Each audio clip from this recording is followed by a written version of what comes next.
Pleasant good morning to all. The Committee of Budget, Appropriations and Finance is hereby called to order. At this time, Madam Clerk, can I have a roll call? Senator Marvin A. Blyden. Senator Blyden, present. Senator Dwayne M. DeGraff. Senator DeGraff, absent. Senator Ray Fonseca. Here. Senator Fonseca, present. Senator Novell E. Francis Jr. I'm here. Senator Francis Jr., present. Senator Hubert L. Frederick. Present. Senator Frederick, present. Senator Maurice C. James. Senator James, absent. Senator Kirk A. Vele. Senator Vele, absent. Mr. Chair, 4 present, 3 absent. Thank you very much, Madam Clerk. We do have a quorum and prepared to proceed. At this time, can I have you read the agenda into the record? Any correspondence to be read before we go to the agenda? Yes, Mr. Chair. You may proceed. Letter dated June 10, 2025, addressed to the Honorable Novell E. Francis Jr., Finance Chair, 36 Legislature of the Virgin Islands, St. Thomas, USVI 00802. Dear Finance Chair Francis, please be informed that I will be unable to attend the Budget, Appropriation and Finance meeting set for 10 a.m. Tuesday, June 10, 2025, due to previously scheduled engagement. I ask that you mark me as excused. Thank you in advance for your consideration in this matter. Sincerely, Dwayne M. DeGraff, Senator, 36 Legislature of the Virgin Islands. This concludes the reading of this correspondence, Mr. Chair. Thank you very much, Madam Clerk. Please record Senator Dwayne DeGraff as excused. And Madam Clerk, please read today's agenda into the record. June 10th, 2025, Committee on Budget, Appropriations and Finance meeting. The Committee on Budget, Appropriations and Finance will meet on Tuesday, June 10th, 2025, 10 a.m. in the Earle B. Ottley Legislative Hall on St. Thomas to receive testimony on the fiscal year 2026 budget. Department of Finance invited testifier, Honorable Kevin G. McCurdy, Commissioner. Public Finance Authority invited testifier, Mr. Nathan Simmonds, Director of Finance and Administration. Office of Disaster Recovery invited testifier, Ms. Adrienne Williams-Octalien, Director. Internal Revenue Bureau invited testifier, Mr. Joel A. Lee, Director. Office of Management and Budget invited testifier, Mr. Julio Reimer, Sr., Director. This ends the reading of today's agenda, Mr. Chair. Thank you very much, Madam Clerk. I want to say a pleasant good morning to all present, listening and viewing. Welcome to today's meeting of the Committee of Budget, Appropriations and Finance. Last week, most of the testifiers appearing before us today came before this body for the presentation of fiscal year 2026 budget overview. Today, they are here to present their budget requests for their individual agencies, and collectively the agencies represented are here at the foundation of our government, whether they are revenue collectors, conduits for federal funds and projects, or manage the treasury operations. I encourage the community to follow along with these budget hearings for the upcoming fiscal year, which begins October 1 through this process. Through this process, we will be doing a deep dive into how the funds allotted to each agency support operations. This is not just about money. Throughout this process, my colleagues and I will probe how finances support the agency's performance, what have been done well, and some of the challenges or shortfall that may be experienced. Well, what they need to function in their full capacity. This is especially important for revenue collecting agencies who may need additional resources to support compliance and collection reports. This morning, the committee will receive testimony from the Public Finance Authority, Department of Finance, and the Office of Disaster Recovery. This afternoon, we'll hear from the Internal Revenue Bureau and the Office of Management and Budget. It cannot be overstated that what we do undertake in this budget process is in a time of significant federal uncertainties. This will certainly inform us of how we will proceed moving forward. At this time, I'd like to ask those in attendance to please turn your cell phone off or put them on mute as to not to interrupt today's proceedings. We have all of the testifiers seated here before us today, and I look forward to the robust discussion that we're having in regards to the budget process. We'll go to the testifiers table to have each of the testifiers introduce themselves at this time, and we'll start off with you, Assistant Commissioner Modest. Good morning. Elliott. Good morning, Clarina Modest Elliott, Executive Assistant Commissioner, here on behalf of Kevin McCurdy, Commissioner of Finance. Okay, and we'll proceed on.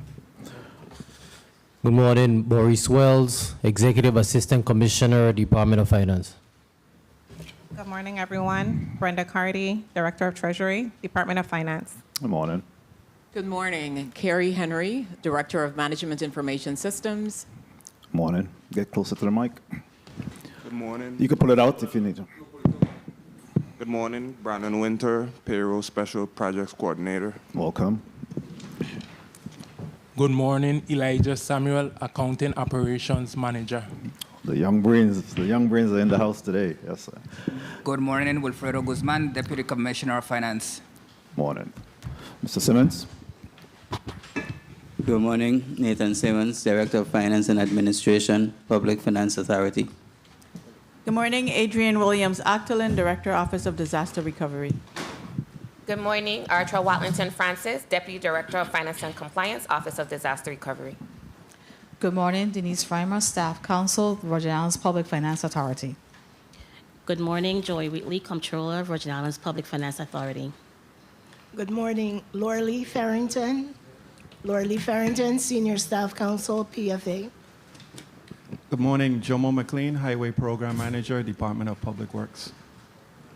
Very well, welcome all. I know that we do have an excuse letter from the Commissioner. McCurdy, you may proceed with reading that correspondence. Letter dated June 9th, 2025, the Honorable Novell E. Francis, Chairman, Committee on Budget, Appropriations and Finance, 36th Legislature of the Virgin Islands, Capitol Building, P.O. Box 1690, St. Thomas, VI 00804. Dear Honorable Chairman Francis, I regret to inform you that due to an unforeseen illness, I am unable to attend the upcoming FY 2026 budget hearing. I apologize for any inconvenience this may cause and appreciate your understanding as this situation is beyond my control. Please be assured that my leadership team, who are both competent and well-versed in all aspects of the proposed budget, will be present to provide testimony and respond to any questions. I have full confidence in their ability to represent the department with presenting the fiscal year 26 budget. I remain in full support of the budget as presented and extend my sincere thanks to you and the entire legislative body for your consideration and continued support. Respectfully, Kevin McCurdy, Commissioner.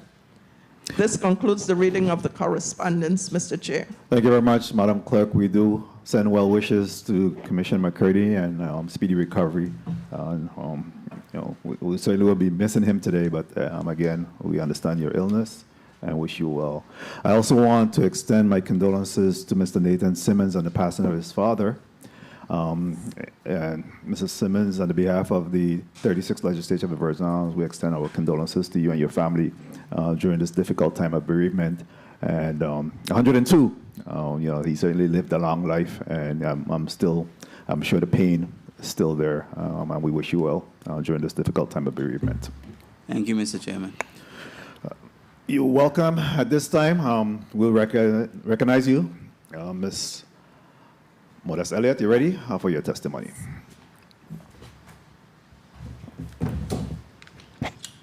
Good morning, Finance Committee Chairman, Senator Novell E. Francis, Vice Chairman, Senator Marvin A. Blyden, other committee and non-committee members present, and the people of this territory listening, viewing today. I am Clarina Modest Elliott, Executive Assistant Commissioner, testifying on behalf of Kevin McCurdy, Commissioner of the Department of Finance. Thank you for the opportunity to present the Department of Finance fiscal year 2026 operating budget as recommended by the Office of Management and Budget. Accompanying me today are the members of the leadership team, namely Mr. Maurice Wells, Executive Assistant Commissioner, Mr. Wilfredo Guzman, Deputy Commissioner with direct oversight of Human Resources and Business Administration, Ms. Brenda Carty, Director of Treasury, and Ms. Carrie Henry, Director, Management Information System. We would like to take a moment to recognize and celebrate an important milestone for two exceptional young Virgin Islanders.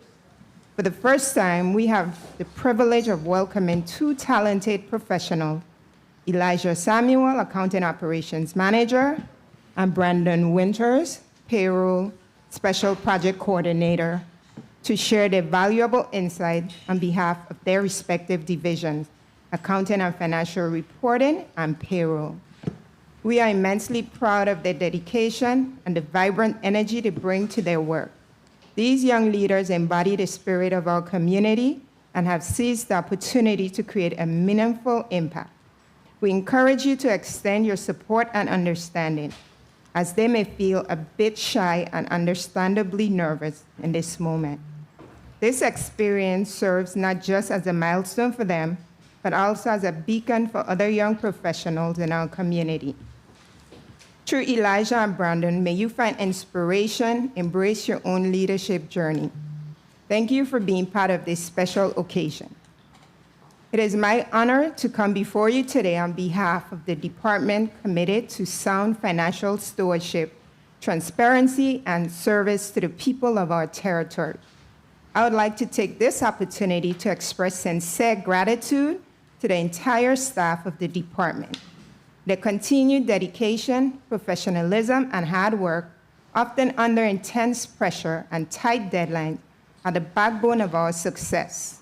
Your resilience and commitment do not go unnoticed as we continue to work tirelessly and collaboratively to fulfill the department's mandate outlined in the Virgin Islands Code Title III, Section 177. Currently, our dedicated team at the Department of Finance is comprised of 50 full-time professionals, 38 stationed at St. Thomas and 12 on St. Croix, of which 21 are classified, 24 unclassified, 1 non-union, and 4 are fully federally funded through VITEMA. We also have 4 active vacancies for which interviews are underway. We anticipate filling these positions by the end of the month. Our team executes the department's statutory responsibilities through 5 key divisions.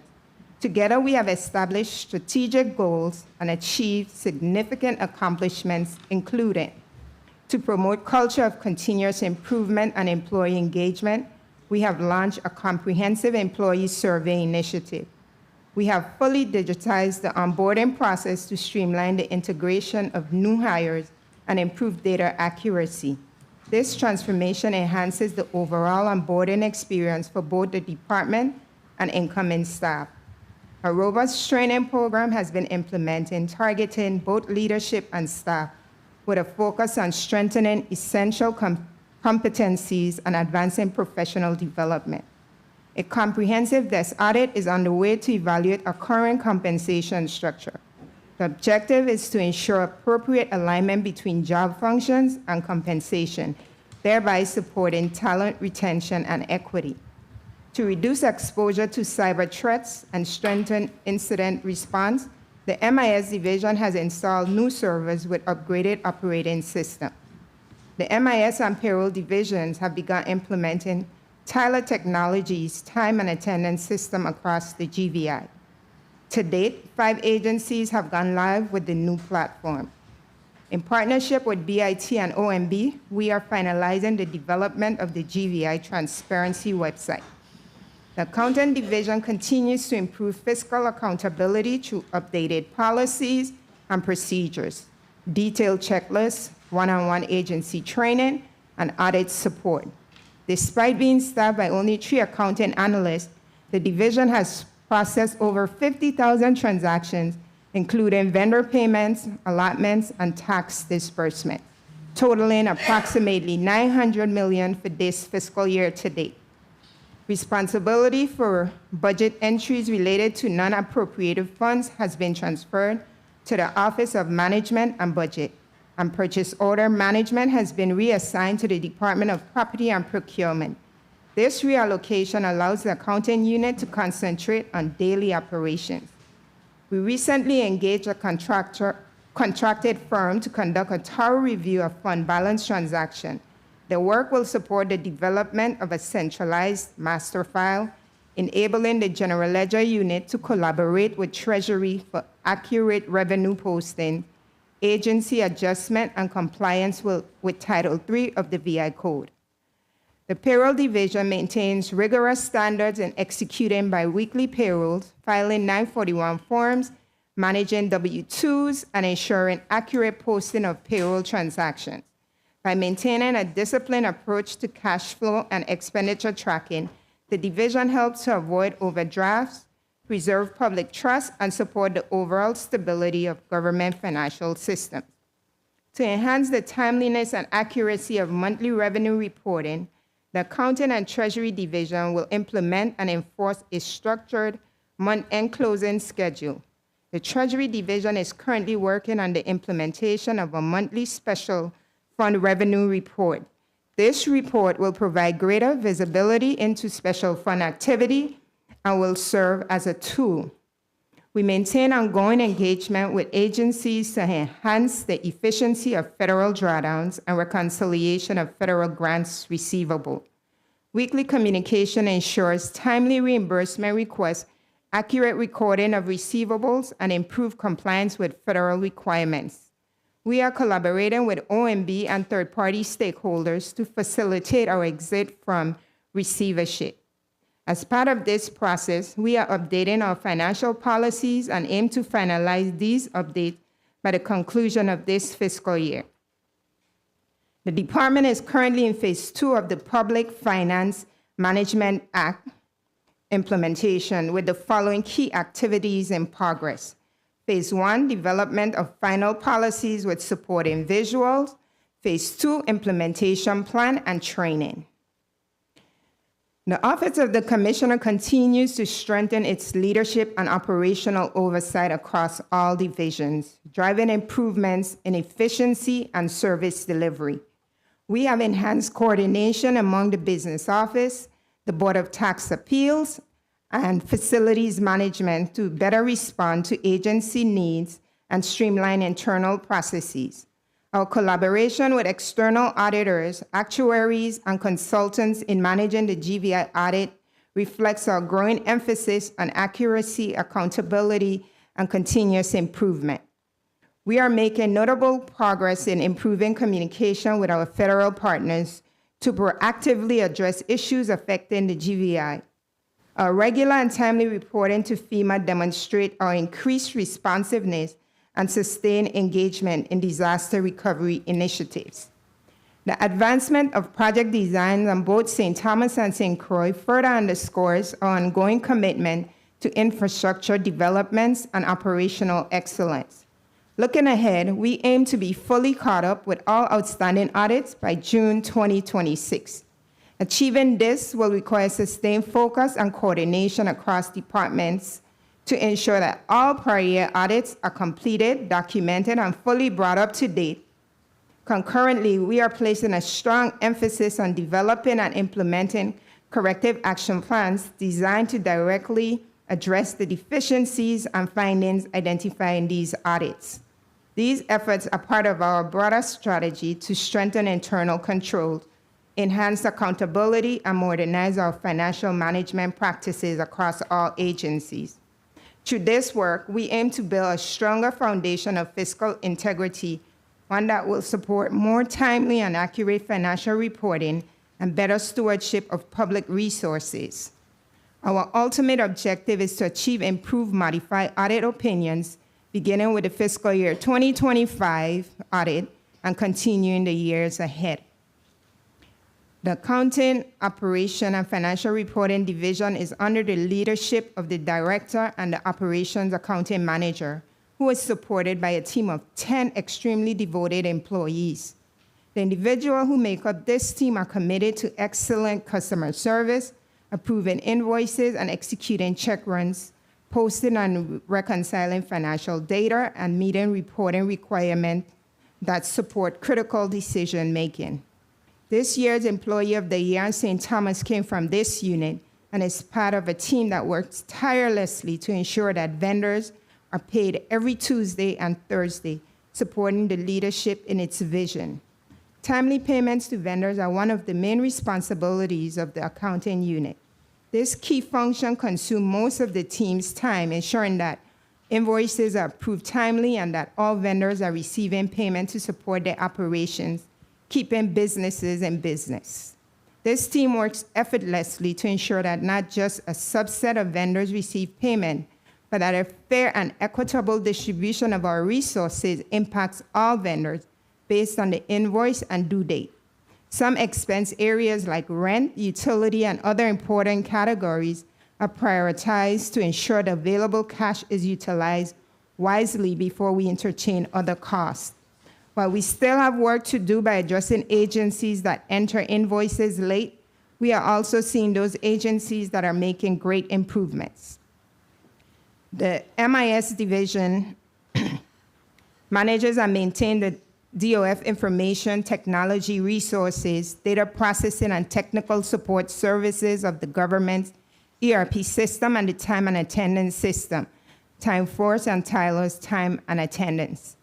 Technical support for ERP and STAT includes resolving daily calls and emails sent to help desk by users, employees, and vendors across the territory, enrolling employees on time clock, and implementing recommended system upgrades to ensure the government of the Virgin Islands has business continuity 24/7 and in times of disaster. Data processing support services includes processing check runs for payroll and vendors and tax documents for employees and vendors. Currently, the Treasury Division comprises of 10 team members led by the Director of Treasury.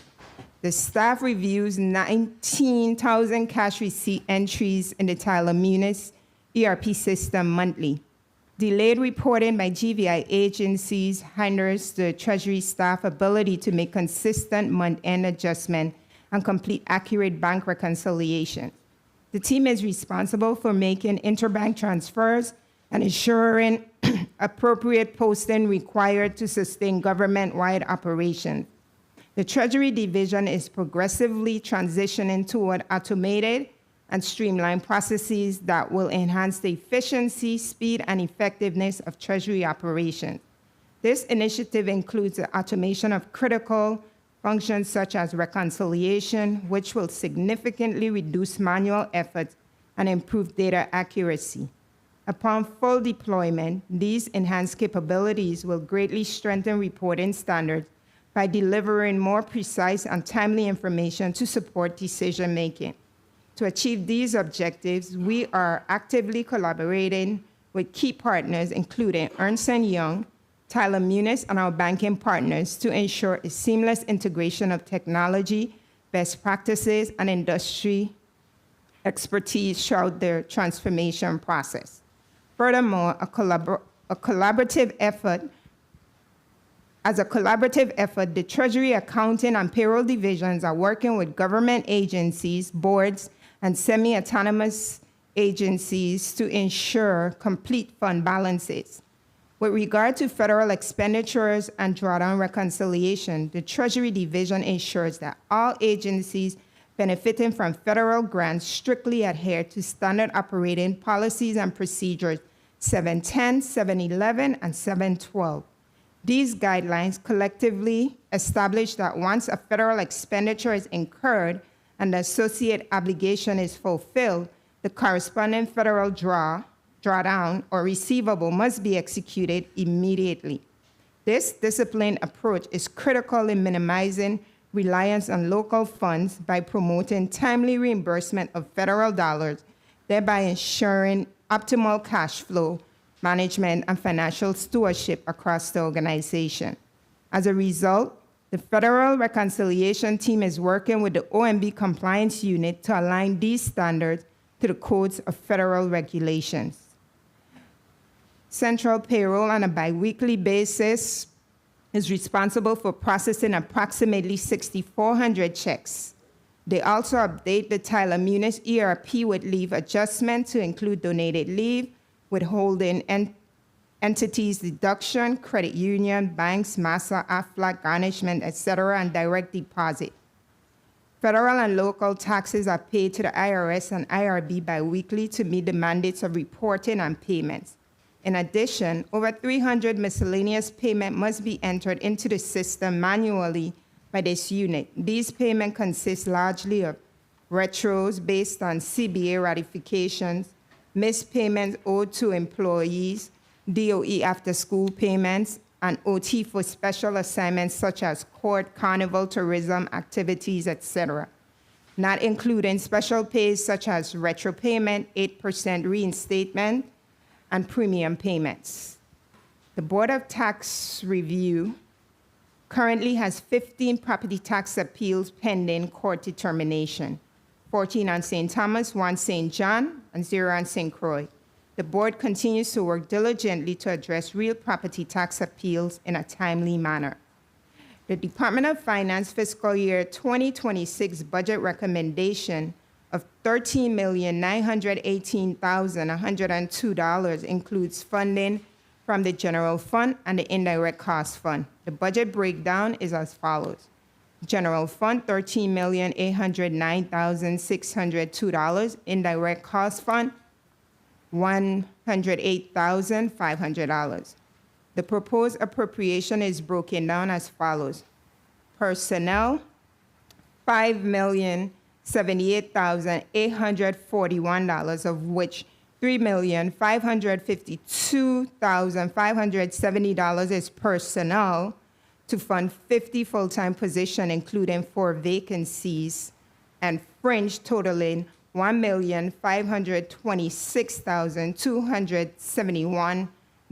This amount covers the employer portion of Social Security, Medicare, contributions to the government employees' retirement system, and contributions to the group health insurance. Supplies, within the supplies category, funding is for office and operating supplies, repair and maintenance supplies. Projected expenditures, $300,094. Other services and charges. The projected cost in this category is $7,970,667, in which $1,511,647 of expenditure, including professional service, security guard services, training initiatives, travel, communication services, and repair and maintenance services. For fiscal year 2025, the miscellaneous budget request in the amount of $6,459,020 was merged within this budget category, resulting in an evident increase in the general fund request. Utilities. Utility cost is $300,000. The estimated cost is inclusive of electrical and water for the Leroy A. Quinn complex on St. Croix as well. Capital outlay, the anticipated expenditure for this category is $160,000. The department continues its effort to upgrade its aging technical resources and building infrastructure in both districts. $54,000 would be used to upgrade outdated wireless network and purchase new UPS for the server rooms to minimize equipment damage due to power outages. The Department of Finance exercises custodial management over several other funds. The projected transfers as contributions for those funds for fiscal year 2026, Caribbean Basin Initiative, $6 million, VI Lottery Fund, $950,000, a total of $6,950,000, Transportation Trust Fund, $5 million, Insurance Guarantee Fund, $20 million, a total of $31,950,000. As I conclude my presentation, honorable senators, despite the hurdles outlined, managing limited amounts of resources to meet our mandates are tough. Our passion for public service fuels our resolve, and we remain grounded in belief that every dollar must be accounted for with integrity and fairness. We appreciate your favorable consideration of the proposed fiscal year 2026 budget as recommended. To the public, I want to reassure you that while financial challenges persist, we strive every day to manage the people's money with fairness, equity, and transparency. We take our stewardship seriously, and we thank you for your trust. We respectfully ask for your support so we may continue to serve you with excellence and integrity. This concludes my presentation. My team and I stand ready to address any inquiries. Thank you.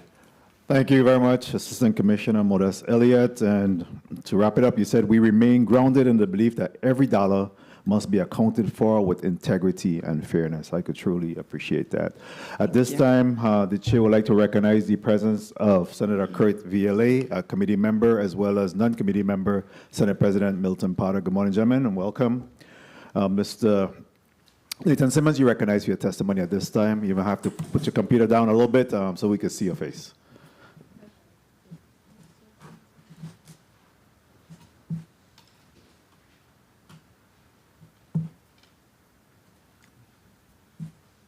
Better. Good morning, Honorable Senator Noel E. Francis Jr., other distinguished members of the Committee on Budget, Appropriations and Finance of the 36th Legislature of the Virgin Islands of the United States, other members of the 36th Legislature present, fellow testifiers, ladies and gentlemen in the chambers, and the listening and viewing audiences. I am Nathan Simmonds, Director of Finance and Administration for the Virgin Islands Public Finance Authority. I am accompanied by Joy Whitley, Comptroller, Key Walker Esquire, General Counsel for the Authority, Adrienne Williams-Octalien, Director of the Office of Disaster Recovery, and Archer Watlington Francis, Deputy Director of Finance and Compliance for ODR.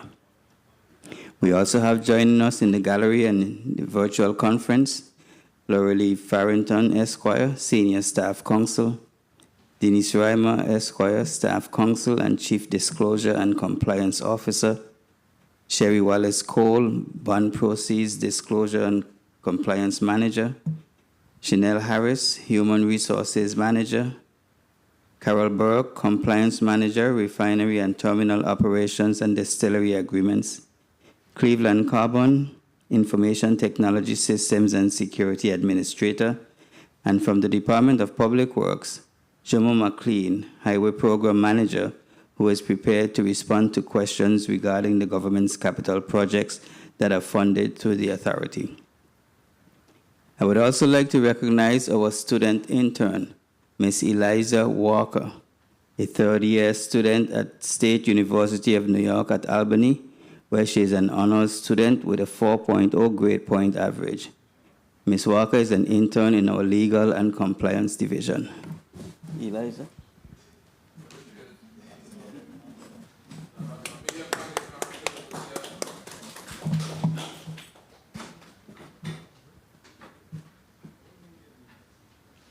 Media, can we get a shot of our intern, some of our intern? Thank you. Welcome. Thank you, Mr. Chair. We are here today on behalf of the Executive Director, Kevin McCurdy, to report on the activities and budget priorities of the Authority for fiscal year 2026. Director Adrienne Williams-Octalien will also make a presentation on the ODR's activities and priorities for fiscal year 2026. The Authority was created by Act Number 5365 as a public corporation and autonomous governmental instrumentality of the Government of the Virgin Islands. The Authority's primary duties are to aid the government in the performance of its fiscal duties, to raise capital, both public and private, for essential public projects, and to create programs that will serve the financing needs of the people of the territory. The Authority is under the control of a 7-member board of directors, chaired by the Governor, with the Commissioner of Finance and Director of the Office of Management and Budget serving as ex officio members. The governor appoints the executive director from either the Commissioner of Finance or the Director of Office of Management and Budget. Presently, the Commissioner of Finance serves as the executive director. In addition, 4 private citizens are appointed by the governor subject to legislative confirmation and serve terms for a period of 4 years. At present, the private sector members are Keith O'Neill Jr., Board Secretary from the St. Croix District, and Dorothy Isaacs, Esquire, from the St. Thomas St. John District. There are 2 vacant positions on the board, 1 in each district. The Office of Disaster Recovery has been established as a component unit under the authority to help improve financial management coordination across agencies and organizations receiving disaster recovery funds. The ODR helps to ensure compliance with federal grant regulations, increase financial management accountability and transparency through reporting, and improve the government's overall administration of federal grant programs.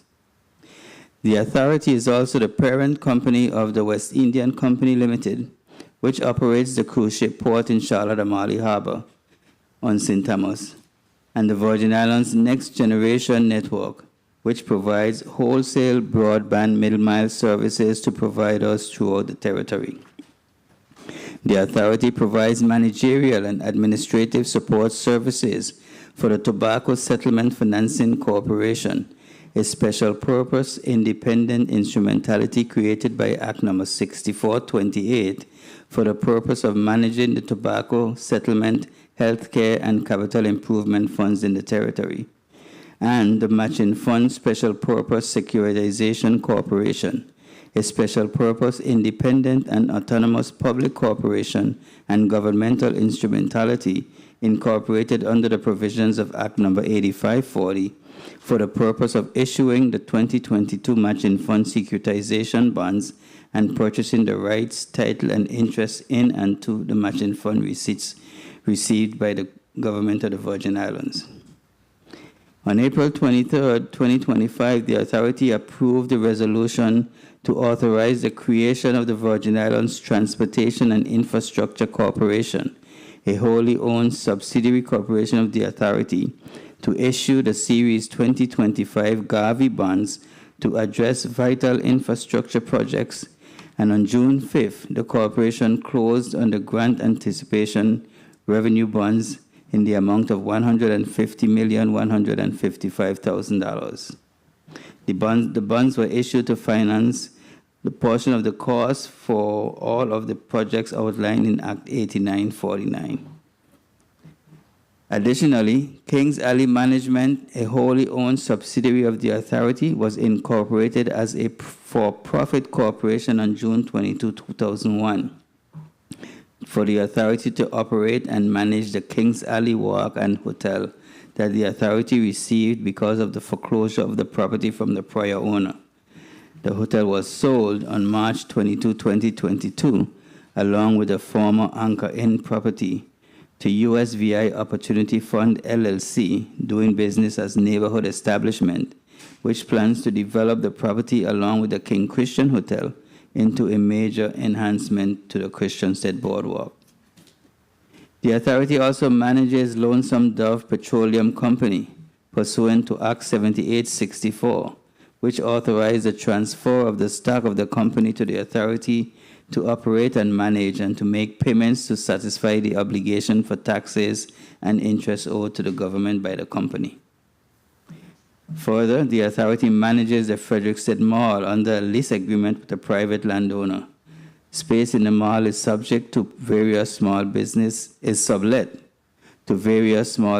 entities in Frederiksted, St. Croix, and houses an office of the Department of Tourism. The fiscal year 2026 budget.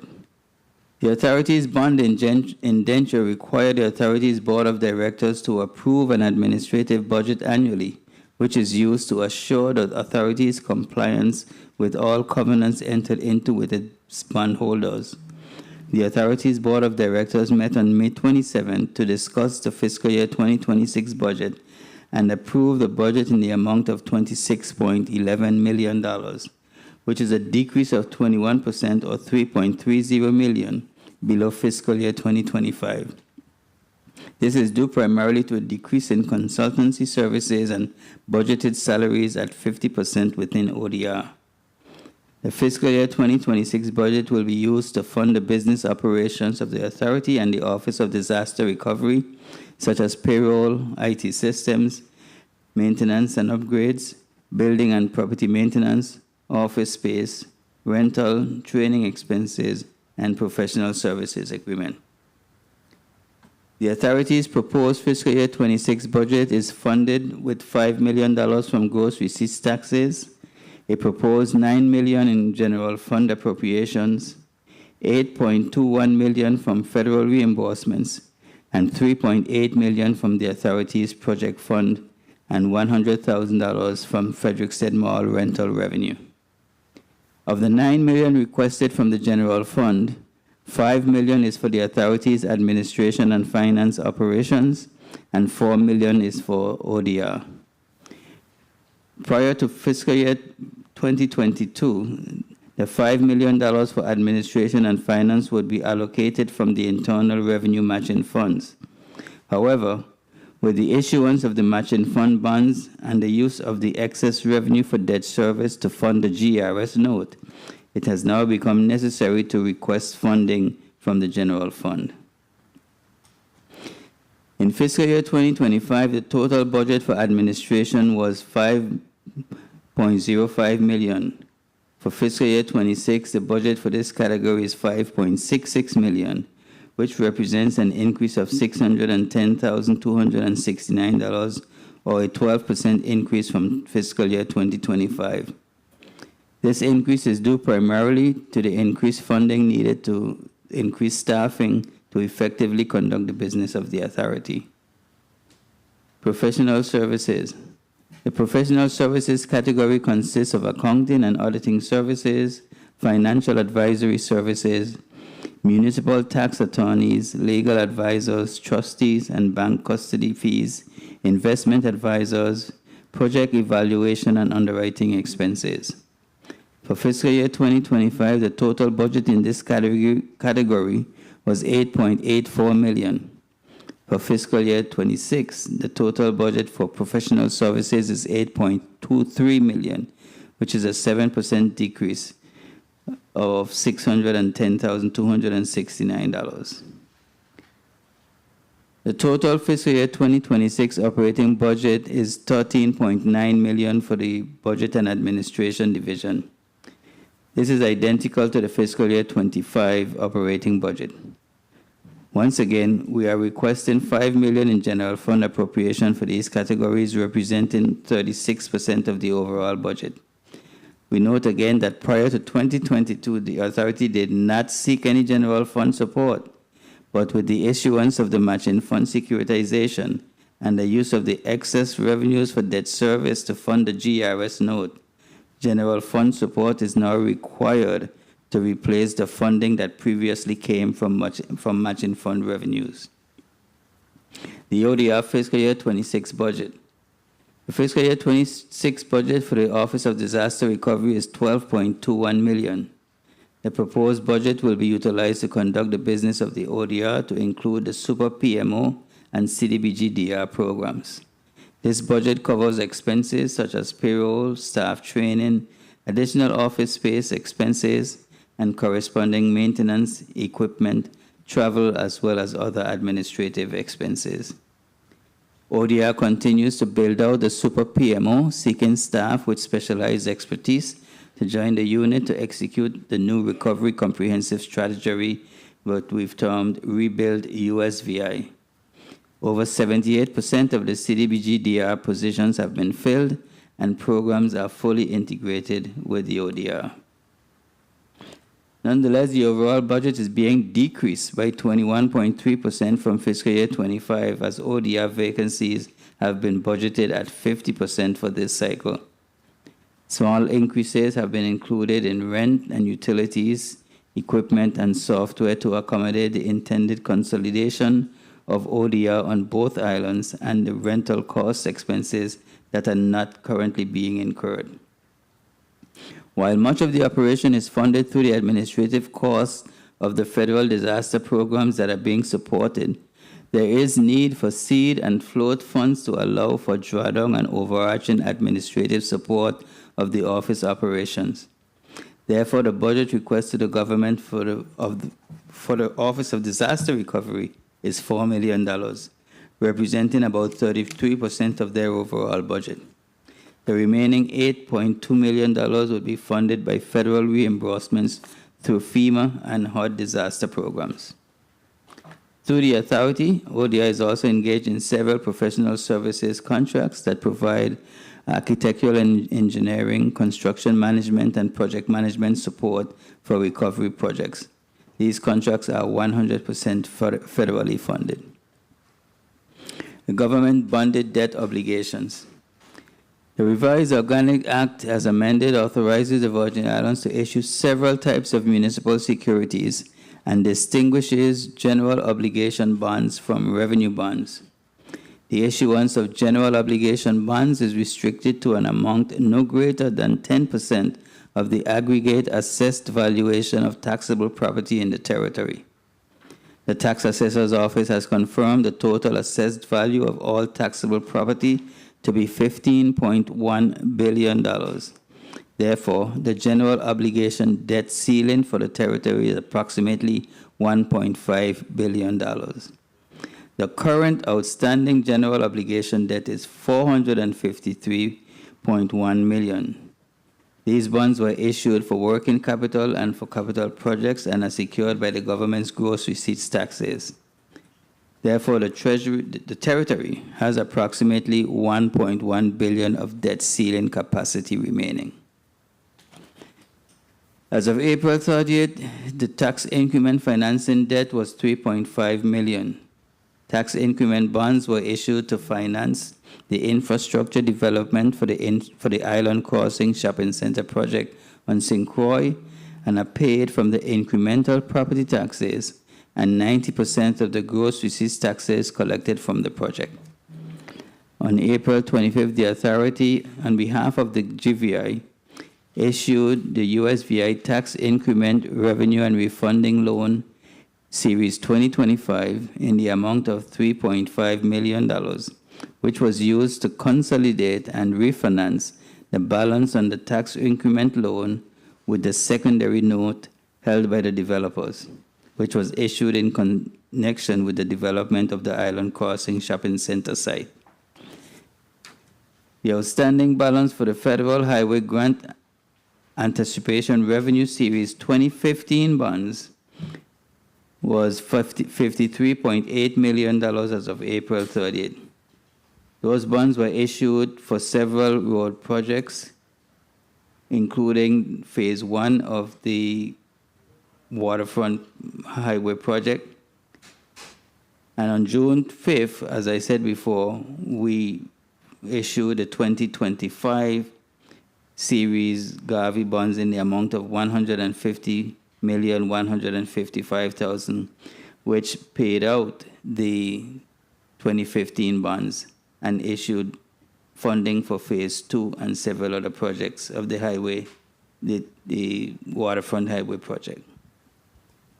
Tobacco Settlement Financing Corporation. The corporation has issued a total of $69.8 million of tobacco settlement asset-backed bonds secured by and payable solely from the tobacco settlement revenues, investment earnings, and amounts held in certain accounts, and the corporation's rights under the purchase agreement. The proceeds were used for the purpose of financing several capital, hospital, and health department projects, including the Charlotte Kimmelman Cancer Institute on St. Thomas and the VI Cardiac Center on St. Croix, and to fund operating costs of the corporation. Of the $69.8 million in bonds issued, approximately $20.5 million remains outstanding on the Series 2006 bonds. The Series 2001 bonds were paid on May 15, 2023. Funds allocated for capital projects total $24.9 million, of which $23.9 million has been expended and $1 million remains unexpended. The remaining unexpended balance are for projects under the Department of Health. the Matching Fund Special Purpose Securitization Corporation. The Internal Revenue Matching Fund revenue obligation debt now held by the Matching Fund Special Purpose Securitization Corporation. As of April 30th, the outstanding debt was $952.8 million. These bonds were originally issued to fund capital projects and provide working capital to the government and are secured by the revenue generated from rum produced on St. Croix and exported to the United States. The Matching Fund Special Purpose Securitization Corporation issued the 2022 A bonds in the amount of $930 million and the taxable 2022 B bonds in the amount of $22.5 million in April of 2022.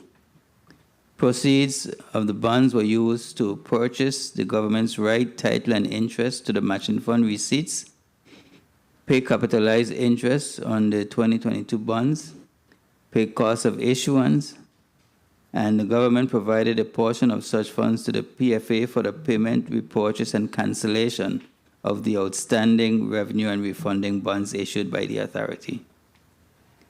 As of May 31, the outstanding balance of the corporation's 2022A and 2022B bonds were $930,315,000 and $22,510,000 respectively.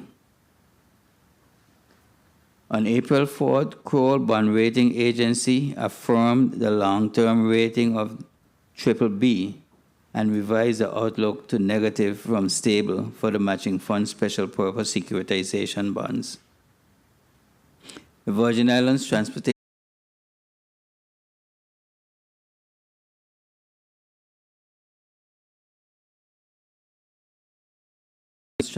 and Infrastructure as a special purpose, independent and autonomous public corporation and governmental instrumentality and wholly owned subsidiary of the authority in accordance with Act 8949.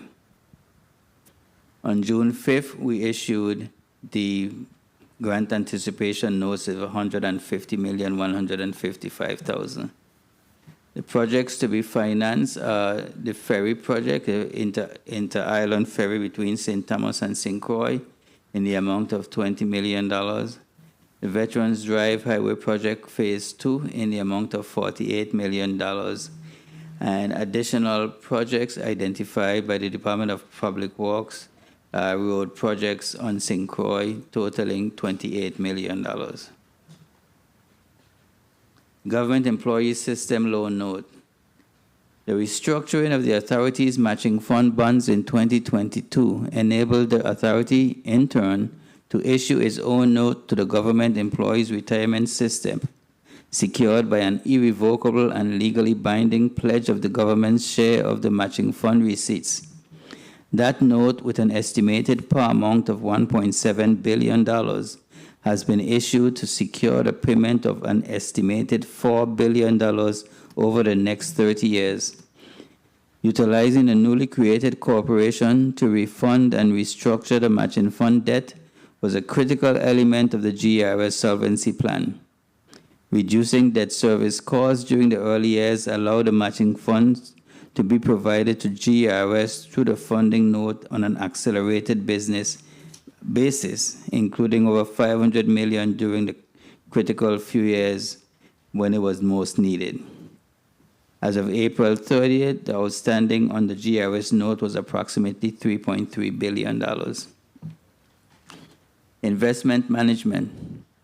In concert with its mission, the authority is charged with the investment and administration of the debt service funds for the debt instruments issued as a loan to the government. The proceeds from these debt issuances are managed by the authority on behalf of the government. These management activities consist of investing the proceeds, managing the debt service reserves, processing vendor payments, and receiving pledge revenues for the timely payment of principal and interest. As of March 31, the total value of our investment portfolio was $167.7 million.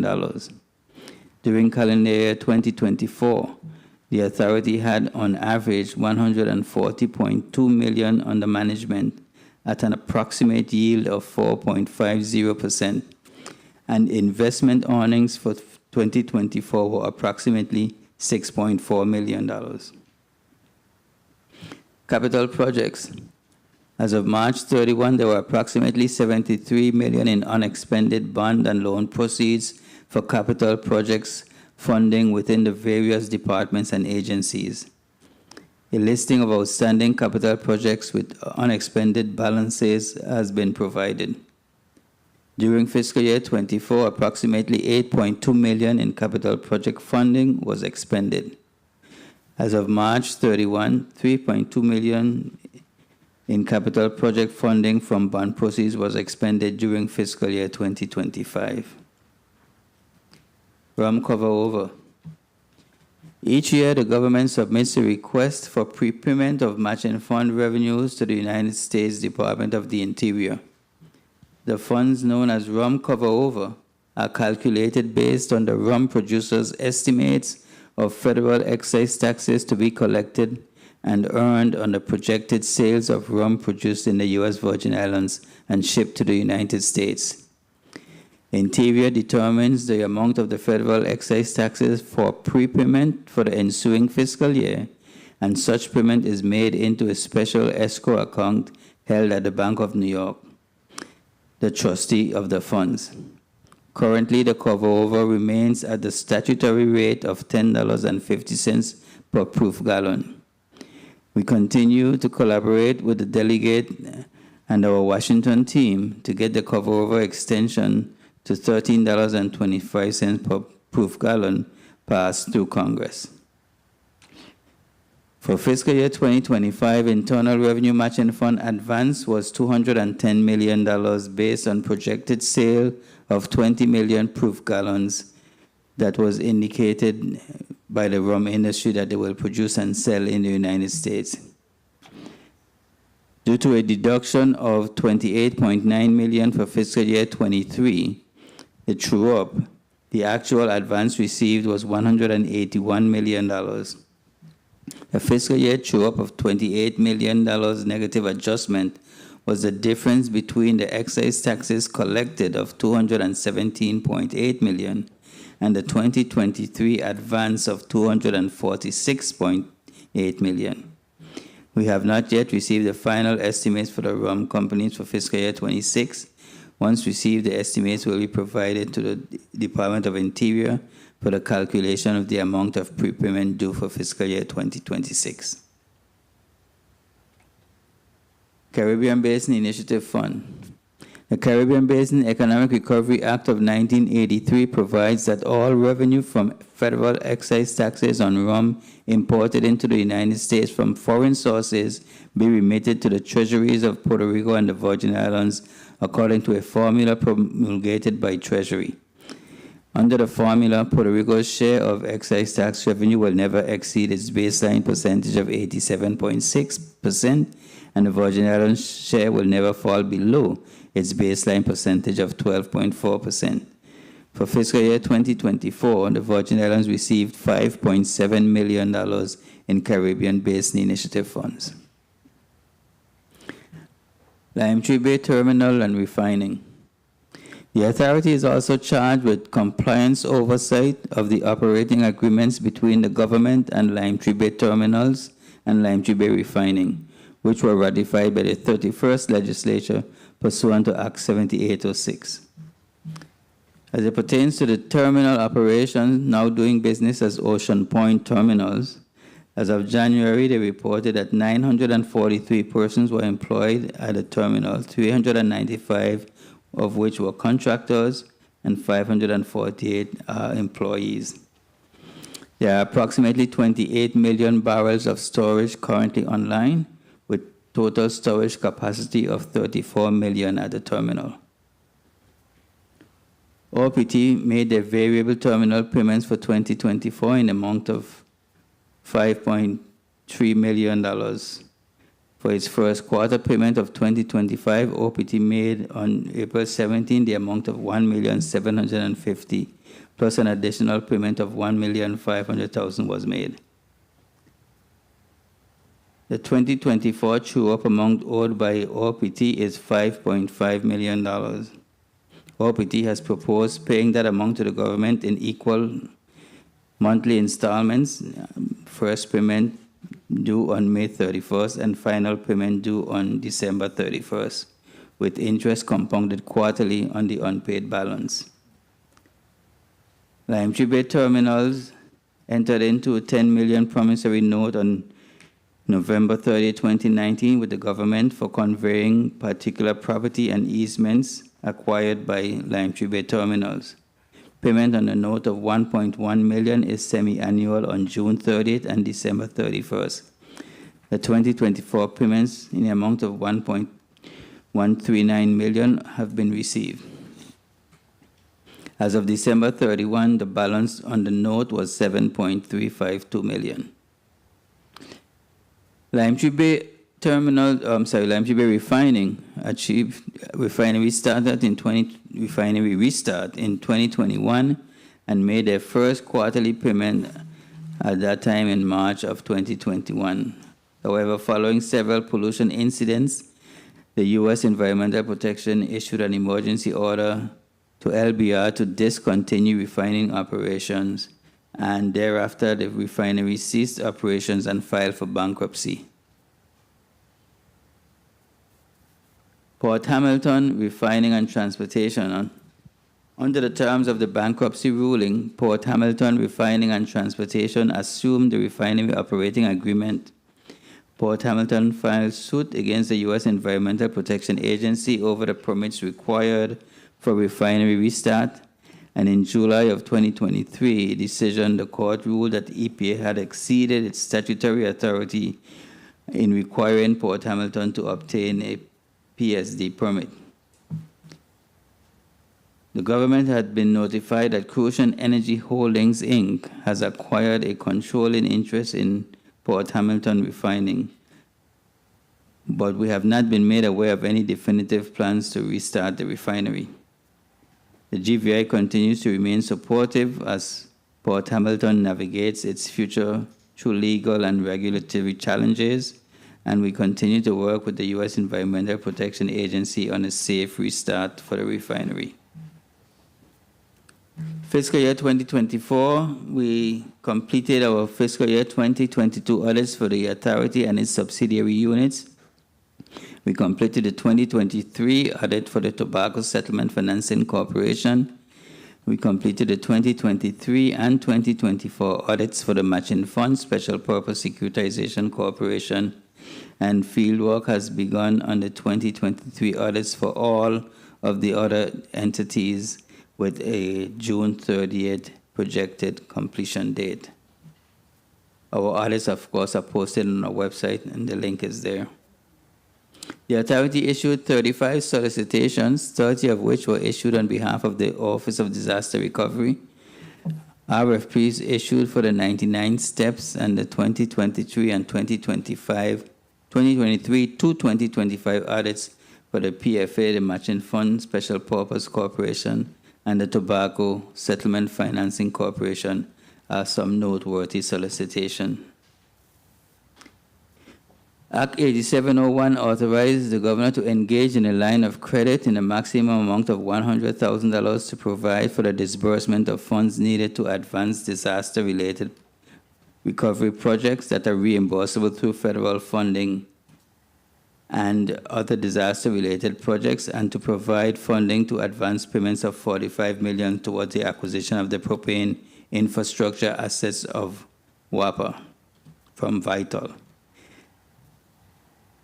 The governor sought an amendment to Act 8701 to increase the approved line of credit from $100 million to $150 million, which was approved by the legislature in Act 8915, utilizing the additional $50 million of the line of credit for the payment of vendors, retroactive wage payments, and to address other critical needs of the territory that, due to cash flow deficiencies, have not been able to be addressed in a timely manner, and utilizing the $100 million for disaster recovery.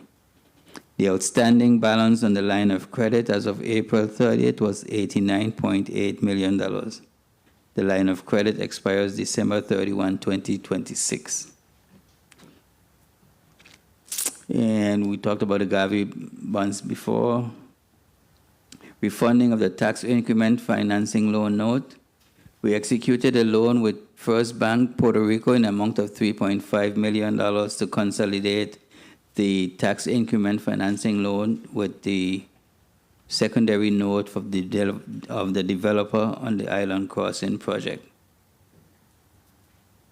We continue our work with our Washington legal and government relations consultants on several initiatives on behalf of the government of the Virgin Islands, including RUM Cover Over Program, Global Intangible Low Tax Income Initiative, the EU Blacklisting, Economic Recovery Initiatives, and tax litigation issues, healthcare reform, disaster recovery, and the environmental, terminal, and refinery issues. For fiscal year 2025, we expect to complete the authority and the audits for the authority and its subsidiaries for fiscal year 23 by June 30th, and complete the 2024 audits by December 31st. We're installing a new telephone system that will bring some solutions, communication solutions for the authority. We have ongoing surveillance improvement to our security systems, upgrading our network, Microsoft operating system, social media platform, and our building entry access solutions. We expect to implement the upgrade to the financial management system to Microsoft Business Central by October 1. Business Central will provide financial information for all entities managed by the authority, leveraging the capabilities of Business Central to streamline workflows and improve efficiency can drive significant business value over time. The implementation of this product will increase the overall efficiency of the authority by replacing manual processes, allowing access to financial systems from anywhere, not just in the office, or having to VPN into the network, enhance data security and compliance, and decrease IT costs as minimal infrastructure will be required. Last year, the authority augmented our staff with a facilities maintenance coordinator for the island of St. Croix and a human resources manager. The development of new positions for public relations and communications and chief investment officer are still on track. The authority is continuously growing, and the HR division remains committed to supporting the organization's strategic goals by investing in our most valuable assets, our employees. As we move forward in 2025 and 2026, the HR division will embrace new technologies with the implementation of a human resource information system to improve payroll, employee performance management, and employee data tracking. Focus on employee retention by developing strategies to reduce turnover, particularly in high-demand areas, and promote employee engagement with fostering activities to boost employee morale. Mr. Chair, before I conclude, I would like to express my thanks and appreciation to the authority's staff, particularly our employees of the year, Ms. Primrose Reefer on St. Croix, Mr. Doyle Jones on St. Thomas St. John. Their continued dedication and hard work have enabled us to fulfill our mandates, and I wish to express my sincere appreciation for their efforts. This concludes my presentation on the authority's budget. Thank you for allowing us the opportunity to appear before the committee today. Following Director Williams-Octalien's testimony, we are available to answer any questions you or your colleagues may have. Thank you. Thank you very much, Mr. Simmonds. And before we go to Adrienne Williams-Octalien for her testimony, I want to recognize the presence of a non-committee member, Senator Angel Volquez Jr. And we also have a tardy correspondence for Senator Maurice James.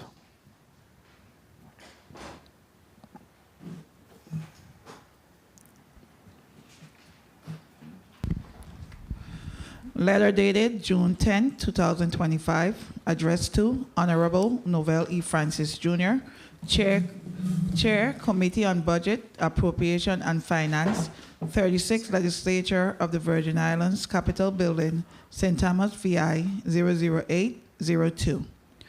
Dear Senator Francis Jr., I will be late in attending the Committee on Budget, Appropriation and Finance meeting scheduled for today, June 10, 2025, due to a prior commitment. I apologize for any inconvenience this may cause and look forward to participating upon my arrival. Thank you for your understanding and kind consideration. Respectfully, Maurice C. James, Esquire, Senator, 36th Legislature of the Virgin Islands. This concludes the reading of this correspondence, Mr. Chair. Thank you very much. Madam Clerk, at this time, we'll go to Ms. Williams-Octalien for her testimony for ODR. Thank you. Good morning, Senator Novelli Francis, Chairperson of the 36th Legislature's Committee on Budget, Appropriations and Finance, other members of the committee, fellow testifiers, and the listening and viewing audience. I'm Adrienne L. Williams-Octalien, Director of the Virgin Islands Office of Disaster Recovery, a subsidiary division of the Virgin Islands Public Finance Authority, an independent instrumentality of the government of the Virgin Islands.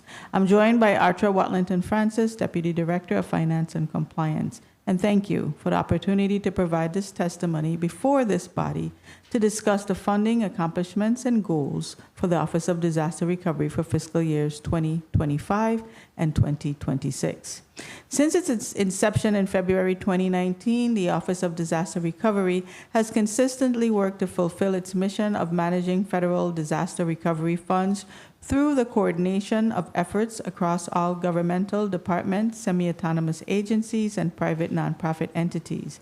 The ODR has steadily increased federal obligations since 2020 and is steadfast in executing its strategic initiative. The office is now responsible for managing over $23 billion of federal funding, encompassing application development and amendments, project and construction management, payment processing, and grant closeouts. The FY 2026 budget incorporates the necessary provisions and resources required to support the operational scope of the Office of Disaster Recovery. ODR's FY 2026 budget is $12,218,820. This is a $3.3 million decrease from the FY 2025 budget of $15,522,020. This decrease is directly attributed to vacancies being budgeted at 50% to closer align with the anticipated schedule of onboarding new staff. There's a total of 104 budgeted positions, of which 41 are vacant, which includes 16 for ODR Core, 16 for the Super PMO, and 9 for the Community Development Block Grant Recovery Program staff. Support for other agencies to fill recovery needs, such as the staffing at the Departments of Property and Procurement, Planning and Natural Resources, Sports Parks and Recreation, Public Works, and the Department of Finance. The ODR also provides comprehensive executive oversight of the hazard mitigation and public assistance program staff. As the Super PMO brings complex projects online, ODR will continue to fill positions in engineering, finance, accounts payable, construction, and project management. Additional office space is needed to accommodate increased staffing. In totality, this budget covers expenses such as payroll, staff training, office space, and corresponding maintenance, equipment, travel, and other administrative expenses. ODR's operations are mainly funded through the administrative costs of the federal disaster programs being supported. Nevertheless, seed and float funds are necessary to facilitate drawdowns and provide overarching administrative support for the office's operations. This is even more critical as we are currently experiencing delays in the approval of federal draws, which can adversely affect cash flow and payroll processing. Therefore, the budget request to the Governor of the Virgin Islands is $4 million, representing about 33% of the overall operating budget.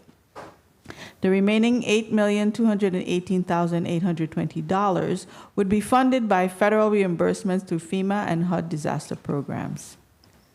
The Public Finance Authority has also approved the initiation of several professional services and more recently construction contracts on behalf of the ODR. These contracts are funded 100% by the respective federal funding sources. Over the past year, the Office of Disaster Recovery has made significant progress in advancing impactful policy changes, project approvals, and funding obligations. To that effect, the ODR has made significant advances in fiscal year 2025, as outlined below. ODR increased obligations from $8 billion to $23.9 billion, representing a $15 billion increase from the original 2019 recovery estimate. Some notable obligated projects include Adelita Cancrine High School, Charlotte Amalie High School, Claudio Marco Elementary School, Julius Brow Pre-K through 12, St. Croix Educational Complex, and the St. Croix Central High School. 163 projects were completed in FY 2024 and 2025 with an approximate expenditure of $300 million. Some of these completed projects include the Vincent Mason Pool and Coral Resort, Renhall Jackson Sports Complex, the Dale A. Gregory Transportation Center, Altona Lagoon Bridge, East Airport Road Bridge, Christiansted Sewer Line Replacement, the repairs at the Bassanio David Command Station, as well as Neighborhood Road Restoration in Estate Swim, Mount Pleasant, and the towns of Frederiksted and Christiansted. The ODR has successfully established the Super Project Management Office and executed a contract with Jacobs Engineering, Inc. to provide staff augmentation for construction and management of critical projects.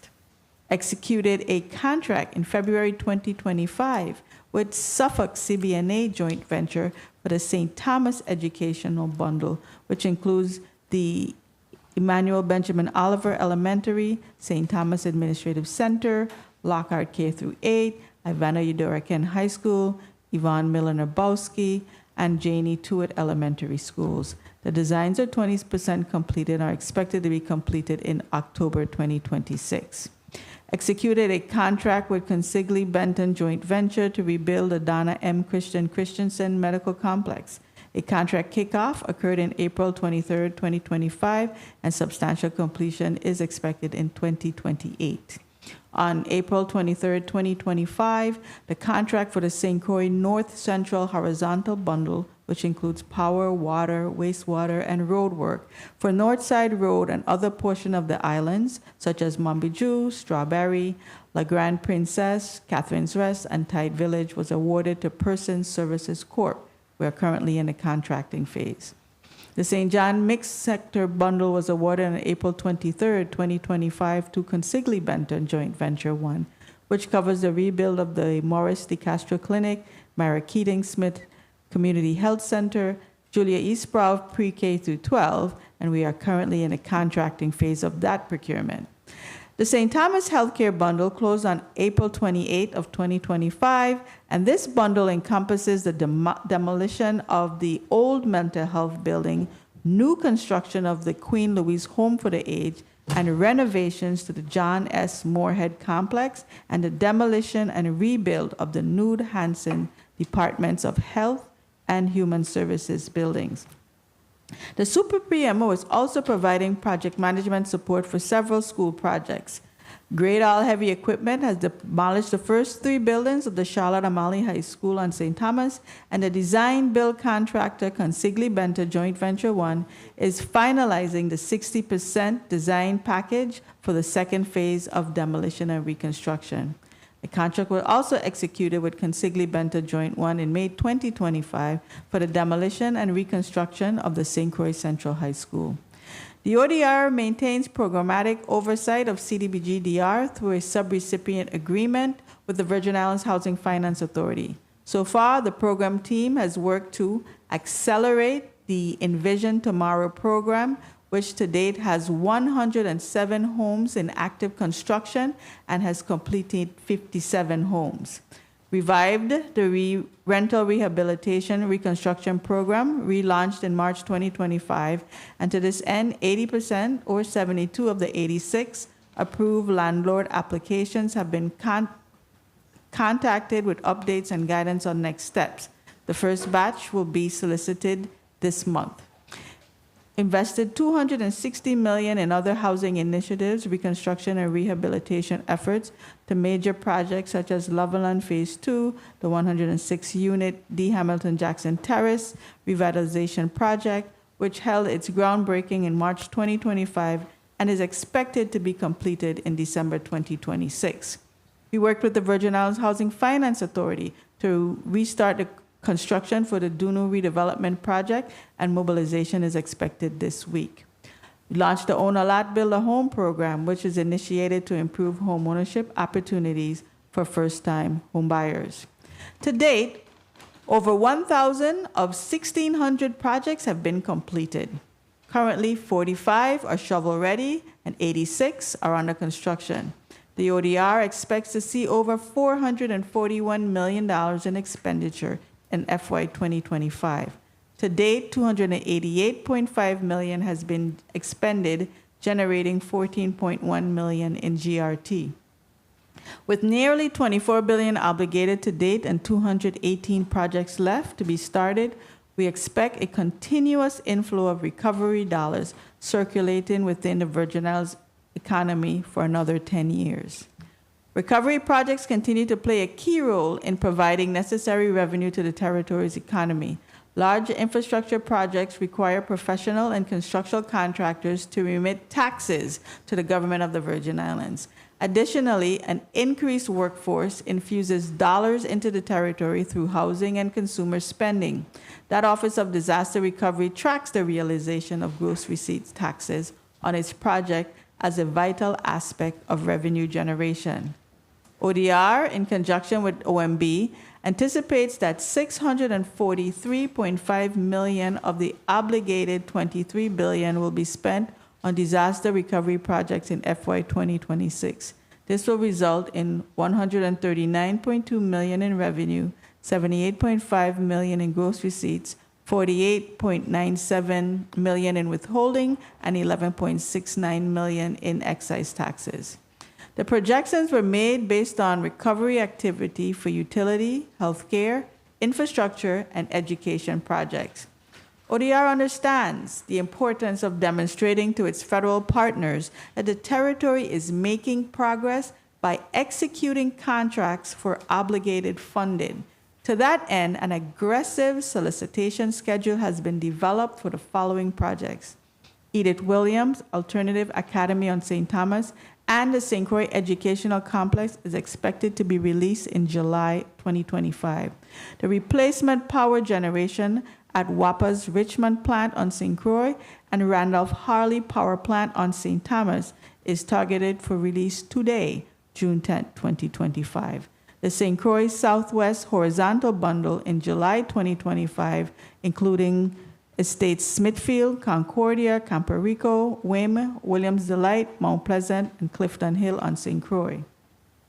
A territorial fire station demo and rebuild project for Rensselaer Gibbs, which is Cotton Valley on St. Croix, Cruz Bay Fire Station on St. John, and Estate Fortuna and Tutu Fire Station on St. Thomas is expected to be released in July 2025. The stakes are high. ODR is laser focused on ensuring that all critical facilities are under contract by 2026, and all remaining Envision Tomorrow applicants are assisted by the 2027 deadline, all while simultaneously completing projects under construction, responding to audits, and navigating an uncertain political and economic climate. Nonetheless, ODR is up for the task. Senators, authorizing the requested $4 million ensures that ODR can continue its mission on the pathway to resilience. Navigating the many complexities connected to the recovery can be intimidating, but the ODR team addresses this challenge daily. I truly appreciate their efforts and offer a heartfelt thank you for their persistence and diligence. I would also like to thank the PFA staff for their unwavering support. Mr. Chair, I would also like to thank you and the members of this body for your commitment to the territory's recovery, ODR's quest to build a legacy of resilience. My team and I remain available for any questions you may have. Thank you. Thank you very much, Adrienne. Williams-Octalien, for your testimony. This rounds out the testimony this morning. from the Department of Finance, from the Public Finance Authority, as well as Office of Disaster Recovery. At this time, we'll take a 2-minute recess, and when we come back, we'll open up the floor for questions. The Committee of Budget Appropriations and Finance stands at recess for 2 minutes.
And we're out of recess. Again, we're in the Committee of Budget, Appropriations and Finance, and this morning we're hearing from the Department of Finance, the Public Finance Authority, as well as the Office of Disaster Recovery. And we open up the floor to a 6-minute round. And the order of engagement is Senator Blyden, Senator Avery Lewis, Senator Frederick, Senator Fonseca, Senator VLA, Senator Potter, and Senator Bolquez, and whoever else come will fall in as we go along. Before we open up the floor, I wanted to ask you, Ms.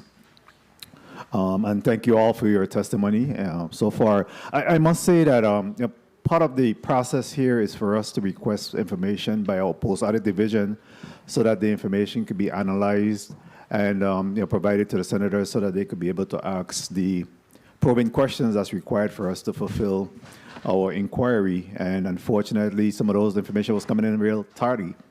My post-audit division worked into the wee hours of the morning, 1, 2, 3 o'clock this morning, in order to process some of the information for my senators, for my colleagues to review. And it's important that we're able to generate that information in a timely fashion. So I'm imploring and asking once again, whenever we do send in these requests, and it's an annual run of these things. There's an annual request that comes in, so you should be prepared to be able to provide that information in a timely fashion. I don't want to have to start to cancel or reschedule hearings because we don't have the information in a timely fashion. So please, again, let's make sure that this process runs fairly and adequately, so provide the information as requested in a timely fashion. Ms. Assistant Commissioner, Executive Assistant Commissioner, Ms. Modest Elliott, under other services and charges in the FY 2026 recommendation, there's an increase of about 456%, where we're seeing an increase from $1.4 million in FY 2025 to $7.9 million in FY 2026. What does this increase represent? It actually seems as if there's a duplication where the miscellaneous section is merged to our other services section, but DC, you want to elaborate? Please recognize the mic of Mr. Guzman. Good morning, everyone. Yes, that's correct. Ms. Elliott, Wilfredo Guzman. Put your name on the record, please. Wilfredo Guzman, Deputy Commissioner of Finance. There is a duplication in the reporting. It is is duplicated? There, okay. Miscellaneous. So that needs to be corrected? Correct. Okay.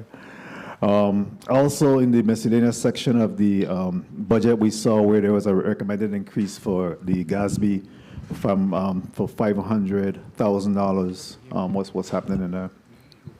If you recall, in the past, we did, like right after the hurricane, we did have a line item for GASB. We have new GASBs that we have to implement right now. We're working on soliciting RFPs to get a vendor to assist us with the leases, GASB 87 and 96, which is an IT GASB. So we need additional monies in our budget so we can hire consultants and book the necessary liabilities in our financial statements. Okay. And when is your last completed audit? 2021, we have the 2022 draft, and auditors are currently engaged to perform the 2023. So they actually have the 2023 is ongoing. Draft pencil deadline is July 31st. So we anticipate getting the 2023 and 2022 audit by August and September this year. Okay, and was it BDO that was tasked with completing that? It's BDO, yes. And I see that their contract is expired as of April of this year. Correct. So they still have not completed the audit? They're working closely with DPP as we speak. So they intend to? They have a notice to proceed. To proceed. Yes. Okay. Very well, I'll open up the floor at this time. Senator Blyden, you're recognized for your 6 minutes.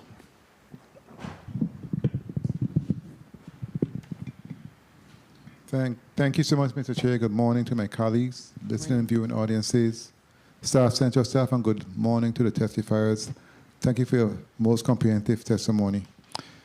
Let's get into it. Let me start off by, before I go to the post-audit report, let me ask Assistant Commissioner Modest Elliott, how many cash do we have on hand in the government of the Virgin Islands? About 95 million.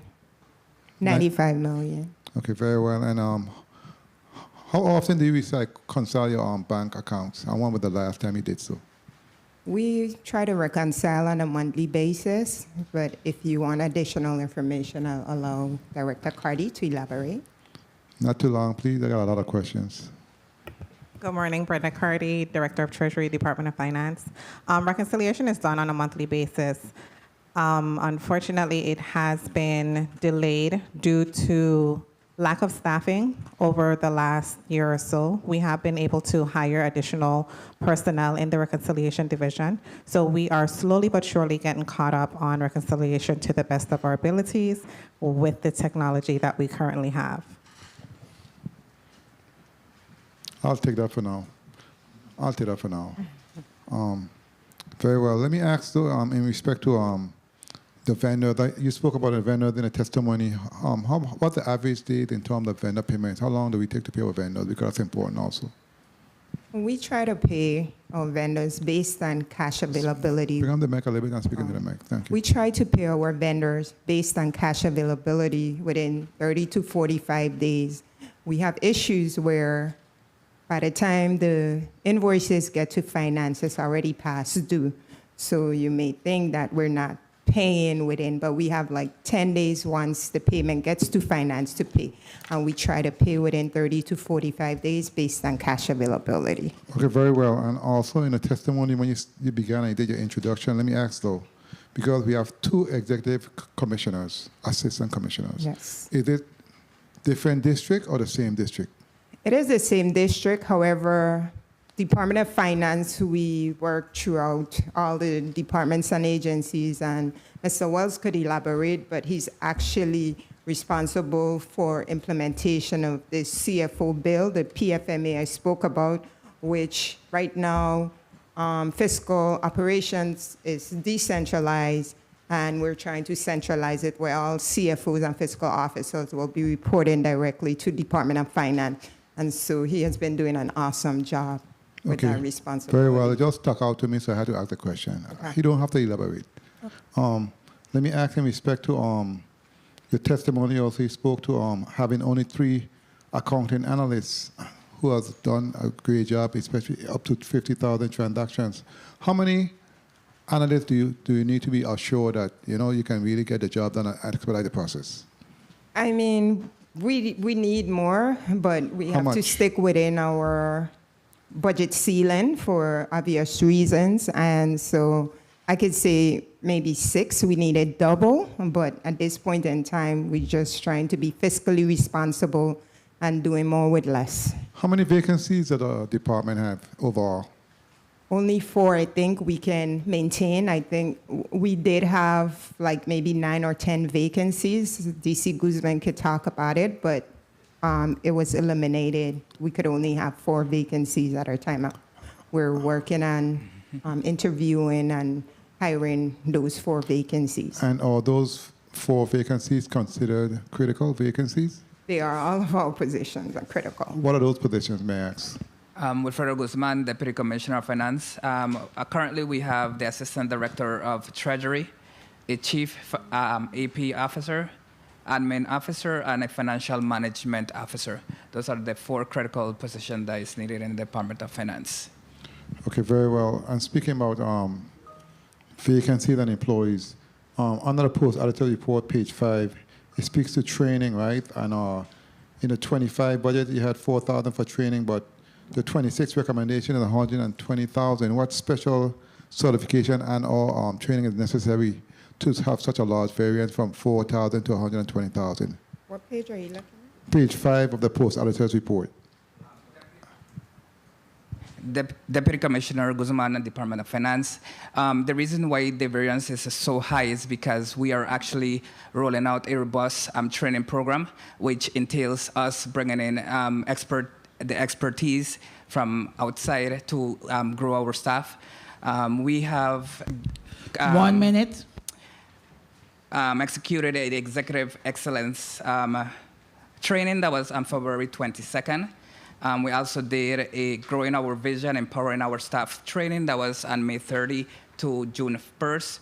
And our third one is to grow our employees to ensure that they know the fundamental of their roles and so on and so forth. And also, we just don't want to stick to 30 seconds. The agency, but also grow them individually. So we're also looking into a training to master money, understanding income, budget, and financial wellness. Well, so these things need a better amount of money for us to bring the expertise in to grow our staff. Well, I'm happy to hear that when it comes to training, it pays for itself. So I don't have a problem with that. I just want to know why such a large variance, but I appreciate it, and I look forward to the employee being trained, whereas they can execute on behalf of the people of Virgin Islands. And when it comes to also security, though, Assistant Commissioner... Time. Mr. Chair, if I may, from $127,000 to $270,000. What's the reason for such a large variance when it comes to security? Is it fencing? Is it material? Is it staff? What is it? PC? Can someone respond to that, please? Deputy Commissioner of Finance. So it varies because here and St. Croix, we do not have an armed officer, and St. Thomas we do. So it varies whether you have a armed person pulling securities and to someone that's not. So that's why. Okay, very well. Okay. Just to notice, sorry, based on when the reports were ran, it's like until April, so it's what we spent to date. So by the end of the fiscal year, we should expend the full Correct. 270 for security service. Okay, very well. Thank you so much, Mr. Chair, for the time, and thank you for your responses. Thank you very much, Senator Blyden, for your line of questions. I wanted to go back to the vendors' payment issue and ask, what's the age AP on the vendors' payment? Currently, it's 67 million. 67 million? Yeah, 30 days, 16 million, 60 days, 20 million, 90 days, 10 million, 120 days, 4 million, greater, 16 million. Why do we still have individuals not being paid after 90 days? So again, departments and agencies, by the time they put their payment in the system, I don't know what's the reason. Some struggle with their monthly allotment, but it has nothing to do with finance. We try to pay the vendors within 30 to 45 days once the payment hit finance. I think that was one of the reasons for bringing all of the CFOs under the Correct. finance department, for us to be able to close the loop on that particular issue. Why do we continue to see beyond 90 days, we are 120 days, and even beyond that, where vendors are not being paid? Mr. Wells, you got a response to that? Assistant Commissioner? Please recognize the mic of the Executive Assistant Commissioner. Maurice Wells, Executive Assistant Commissioner. It's a work in progress. So in meeting with the CFOs, we have came across situations where a lot of the agencies were just not entering the invoices. So what we have done when we put the agencies that we have met with, we have asked them to send every single thing to us, not just the ones that are approved, but every single outstanding item that you have, whether or not it's even entered or not, so we could get a complete understanding of the shortfall of the GVI. Because what has been happening is we have seen cases where the government is being obligated, let's put it that way. So we have seen things come in, and that has been a delay in processing with getting approval from DPP to pay, because the appropriate paperwork is just not in time. Okay, very well. Senator Vielle, I saw you. I'll come to you 1 minute. I wanted to ask you, Mr. Simmonds, right before I get to Senator Vielle, for a point of information.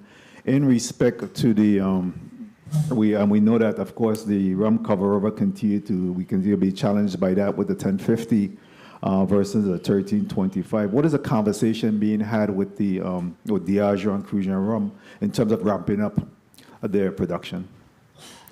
Well, first of all, let me say that both Diageo and Cruzen are involved with our lobbying efforts regarding the rum cover over and getting the extension to the 1325.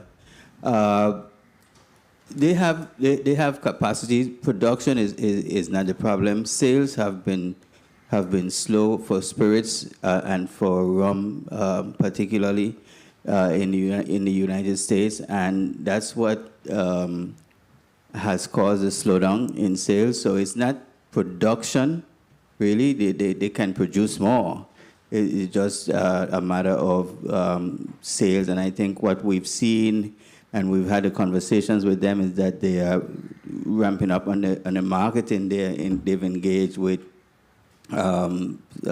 several marketing initiatives that hopefully will take hold. They've come up with some new, not brands, but new mixes, so to speak, that, a lot of people now are into this ready mix drink kind of thing. So they're looking at ways to boost sales.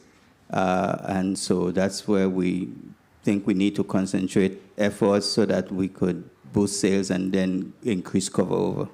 So I'm hearing that they're being innovative and creative in ways of attracting more drinkers? They're working at it. That's good. All right.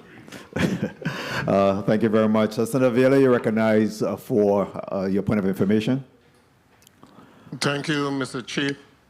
People of the Virgin Islands. Through the chair to legal counsel, in the post-audit report, the second category, FY 2025 budget / FY 2026 budget book. Can you please explain that category to me? What does it represent? Senator Viola, the question is for the legislature's legal counsel or one of the... Sorry, post-audit. Post-audit. Mm-hmm. Post-audit. Yes, sorry about that. That's...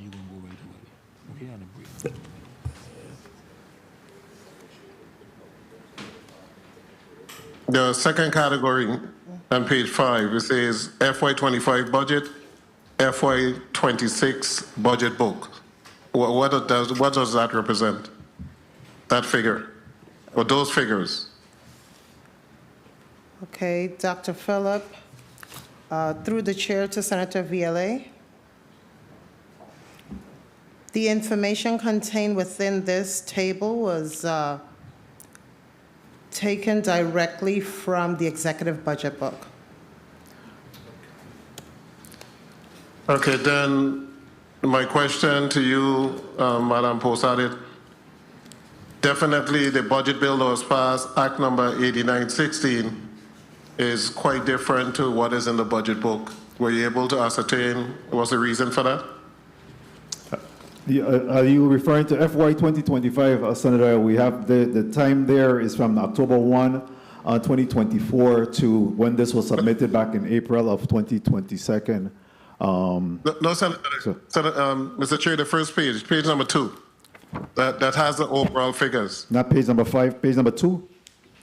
Yeah, not number 5, number 2. Okay, you said page 5 before, so page 2 is what he's making reference to post-audit. Oh, page 2, okay. Yeah. Let me take a look at some. I said the wrong page, I didn't realize that. Sorry about that. Yes. All right, so she'll do her research and get back to you, Senator. Yes. Go ahead, you prepared to respond? Yes, I will get back to you. I'm going to contact the analysts who put this together. Yeah. We'll get back to you on that, Senator. We're looking at page 5 before, but we'll get some clarity on page 2. We'll get back to you. Okay, thank you. All right, you're welcome. At this time, the chair will recognize Senator Avery Lewis. You recognize for your 6 minutes. Thank you. Thank you. Thank you, Mr. Chair. Good morning. Good morning, colleagues. Good morning, testifiers. Good morning, people of the Virgin Islands. Ms. Modest Elliott, real quick. In your MIS division, what steps is being taken to enhance your cybersecurity and your system reliability? I'll yield to Director Henry. Carrie Henry, MIS Director. We have recently upgraded our servers and the operating system. These are our network file servers. for both St. Croix and St. Thomas offices.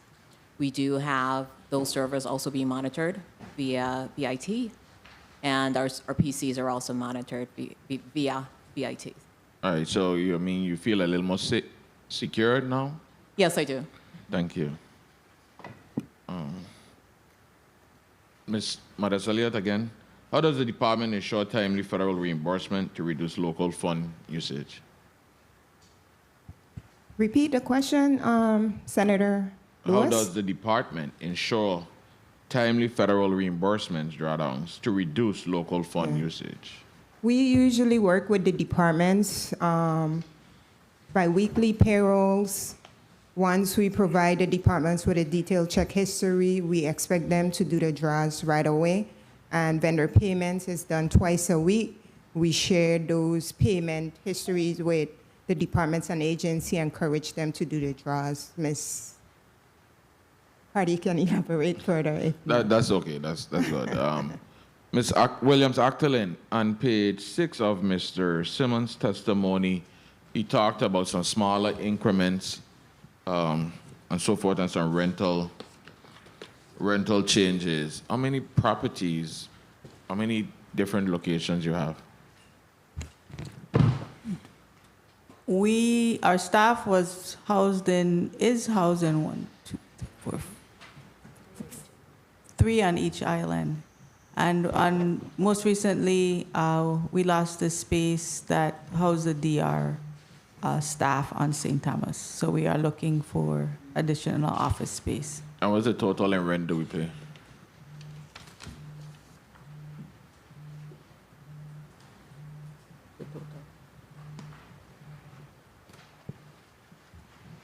So give us, again. Yes, while we wait, Mr. Simmonds, good morning, good afternoon. What's the status of the 99 steps? And what's the new cost of it? We just work with the Department of Public Works to complete some change orders. Well, one had to do, there was a saw line that runs along the 99 steps, and we needed to have a change order to repair that saw line. There were some other issues that the Historic Preservation recommended some changes to the lighting and stuff like that. So we're back on track. The total cost is now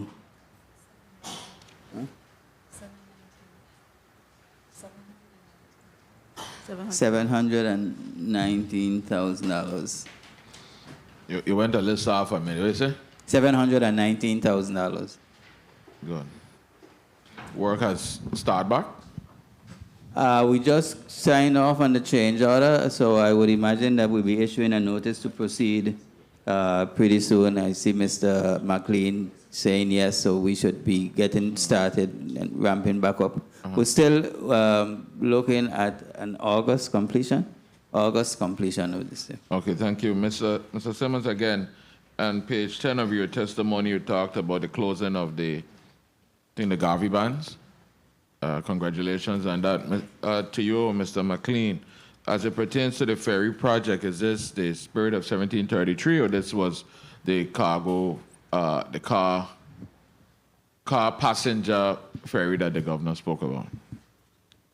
Jomo McLean, this is for St. Thomas, St. Croix fast ferry that's slated to carry both passengers and vehicles. All right, I know in the St. Thomas district, we're going to take $48 million to complete the vet drive project. Does this culminates all the funding necessary for that project? Yes. And when we're looking to see 1 minute. We anticipate to start solicitation in this summer, so we should begin construction by the end of the year, the beginning of next year. Okay. You see $28 million for roads in St. Croix. We have a little change for any in St. Thomas? Outside of the Veterans Drive project, no, Senator. All right, Mr. Simmonds, your building, Ms. Octalien Williams is doing a fine job in remodeling the Three Islands, what about your building? We need some space, so we were hoping that since you elevated to this body, we would have been able to get the building that you formerly occupied, but it seems like that's not to be, so we do need some space. Outside of the space you needed, Mr. Simmonds, your building could use a little TLC. Well, what about that? That's what I'm speaking Well, about. we had issued an RFP for painting and sprucing up of the building, but we were not successful in getting anyone to bid. We did that at the same time. We had issued the RFP for the 99 steps, but we didn't get any takers. So what we plan to do is to try to select a contractor and just work with a contractor on a scope and move forward with sprucing it up. But we wanted to complete the 99 steps project. Mr. Chair, I just have one more follow-up question, if I may. You may. Yes. To Mr. Simmonds and to Ms. Williams-Octalien, sorry about that. Last week, this body, we expanded the line of credit from 150 million to 200. 200, right? 200. Yes. So it's 250 or 250. 200 to ODR. And I know in the original there was 100 and then 50 million for operating costs. But it does now expand it out to 200, and that's just for Ms. Williams-Octalien and her projects. Were you aware of that? Yes, Okay, so that's a help. absolutely. Good. You have an answer for me about the rent? Yes. Yes. Good day, Archer Watlinson. Hello, Archer Watlinson Francis, Deputy Director of Finance and Compliance for the Office of Disaster Recovery for the 3 properties that we pay rent for. The total is $235,000 annually. Thank you, Mr. Chairman. Thank you very much. Thank you, testifiers, for your answers. Thank you very much, Senator Avery Lewis. I know, Post Auditor, you have a response to Senator Vieira. As soon as you get back in the room, I'll have you respond to him and his point of information. I also want to recognize the presence of committee member, Senator Maurice James. Good morning, Senator. Welcome. Senator Frederick, you are recognized for your 6 minutes. Thank you very much, Mr. Chair. Good morning, colleagues. Good morning, testifiers. Good morning, central staff and my wonderful staff, of course. To the listening and viewing audience, a pleasant good morning. This line is directed towards Mr. Simmonds. In reference to your testimony, page 12, on the rum cover over, I need to get some clarification on some of these numbers. You spoke about what was the projected rum cover over as being 20 million proof gallons for FY 2025. Can you tell me what FY 23, 24, and projected FY 26 numbers are? I can get you the information, Senator. I don't have that at the top right now, but I can get you the information. So in your presentation, you spoke about FY 25 and the fact that we've experienced a shortfall. What was it, do you recall what it was for FY 24 that caused at least a guesstimate? If 20 million was FY 25, what was 2024? I don't want to pull numbers up. There was a shortfall in terms of the projection versus the true-up numbers for the last 3 years. The amount of sales did not You gotta speak up a little bit, Mr. Simmonds. The sales did not equal the amounts projected over the last 3 years. But let me get the exact numbers for you. I don't want to give you numbers and then they're not correct. But if you're asking what has happened, why the amounts projected, why sales did not equal what we've projected, there are probably a combination of factors. One, as I said, is the decline in consumption for rum in the United States. That's probably the major factor. Then, of course, in the last 2 years or so, the reduction in the rate has also had an impact. So, but what was the rate actually reduced, or we chose to use the 1325 versus the 1050? Because it's always been 1050. Yes, 1050. That was the reimbursement rate. 1050 is a permanent rate, yes. Right, so that's what I said. The last 2 fiscal years, we went ahead and used the 1325. No, we didn't use the 1325. We projected at the 1050 rate. Mr. Simmonds, let him finish his question, please. Let him finish the question. Go ahead, Senator. Okay, so when we use the 1050 for our projections, the only change would have been through the reduction in the proof gallons. So we've had a steady decline in the amount of anticipated rum that was produced in the territory, right? The decline has been in consumption and reflected in sales. Production, as I was saying earlier, is not an issue. They have sufficient capacity and they're able to produce more rum if needed, but we're not going to produce more rum if they're not able to sell it. So the issue has been the decline in consumption, which reduces sales, but production is not really a problem. Okay. I think someone will probably need to go and have a sit down with these rum manufacturers, because I assume Puerto Rico is having the same problem we are too, right? Yes. Okay. Yeah.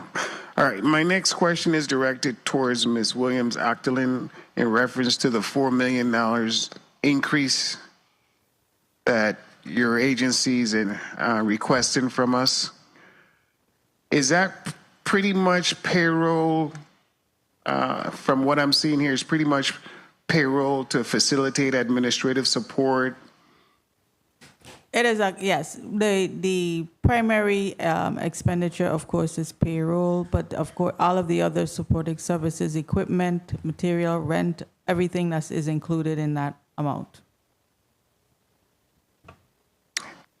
It's additional to what's currently being utilized? 1 minute. We do have we have incorporated costs for office space, because as we ramp up, we need to have space for the new employees. Okay, thank you very much. So my last question is, in this segment, is directed towards OMB. Finance. I was trying to 30 figure out here, I seconds. wasn't quite sure. I see that you've increased your budget by $500,000, but it was through some physical responsibility unit that you spoke about in your testimony. Are we trying to do away with the third-party fiduciary that we currently use? Yes, we are. And why is there not a cost savings if we bring it inside? Okay. I'm not sure if I understand your question. We are trying to exit from the third-party fiduciary. However, we are working towards exit of the third-party fiduciary. However, the $500,000 you're referencing is for implementation of new GASBs. We have currently GASB 87 and 96, which is leases and subscription-based IT agreements. Mr. Chair, if I may, one more question. You may proceed, Senator. Thank you very much. In terms of the accounts payable processes, who's currently over the prioritization of accounts payable in the Office of Management and Budget? That would be at Department of Finance, not OMB. Okay, Finance, who's handling the accounts payable duties as we speak? Our team here, AC Wells.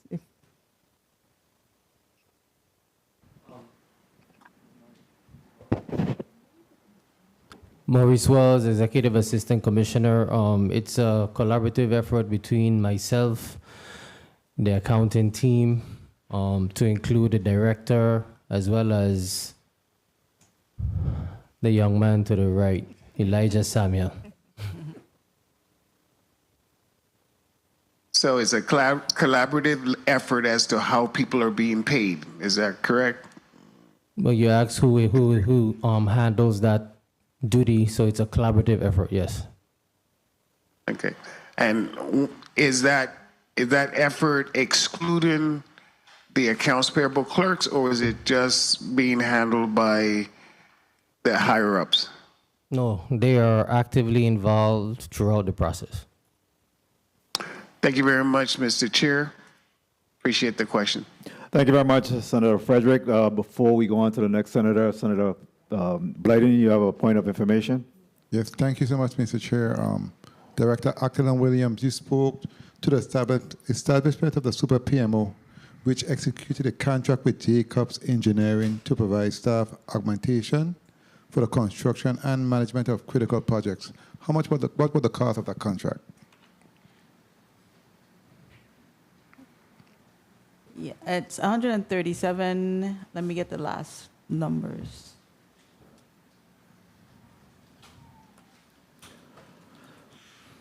Approximately 137,000, basically. Million. Million? Yeah. $137 million? For 3 years. 100. Archer Watlington Francis, $235,258. 3 years. For 3 years. That's 40-some plus $1 million a year. We actually have a schedule where they the different values for the not to exceed, so it starts off smaller and increases. I can give you the amount for each. Can you detail exactly what they're going to be providing, please, for that price tag? Pretty much they're managing, assisting, and providing staff augmentation to the Super PMO to provide project management services and construction management for the rebuild of all the hospitals, all the schools, all the fire stations, the WAPA generation power plants in both districts. They're multi-billion-dollar projects that they're assisting us in managing. Okay, very well. Thank you for your response. Thank you, Mr. Chair. Thank you very much, Senator Blyden. Post-audit, you had a response for Senator VLA. Yes, I do. You may proceed. Senator, the information contained within that column was computed utilizing the Activity Center as presented within the fiscal year 2006 executive budget book. 2006? Mm-hmm. 2026. I'm sorry, 2026. Yes, so it was not taken from the summary. It was actually computed through the activity centers. Senator VLA, you have a follow-up to that? No, I'm good. I understand how she got the numbers. I just needed to know. Okay. My follow-up would be to finance. That number is different to what was appropriated in Act number 8916 for FY25. What's the reasoning behind that? Exactly what number are you referencing, Senator VLA? If you look at page 2 of the post-audit report, the second column, according to the post-auditor, is a number in the budget book for FY25, adding all the categories up. But that number exceeds the FY 2025 appropriation as contained in Act number 8916. Does that include raises or something? But there are other categories that's also different. No, I guess our focus was on Act 8916, which was accurate. I have to take a look, so let me take a look and then respond. Okay, thank you. All right. Thank you very much. Next, the chair will recognize Senator Fonseca. Ray Fonseca, you recognize for your 6 minutes. Thank you, Mr. Chair, and a special welcome to all of the testifiers before us today. I want to give a special welcome to Elijah Samuel and Brandon Winter. As you know, Elijah Samuel is the grandson of Benny Benborn Stevens, who rode 30 in Bovoni to Nada from the horse race track all the way up to Bota Boshelta School, named after his grandfather, a Virgin Islands hero. I want to go quickly to Mr. Simmonds and my condolences on the passing of your beloved father. Okay, so on page 11 of your testimony, you wrote that as of March 31, 2025, the value of your investment portfolio is $167.7 million. Last calendar year, it was $140 million. So in 1 year, your investment portfolio increased by $27.7 million. Well, Sapupa. So my question is, right, is that your ask before this budget committee is $26 million for fiscal year 2026. And it's funded by $5 million from gross receipts, $9 million from the general fund, $8.2 million from reimbursements, and $3.8 from another fund, and $100,000 in rent. So my question to you is, since your investment portfolio went up $27 million, if this committee does not fund that $26 million, would that adversely impact the Public Finance Authority? And how will it impact the Public Finance Authority? Senator, if you don't fund our budget, we can't operate. The investment earnings on bond proceeds cannot be used for our operating costs. There are covenants that govern how those funds can be utilized. And they have to, in most instances, either have to be applied to debt service or applied to the projects that were funded by the proceeds. So if you don't fund our $26 million budget partially with the $9 million that we're asking for, it would severely impact on our ability to operate. Thank you. So through the chair, can I get a request of how you plan to utilize that $27.7 million increase of your portfolio? Okay, so I want to go now to another question here regarding the EU blacklisting on page 16. And that's normally for agencies or governments, et cetera, that are non-cooperative with tax jurisdictions. What is the Public Finance Authority doing to remove itself from that European Union blacklisting? Well, the Public Finance Authority itself is not blacklisted. The government of the Virgin Islands is, and the Public Finance Authority is working with our legal team in Washington, Winston and Strawn, as well as a firm in Germany that we've also contracted with to work to the European Union to get the government removed from the blacklist. So we are funding those contracts, working with the Washington legal team and the government of the Virgin Islands to have the government removed from the blacklist. Okay, thank you. Real quickly, I want to go to, in 2019, you issued some TIF bonds, which is a tax incentive finance. And part of it was to create the debt service reserve. And I noticed that just the other day when you closed on the Garvey bonds, $6 million was set aside also for debt service reserve and closing costs, et cetera. Is this the same debt service reserve, or it's two separate funds, or are they commingled into one debt service reserve? No, they're separate. Each bond issue would have its own debt service reserve fund. So the tax increment finance issue had its debt service reserve, as the Garvey bonds have its own debt service reserve. Okay, so what's the balance of the debt service reserve for the 2019 TIF bonds? Do you have that number? Well, that... 1 minute. We recently refinanced that... Excuse me, TIF loan. through the chair, I need a number. I don't want your actions. Can you, through the chair, provide us the balance of the 2019 tax incentive finance debt reserve? Okay, real quickly, I want to go to finance now, and congratulations. You know, I think this is a very good report. So now the Tyler... 30 seconds. The Tyler Technology Time and Attendance Systems. So 5 agencies you said are live. Which are the 5 agencies that are live? Yes.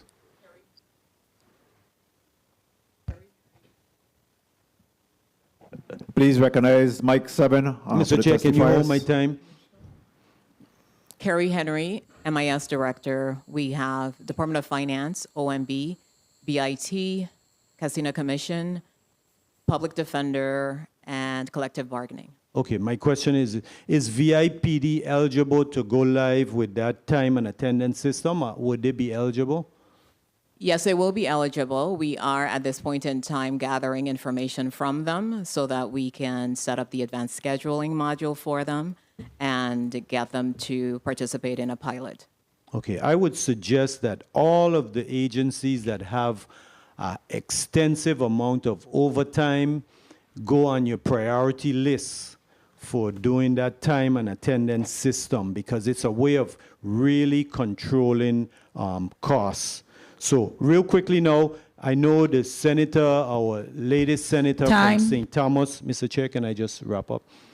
He asked a question about the drawdowns and the reconciliation. What is the balance now of the drawdowns? You know, the indirect costs fund, we've been using the general fund to cover those costs, and we want to do the federal drawdowns. What's that balance, more or less?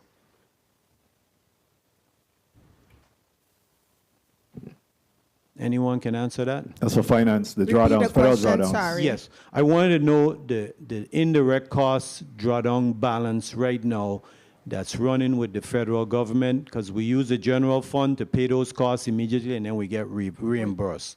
What's that balance, more or less? We don't have it. OMB is still working, trying to get the indirect cost rate situated. We have the fund balance. Oh, sorry. We don't have that for you. OMB is working to update the indirect cost rate. I think currently it's like 10%. We're trying to get to 15%. But I believe we have the fund balance for the indirect costs. And what's that? What's that? You have it, Mr. Elijah? The fund balance? Okay. Okay. Elijah Samuel, Operations Manager. We'll have to get back to you on that. Okay, thank you. If you don't get back to me, I'll call your mother and your father. Thank you, Mr. Chair, for the time. Thank you very much, Senator Fonseca, for your line of questions. Real quickly, before we go to Senator VLA for his line of question, I wanted to ask Department of Finance, how many employees do you have making under $35,000? How many employees making 135? Under $35,000. I don't think we have any. ODR? None? PFA? None. Thank you. Senator VLA, you recognized for your 6 minutes. Thank you, Mr. Chair. Good morning to the people of the Virgin Islands. Good morning. Good afternoon. Colleagues, and good afternoon to the testifiers. Ms. Elliott, on page 14 of your testimony, you said delayed reporting by GVI agencies hinders the Treasury staff ability to make consistent month-end adjustments and complete accurate bank reconciliations. I have heard that same statement every single year for the past 7 years with no progress. What has changed, or what mechanism is being put in place to make sure that your department is able to receive timely information to do its job? We are actually conducting training with EY, but I'll allow Ms. Okay, so hold on. In asking about training, I just asking about giving you the data necessary to do reconciliation and do what you need to do as the Department of Finance. And overall, government entities are not turning in the reports, CFOs, etc. And I'm not seeing any type of repercussion. I'm not seeing any type of executive order in which I'm reading an executive order that these CFOs must submit data to finance and to OMB. And I'm just putting it on the record because you're going to continuously say this unless something changes. And it can only change from the top because you're not the chief executive that you're able to tell somebody they need to do X, Y, and Z. Now, in reference to the post-audit report, page 9, I am seeing audit services, BDO, USA, LLP. All the same, different what? Companies? No, BDO USA is the same. Yeah, it's one Say that company. again? It's one company, BDO USA. You are speaking to the mic. Sorry. BDO USA LLP is one company. Okay, and they're getting paid $5 million a year, and we're behind 4 years in audits, and they're getting paid $5 million a year? What are we expecting for that $5 million cost? We're actually working closely with them to do some additional reviews, and that is taking the 2022 audit longer than we anticipated, and included in the cost, the actual contract. Hold up. My point is we're paying $5 million a year. Are they late with the audits because the government agencies are not turning in the information? Is that the issue? That's part of it. That's part of the issue. So it's part of the issue. Therefore, they need to make these entities turn in, or else we're paying $5 million for nothing. We're paying $5 million for an entity that is being paid to complete an audit, that can't complete the audit because they're not getting the information. So I'm just really requesting that something got to change. ODR, I'm looking at the report and Mr. Simmonds or Ms. Octalien, and I'm reading the one table that you have in the back, the chart you have in the back. CH2M or Hill Company, year 2, $48,032,000. CMTS, a total of $28 million, not to exceed $28 million. Grant Engineering, not to exceed $12 million. Jeridian Design, not to exceed $25 million. Springfield Associates, not to exceed $32 million. When I add everything up, I think I get like over $130 million in professional services every year for construction management. Is this a duplication of services? We spending $100 and something million for $600 million in project that you project for the next fiscal year? Absolutely not, Senator. They're not duplication.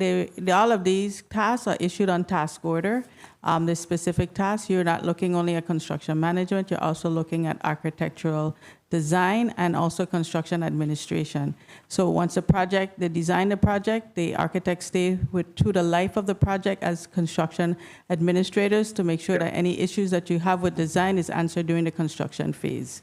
So it's not a duplication. The numbers I'm looking at are annually. And I know one of the concern was the administrative costs and everything. We're having a tremendous amount of administrative costs, and we're not seeing as much work on the ground completed for the monies that we pay in every single year. So I want to make sure, with us paying $100+ million, we should be able to get $1 billion worth of services. That would be 10% that we paid in other fees. But I see the number to be a bit off. In reference to the tourism revolving fund, you have a fund balance for that, Ms. Elliott? You have it, Mr. Samuel? Please recognize the mic. Today, as of the last time because we do it every quarter, so provide that. Yes, go ahead. Afternoon, Elijah, Operation Manager. As of May 30th, we do have the tourism balance. What is the balance? Give me 1 second. While you're looking for that, federal drawdowns 1 minute. being made by department for federally funded projects, block grants, etc., are they making timely federal drawdown to include payroll that allows financial flexibility? Media, please leave on the mics for the testifiers.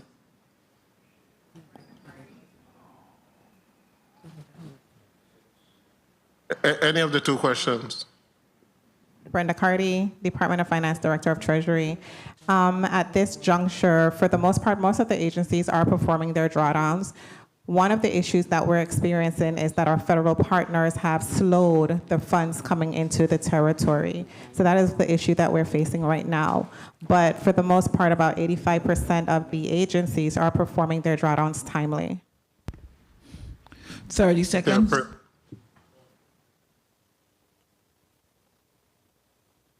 Go ahead with the answer to the first question. Elijah, Operations Manager. So as of today, in the Tourism Revolving Fund, we have $88,090,815. 88 million? Yes, sir. Impossible. I need to speak to $88 million in the, so you're saying that you have literally 2 years of the total payment in the Tourism Revolving Fund in that particular account? The fund only generates $44 or $45 million a year. How do you have $88 million? And that's one It's of a the, running balance from previous years. No. Young man, let Ms. Elliott there answer that. We collect 43 to $45 million. If it has $88 million, the fund has not been reconciled at all. okay. And that's what I was going to mention. We actually contracted a firm to help us reconcile our fund balances, and that's one of them that we have top of the line, top 5. And Mr. Chair, I'll end with this. That fund is being used as a general fund. Okay, that's Bank 2, and it's being utilized as a general fund. There's no way there's $88 million in there when you don't have money to pay vendors after the carnival activities.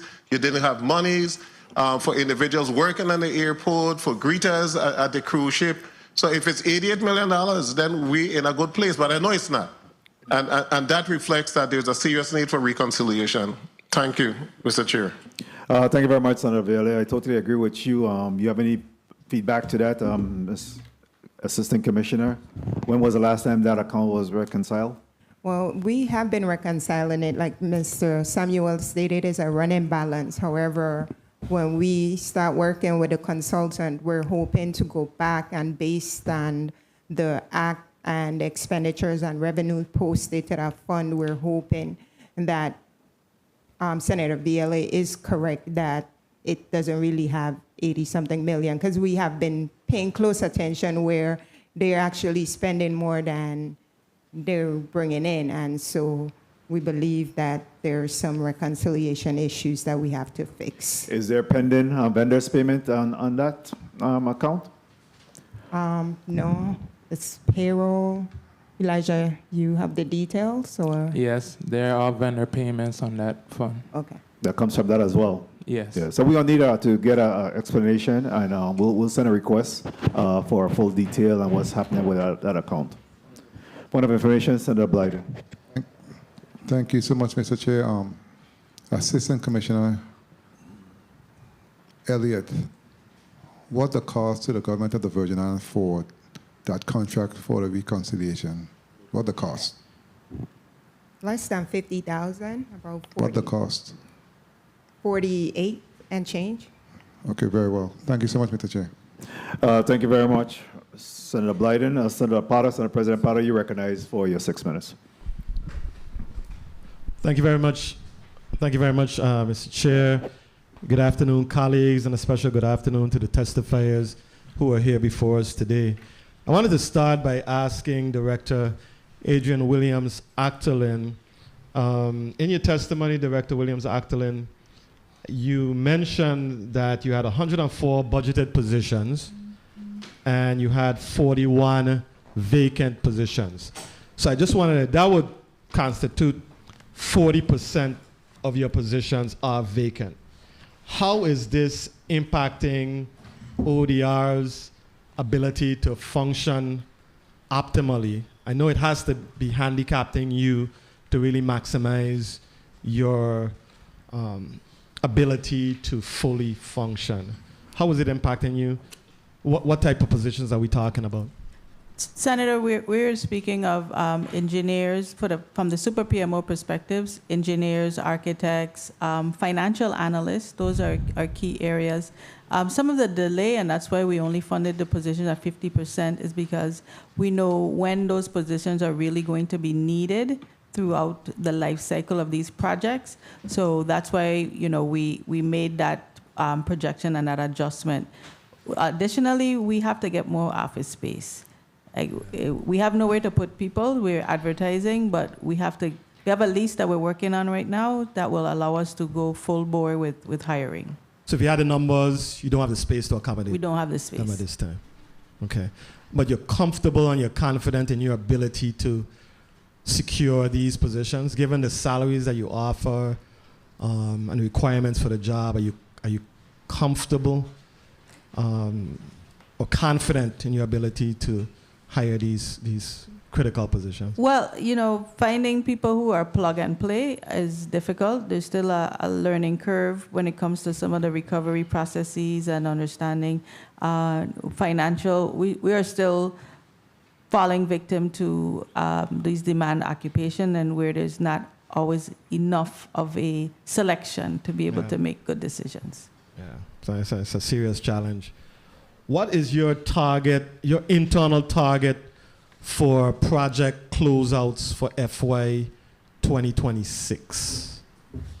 You mean, when you say project closeout, you mean the varying projects? Because they all have, so we have a number of projects that we expect to, like key ones, like Charlotte Kimmerman to be finished in November of this year. We're tracking getting all the libraries done this year. We are mostly focused on getting these big bundle projects started, mostly, and the Head Starts. The Head Starts are another set of projects that we want to make sure that we close out this year. This year, okay. Thank you very much for that. Director Simmonds, I wanted to ask you to follow up a little bit on page 9 of your testimony. You mentioned that you reminded us that earlier this spring, Kroll Bond Rating Agency affirmed the long-term credit rating of BBB, revising the outlook from stable to negative regarding the whole matching fund business. Now, I wanted to just get a sense from you. This is your level of expertise. What does that mean? What sort of long-term or short-term ramifications should we expect from this? Is this something that we should be cautiously concerned about? What's your sense? Well, I guess cautiously. Please recognize. Sorry. Good afternoon. Cautiously concerned is probably a good way to put it. What they're saying there is that the credit is still good, a BBB rating. However, there are issues. One, as I was explaining earlier, is that sales consumption has declined and resulting in reduced cover over, and as well as the fact that the Congress has not acted to increase the rate to the extension that has historically been approved by the Congress. So those are issues that impact on the amount of cover over that is generated. And so, what they're saying is that, these things need to change in order for the outlook to become positive again. And if it doesn't and it continues on that trend, then it could spell long-term trouble. Understood. You and my colleague here to the left had colleague in St. Croix had a 1 minute discussion about production versus consumption. You weren't concerned about, I guess, the ability of the entities, the companies to produce. Right. But what was driving the whole production was the fact that the consumption, the demand for the product was down. Right. Is that something that we... 30 seconds. That is out of our control, so to speak. Are we having discussions with them if this is a trend in the world of, I don't know if the word is spirits or whatever. How will that impact us long term? Any thoughts on that? Well, we are having those discussions. We meet with the companies regularly, and we have those discussions regarding their marketing and incentives and whatnot. But it is a trend in certain spirits doing well. For instance, tequila. But then there are some like rum and to some extent whiskey that have slowed. Then you got those ready mix and those flavored stuff that people seem to be going crazy about. So what needs to happen is that the companies need to find the strategy that encourages. We sell rum. That's what we do, and so they've got to find ways to encourage people to buy more rum. Correct. And so while we understand the market dynamics, finding that niche and expanding on it is what needs to happen. But yes, I wanted to make the point that the capacity is there. We have tremendous capacity, production capacity, but the sales and consumption is where we need to focus on improvement. Understood. If I may, Mr. Chair, just finally, again, my concern or my thinking is whether the long-term strategy of the companies will be in sync with our long-term objective of maximizing the production of rum. And if they are going in a different direction long-term, it could have some potentially dire consequences for us if we don't somehow have a merger of their long-term objectives with the long-term objectives of the U.S. Virgin Islands. Yes, but I think what we're seeing is that our objectives are in sync. I think right now, let's face it, these are very good contracts that they have. They produce, they sell more, they make more. They sell more, they get more. So it's not that if they cut back on their marketing or cut back on their production intentionally and don't produce to sell more rum, that somehow benefits them. It doesn't. Gotcha. So I think we're in sync in terms of our objectives. We just got to find new ways to sell more rum. Understood. Thank you very much for your response. Thank you for the flexibility, Mr. Chair. Thank you very much, Senator Potter. Before we go on to the next senator, Ms. Ms. Elliott, Assistant Commissioner Elliott, in respect to your testimony, you talk about the processing of 6,400 checks on a biweekly basis, in addition to other miscellaneous payments that's required. How many of these checks represent hard paper check versus electronic direct deposit? Less than 300. Am I correct, Brenda? Less than 300? Around that. Around 300? About 300 are paper checks? Yes. So what is being done to ensure compliance? Obviously we had an act that required, direct deposits, Act 6585. What is being done to push that forward, because it was touted as a cost savings measure, and I would imagine 300 is a small, minute number, but what are we trying to do in terms of maximizing that? Yeah, we definitely have to revisit. However, those folks just wouldn't do the direct deposit forms, and so we have to pay them based on the law. So we're hoping we can reduce it, but for now, we print about 300 checks every 2 weeks. And sometime back, there was a move to print checks in the St. Croix district. Is there any plans to revisit that as well? Or that is something We do print checks on St. Croix, but Ms. Carey could give you the specifics. Ms. Henry? Carrie Henry, MIS Director. Yes, we have been printing payroll checks on St. Croix for a number of years. You have been? Yes. Continue to that. Great. Thank you. I'd like to recognize the presence of Senator Clifford Joseph, and next the chair will recognize Senator Angel Bolquez Jr. For his 6 minutes. Good afternoon, Mr. Chair. Good afternoon, colleagues. Good afternoon to the listening and viewing audience. And good afternoon to the testifying panel here before us. I'm going to start off with the Department of Finance. For your fiscal year 2022 and 2023 audits, they remain incomplete despite your stated 8-month plan. What exact budget resources are you going to utilize to conduct the rest of those audits? Can you rephrase the question? You said what budget?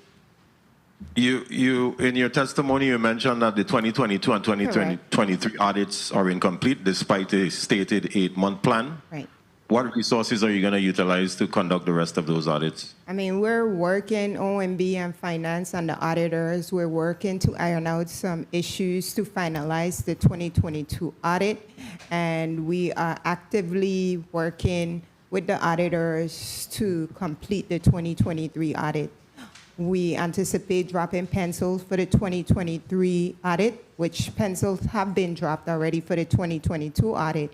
And we hope to issue both audits within August 31st through 9/30. That's the plan for now. Okay, very well. And the department is also, like you mentioned, collaborating with OMB and a third-party stakeholder to facilitate an exit from receivership. What specific financial policies or controls still need to be strengthened in order for the territory to credibly exit this receivership status? We're finalizing the capital asset policy with DPP and OMB education.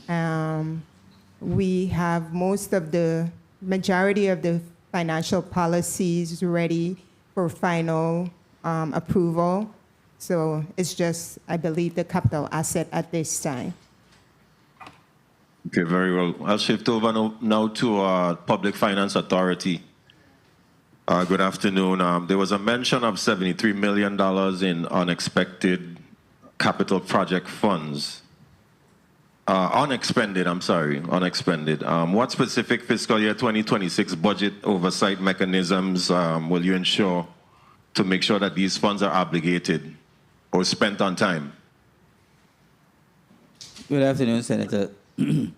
The funds are allocated to the various departments and agencies for different capital projects that have been authorized by legislation, and we only process the payments. We are not involved with management of the projects.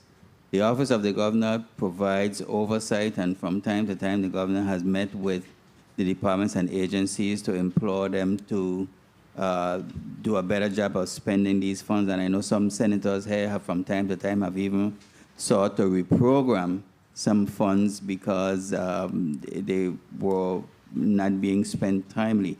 But we're the paymasters in this process. The management of the project falls between the departments themselves and, to some extent, the Department of Public Works, depending on the project.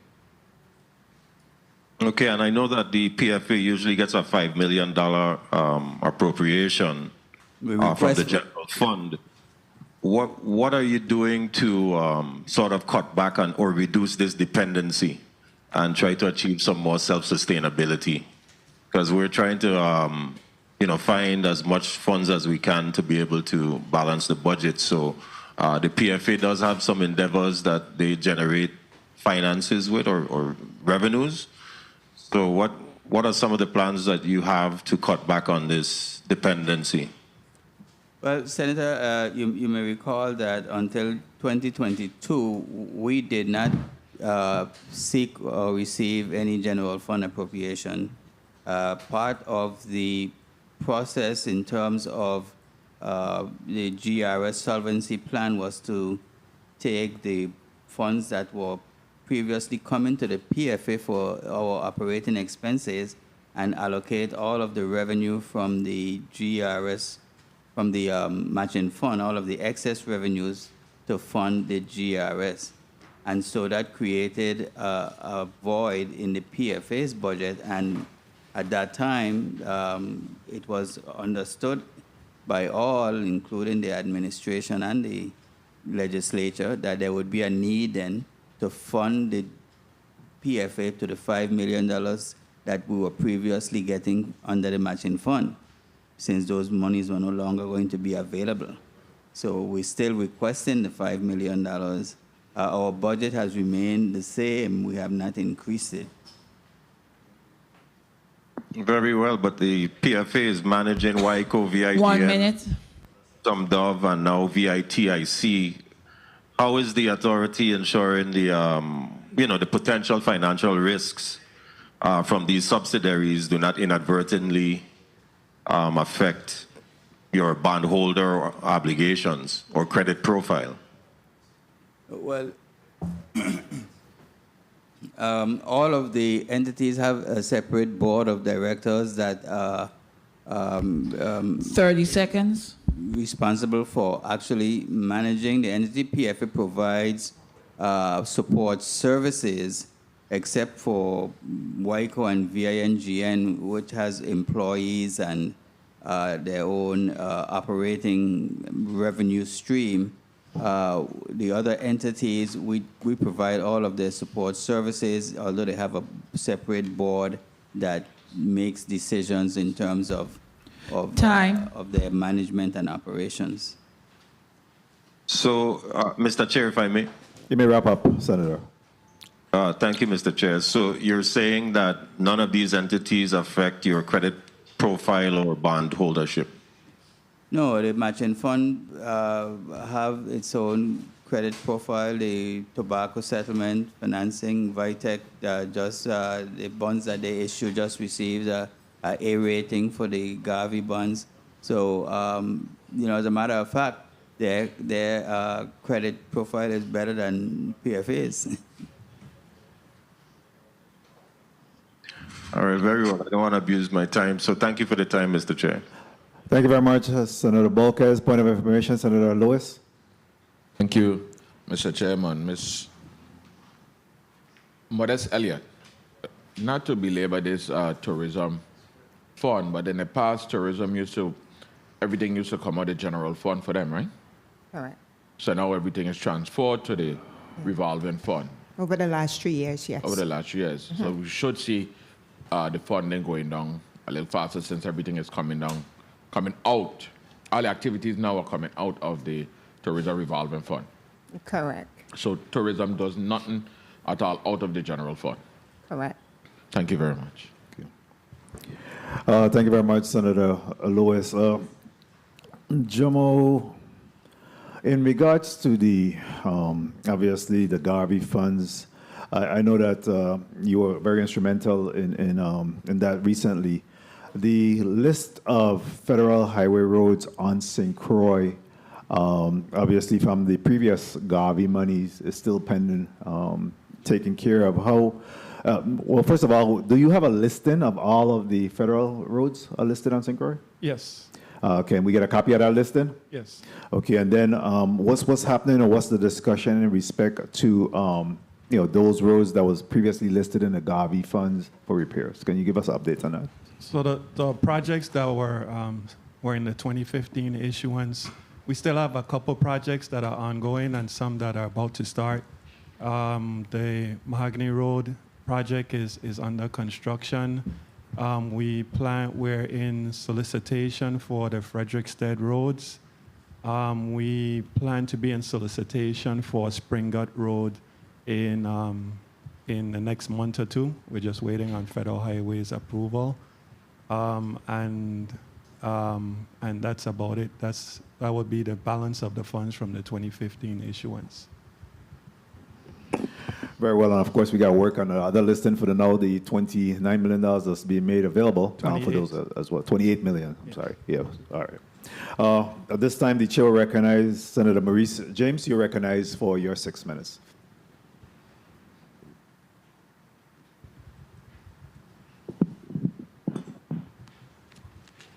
Good afternoon, Islands. Thank you, Mr. Chair.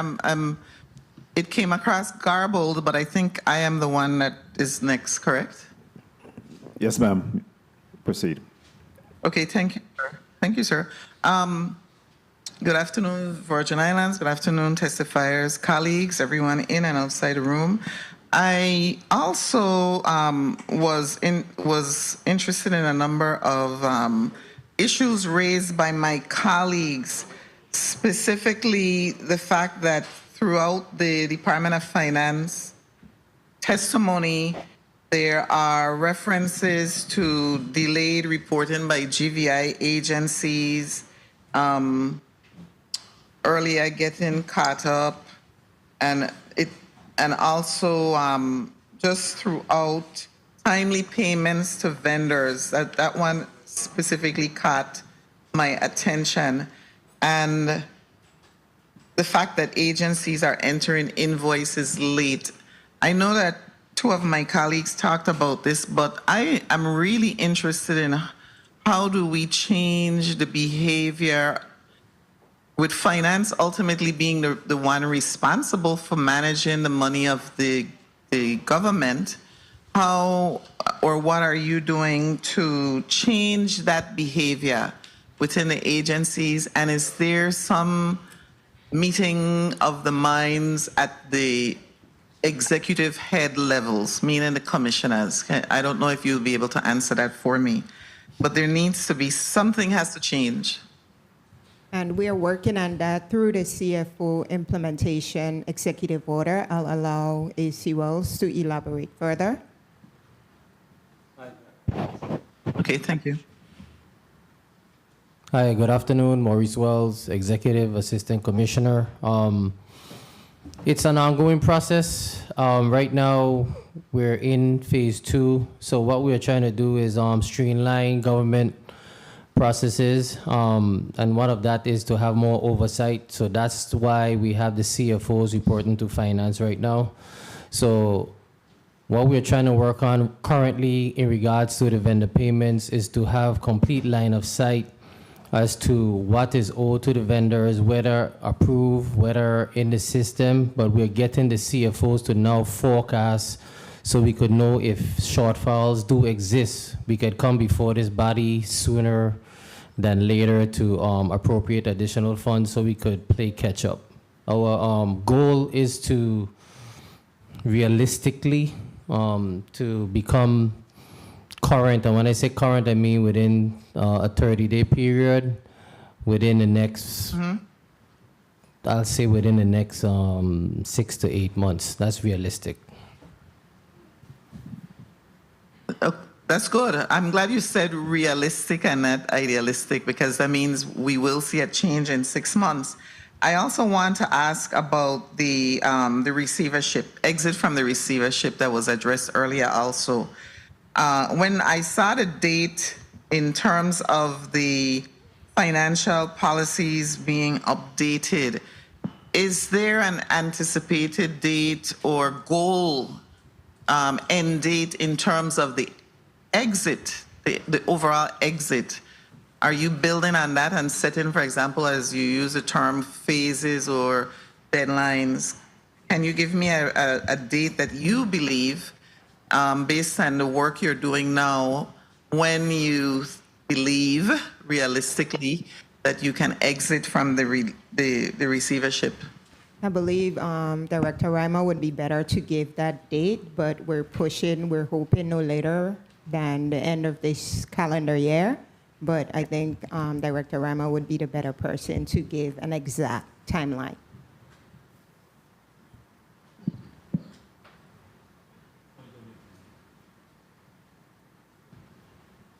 Is it someone else who's going to answer that, or they're not present? Oh, Director Rama for OMB. No, he's not present. Sorry. He'll be here this afternoon.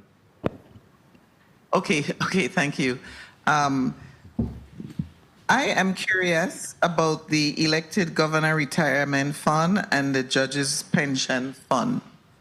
I see that the annuities for FY 2024 was $638,714, and for the judges, $257,186. Can you tell me the number of persons in each group that are collecting, if you have that information? For the governors, we have John DeYoung. Just a number. You don't have to. You don't have to call them out. You can. Can you just have someone count Governors the number and of Lieutenant Governors. 1 minute. 7. 7 for the governor and lieutenant governor, and how many judges? I believe it's just 2 judges, but I don't have that information readily available. Hopefully somebody will share it with me. Okay, thank you. I want to move on to ODR. Executive Director Octalien. 30 seconds. What is the amount of the contract with Jacobs Engineering? Is it 137 million over 3 years? That's correct. Okay, so the page 3 speaks to Jacobs providing staff augmentation for the construction and management of critical projects. I am trying to distinguish between what they're doing and the fact that on page 2, you speak to, as the super PMO brings the projects online, you have to fill, ODR will continue to fill positions in engineering, finance, accounts payable, construction, and project management. So if the super PMO contract was to provide staff augmentation, why are you filling positions? Or please enlighten me or clarify for me what those 2 sentences, how do they match? Sure, Senator. So they're contractual employees.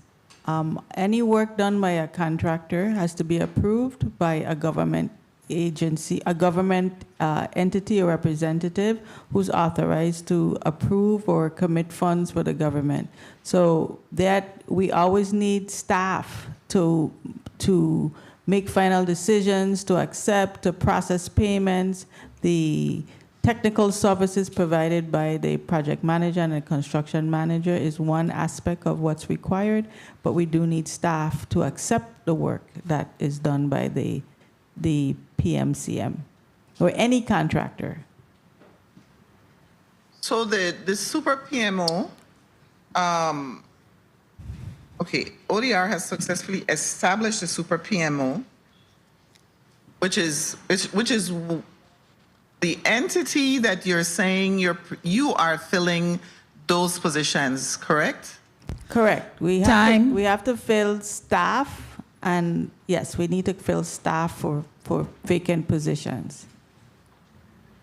Okay, I hear my time is up. I don't know if we have another round, but I will wait to hear. Do you have another question? Do you have a follow-up question, Senator? Yeah, just one quick one. Thank you, sir. I wanted to ask ODR, when you say that seed and float funds are necessary to facilitate drawdowns, is that separate and apart from the line of credit? And where you speak to that? Yes. So in order for us to make payroll, paid our rent, a lot of what we've submit goes to the federal government. They may take a long time to review, approve, and provide the funding for us. So we always need to have some type of seed funding because a lot of these programs are on a reimbursement basis. So we need to be able to pay and then be reimbursed. And so that we don't have issues with payroll, we need to have amount of seed funding that will allow us to operate. Additionally, not 100% of activities that we do is directly attributed to a project. So the federal government expects that you have some type of measure in order to support your operation outside of the federal dollars. Okay, thank you. Thank you for that clarification. I appreciate it. Thank you, Mr. Chair. Thank you very much, Senator James. Point of information, Senator Fonseca, you recognize your point of information? Yes, thank you, Mr. Chair. Regarding Act 8920, specifically with the retroactive wage payments, have those all been paid out to date?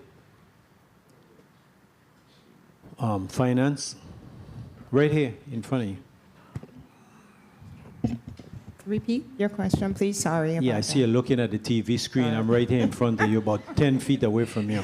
You're looking at the TV. I'm right here in front of you. Okay, the question is regarding Act 8920, I believe it was, with the retroactive wage payments. Have they been all paid out? There's still a small number, I believe, less than 1,000, about 1,000 that needs to Okay, be paid. one question, because I got a constituent, he got a check for his mother. His mother passed away about 20 years ago. And, you know, the family, et cetera, they have to. How long before those checks expire? You said his mom passed? Yeah, he got a check in his mom's name, but she passed about 20 years ago. How long the checks expire? Because I'm sure they're going to be 6 months. However, So what he do you needs to go to Department of Personnel. He needs to go to personnel? Yeah. Uh-huh. Okay, so anyone that have a check for a deceased relative needs to go to personnel, Correct. and personnel will handle the matters? Correct. Okay, thank you. Thank you much, Mr. Chairman, for the time. Thank you. Thank you very much on that. Also, along the line of 8920 and the retroactive payment, we had a situation and we had queried this during the budget overview in regards to those seniors, individuals have already been receiving Social Security, that if deductions were taken out, that they should notify the Department of Finance so that they could be refunded. Have you been receiving those calls and you're making arrangements to ensure that those people are being refunded? Based on the IRS website, Medicare, Social Security, taxes supposed to come out of those retro lump sum payments. So I haven't personally received any calls, but we know we did the research prior to.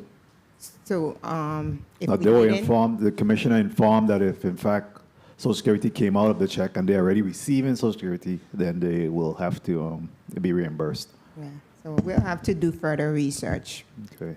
What was the income tax benefited by the GVI for that $22.5 million?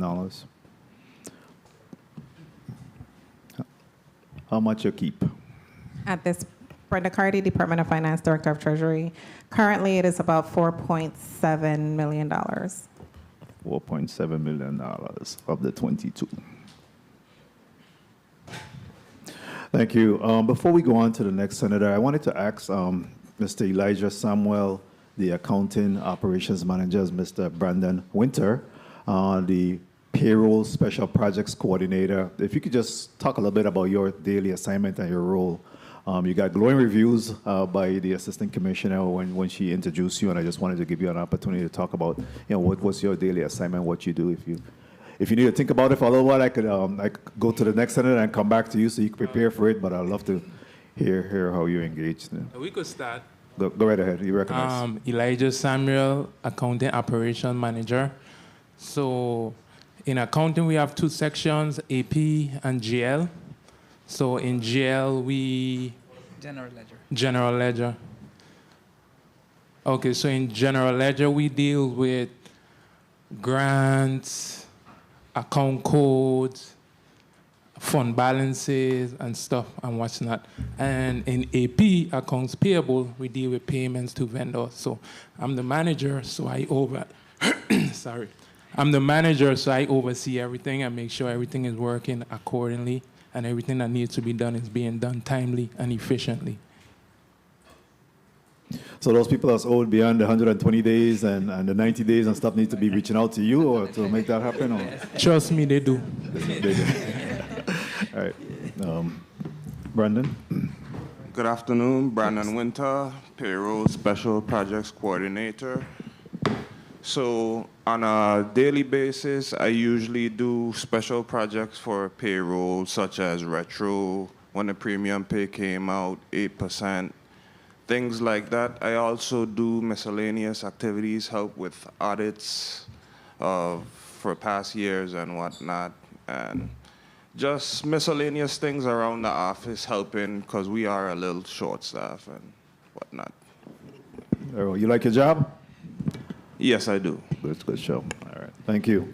Thank you for your contribution as well. I mean, you guys are the future of Department of Finance and the government of the Virgin Islands, and we appreciate the work that you're doing there. All right. So this is a good process for you to go through as well and hear some of the questions that's being asked. You know, some of it may be probative and provocative at times, but it's important that you have a good grasp of you know, how senators pose some of these questions. At this time, we'll recognize Senator Clifford Joseph. You're recognized for your 6 minutes. Good afternoon. Thank you, Mr. Chair. Good afternoon to the Virgin Islands. Good afternoon to the listening public. Good afternoon to the testifiers. And good afternoon to my colleagues. This is for finance. On page 5 of the post-audit report, it says that actually expenditures total 15 million plus, over $5 million more than what the department reported to the post-audit. Can you place on the record why this difference exists? Yeah, I definitely think it's a timing issue, but I'll yield to DC Guzman to elaborate. Wilfredo Guzman, Deputy Commissioner of Finance. As you can see, the report is dated to April 22nd. Like Ms. Morales says, a timing error, so we'll look into it and get back to you as soon as possible. Through the chair, you could send that information back through the chair, please. Will do. Okay. On page 8 of the post-audit report, professional service in FY 2024 was approximately $7.6 million. This number is now down to $4 million, and approximately $3 million difference. In this, is this professional service difference due to change in the GFI labor?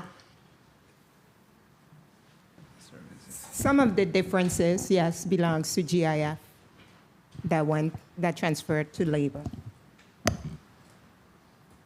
But just some, I mean, like $3 million ain't a little bit of money. So could you explain a little more on where, other than GFI, where the difference, at least give me one more difference, please. Can I get one more difference from you?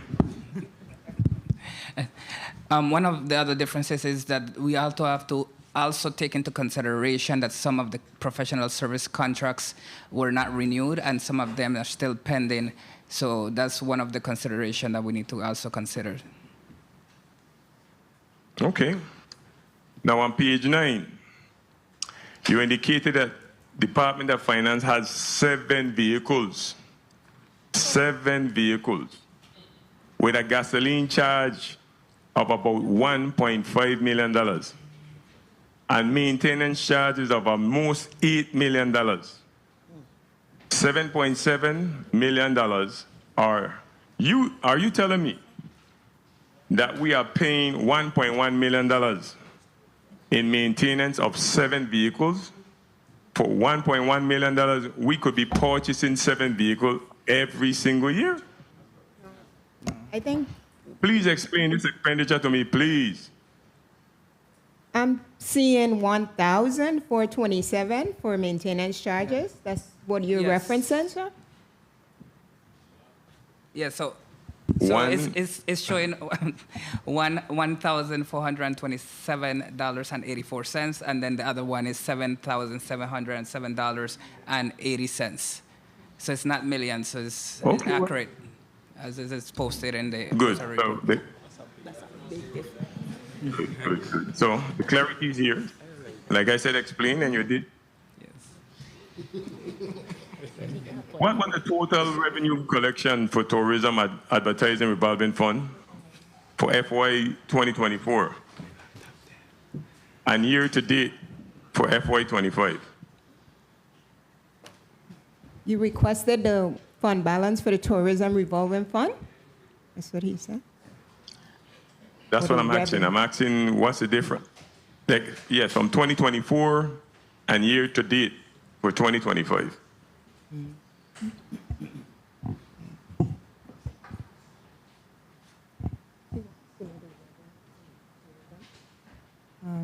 Can you clarify your question, please, Senator? I was asking for the tourism advertising revolving fund for FY 24 and year to date. What was collected? What revenues? Elijah Samuel, Accounting Operations Manager.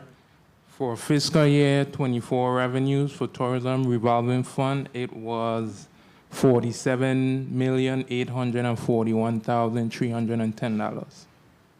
And as of today, it's $31,961,173. 1 minute. $173. Okay, thank you.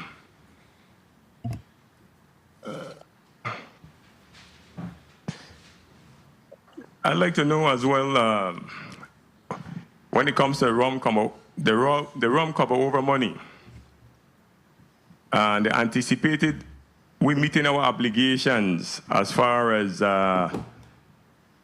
for 30 seconds.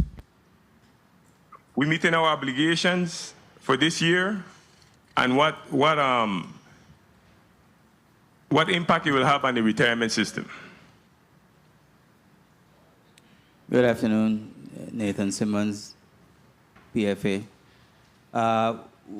The advance that we received in 2025, we were able to fund the debt service, time, and bonds, and the incentive payments. However, there was a shortfall in the amount that was to be paid to the retirement system. Do you have that shot? No? I think it was 20. It was over $20 million. I don't have the exact figure, but I can get it to you. Okay, through the chair you can. Yes, sir. Mr. Chair, could I ask one more question, please? You may, Senator. Okay, piggyback, after the senator spoke before me, is it possible for us to, through the chair, for us to collect the actual sums for the judge that's paying out, judges and governors, retirement fund, at a rate, at what percentage, what rate percentage are they being paid at? Could that be through the chair for us, please? Thank you for the time, Mr. Chair.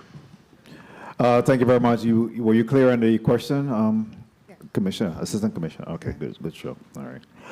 Real quickly, I think that rounds out the this particular round. I'm gonna go to a rapid 2-minute round. A point of information, Senator Viale? Yes, please. All right. In reference to the rum cover over monies, I think that it was revealed before that the decline in production was more one company than the next. Is Diageo still producing the same amount and the decline is with the Crucian rum production?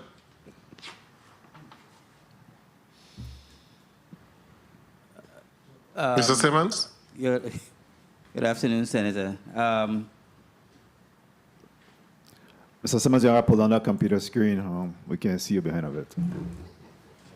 Do you have the data as to how much Diageo produced and what was the decrease and how much Crucian rum produced and what was the decrease so we can see exactly what is taking place? I can get you that information, Senator. I can get you that detail. Okay, because if you're looking at the national trends, consumption isn't actually going down. What is going down is that more individuals are drinking the flavored rum and the aged rum. So I'd like to know what is being done for the marketing component, because both Diageo and Crucian rum receive almost 50% to market and advertise rum produced in the Virgin Islands. And we're paying them that subsidy every single year, and the market value that they have is actually decreasing. You know, so I would like to, is there any part of the contract that speaks to that marketing and advertising component, that they have to meet certain guidelines to be able to continue to receive almost 50% of the rum cover over? There are certain milestones that have been met that takes them up to the 46%. And they both produce and sell at those levels, so they qualify for the 46%. But if they were to drop, then it would reduce.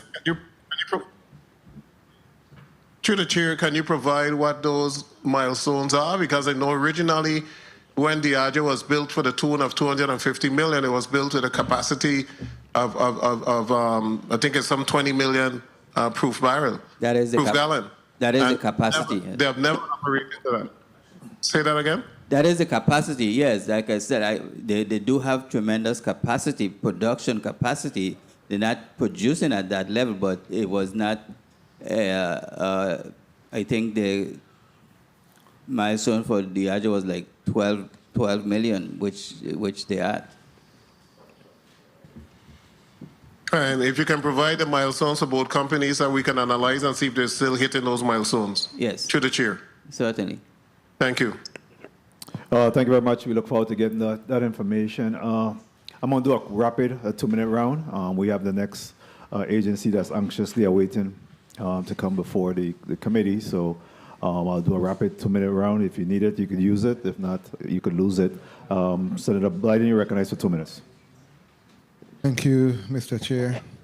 Let me ask Director Octalien Williams, throughout your testimony, and before also, you spoke to the different projects and bundles, etc.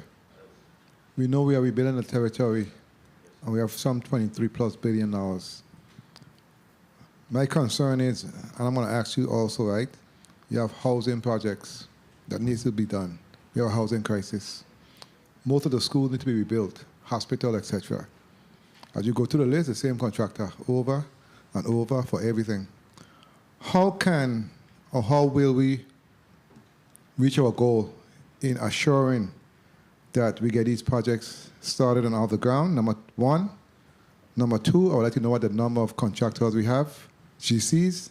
And number three, how many subcontractors we have that's available to assist in this overwhelming task that your department have in terms of assuring that 1 minute we get the work done on time here in the territory. That's my concern. And can you speak to that and what's being done to assist? Sure, Senator. I have shared that we have went across the United States, reaching out to contractors, and when we solicit on a national basis for contractors. We have Suffolk CBNA is a new contractor that is doing work in the territory. We have others during the solicitations. We're continuing to see new names that are at least interested coming on site visits. So that's a constant effort. We have Jacobs helping us to reach out so that we can get more contractors in to do business in the Virgin Islands. And then they in turn reach out to get subs on. A lot of them are, when we do our kickoff meetings, we open it up so that potential contractors, subcontractors understand what the process is to become involved in any of these bundles, but any of these contractors that come up. And Mr. Chair, if I may, based on what you have seen, what are some of the challenges in terms of actually onboarding those contractors or having more contractors to participate? What are some of the challenges and issues you see that can expedite the process. Sure. So one of the issues that we saw was the uncertainty. A lot of the contractors were starting to ask, are these federal funds going to still be available? The regular challenges that the territory have. We're an island. We have to bring in material, workforce housing, materials, all of those issues that we already are very aware of. And also ensuring that we make timely payments. Those are some of the things that we're constantly fighting on and demonstrating our ability to manage these funds and attract new companies to do business here in the territory. Well, thank you so much for your responses, Mr. Chair. Thank you so much for the time. Thank you very much, Senator Blyden. Next, Senator Avery Lewis, you recognize for 2 minutes. Thank you, Mr. Chairman. Good afternoon, everyone. Mr. Simmonds, there are several projects with zero expenditures despite being authorized years ago. What are the key factors contributing to such delays, and how is PFA addressing project stagnation? I believe they would probably differ from project to project. So if you identify a couple of projects, maybe Mr. McLean might be able to give some insight as to what the issues are. I know one is sometimes there's insufficient funding allocated, and so that has been one of the concerns. But what we try to encourage in that case would be for the department to come back and say, well, let's look for how we can reprogram some of those funds to other projects. But there shouldn't be projects that would sit in with zero balances, zero expenditures for several years. All right, Ms. Modest. Elliot, how many vacancies 1 do you minute. currently have? Repeat the question, how many? How many vacancies? 4. 4? With all the work going on, only 4 vacancies, yeah? OMB wouldn't allow us to have more than. Yes. But, Deputy Commissioner here, but if you're willing to help us to get more vacancies, we will take that. No, I work it out together. I work it out. I don't work it out. 30 seconds. Ms. Williams-Octalien, on page 3 of 7 of your testimony, I really want to go to this part with the schools you talked about. In this particular bundle, you talk about E. Benjamin Oliver, the St. Thomas Administrative Center, the Lockhart KA, the Ivana Udorekan, the Yvonne Melina Bowski, and the Jane Tuit Elementary. And you talked about, it says the designs are 20% complete and expected to be completed in October 2026. Are these full demo and replacement, or they're repairs? These are, the majority of them are replacements, and that is funding, the prudent replacements that were funded from FEMA. So just give me a ballpark idea. I know you talked about the design being completed in October 2026, and I think in a previous conversation we had, you talked about, I want to use the correct term, design build. Yes. Right, and my understanding, it's a combination of architect and GC working together to not fast track the project, but, work together collaboratively to get the project going. I just want to know, in layman terms, when our children are going to walk into a brand new school and, So, Senator, the design, the full completion of the design the reason why we go in with the progressive design bill is because you can actually start construction as we continue designing. So you will see construction started. A lot of these schools have at least 3-year construction periods. So I would say 2028, you will see schools that you can walk into. Yeah, and one last thing, Mr. Chair. Ms. Octalien Willis, I know you and the team really going to be real creative in how we rebuild these schools, but I think certain things I just want to make sure on the radar, that is utmost of importance, ADA compliance. About 2 weeks ago, we had the seniors here, senior friendly, children friendly, inviting, and but at this morning I woke up and there was a school shooting in one of those, Austria or someplace. I just want to make sure that we take all of those components into consideration in the reconstructing of our schools. Yes, certainly. And the efforts that are being made with the design includes ADA, and the funding that was provided to us is to build to industry standards. So all of that has been incorporated in the design or the design planning that is occurring.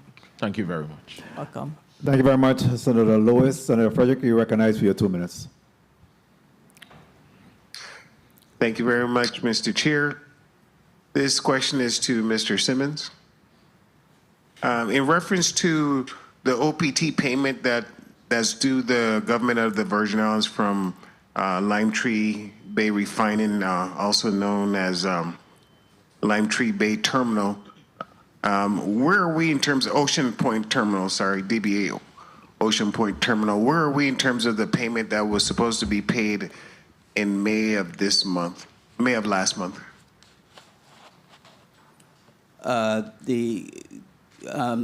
The variable payment was due May 31st. We did not get notice from finance. I will check and see if it was paid. We normally get notice from finance when it is paid, and I don't know if Ms. Carty can check it on her phone in the meantime. They've been delayed making their payments as of late. Did they express any issues, financial issues that they're experiencing?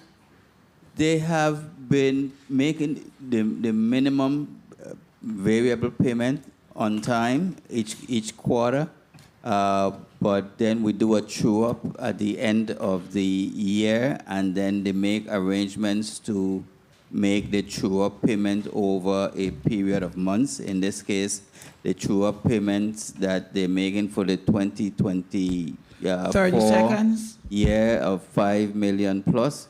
They're going to pay that over the next 8 months, beginning with the May payment. So they're making a variable payment timely, but they're paying only the minimum and not what the actual calculation would be. So we do the true up at the end of the year and then spread that payment over 8 months. Which would include the interest that's being accrued on this payment. Oh, yes, absolutely. And time. But, no one likes to be, stretched on payments, but given our current cash flow situation, I really wish that they would pay us in a timely manner so we could take care of our personal finances as a government. Thank you very much, Mr. Chair. Thank you very much, Senator Frederick, and your comments there. Any feedback on that? Mr. Simmonds, in regards to timely payments from... Yeah, I mean, yes, it would be preferable, and we've expressed that to them. As a matter of fact, when we went through this last year, the understanding at the time was that this year they would pay the actual amount calculated as due and payable. However, I guess they're experiencing their own cash flow issues, and so they asked, and we approved doing the true-up again this year and spreading it over 8 months. But we expect that next year this won't happen again. But quite frankly, Is there any consequences for late payment? There's interest. They pay interest on it. And, so I think the administration has felt that, we can make that accommodation because we're getting the money, we're getting it late, but we're getting the money and we're getting interest on it. So we can make the accommodations rather than trying to squeeze them if they just not able to pay. Of course. Adrienne Williams-Octalien, Director, in respect to Senator Blyden's questions about general contractors, how many general contractors do you have with engagement with ODR or your affiliates? Are you aware of that number? Construction contractors or just regular? Construction, general contractors, I think. So we have 1, 2, 3. Three contractors, 3 different contractors that we have currently in negotiations to finalize contract. And of course, they have many subcontractors that they would definitely need to have a number of subs to provide perform the work. Okay, very well. Senator Fonseca, you recognize for your 2 minutes. Please recognize the mic of Senator Fonseca. Thank you, Mr. Chair. Real quick, Public Works, I want to go to you. Okay, the ferry, the St. Thomas St. Croix ferry, you say it's going to be about 90 minutes, more or less? 90 minutes. 90, good. So what is how many vehicles will it be able to transport? Up to 16 vehicles. 16, and that's just vehicle, not the heavy weight? Correct. Okay, so 6,000 pounds, 7,000 pound vehicle, what's the gross vehicle weight? Yeah, probably around 6,000. 6,000, okay. 6,500. So real quickly, so then how many passengers?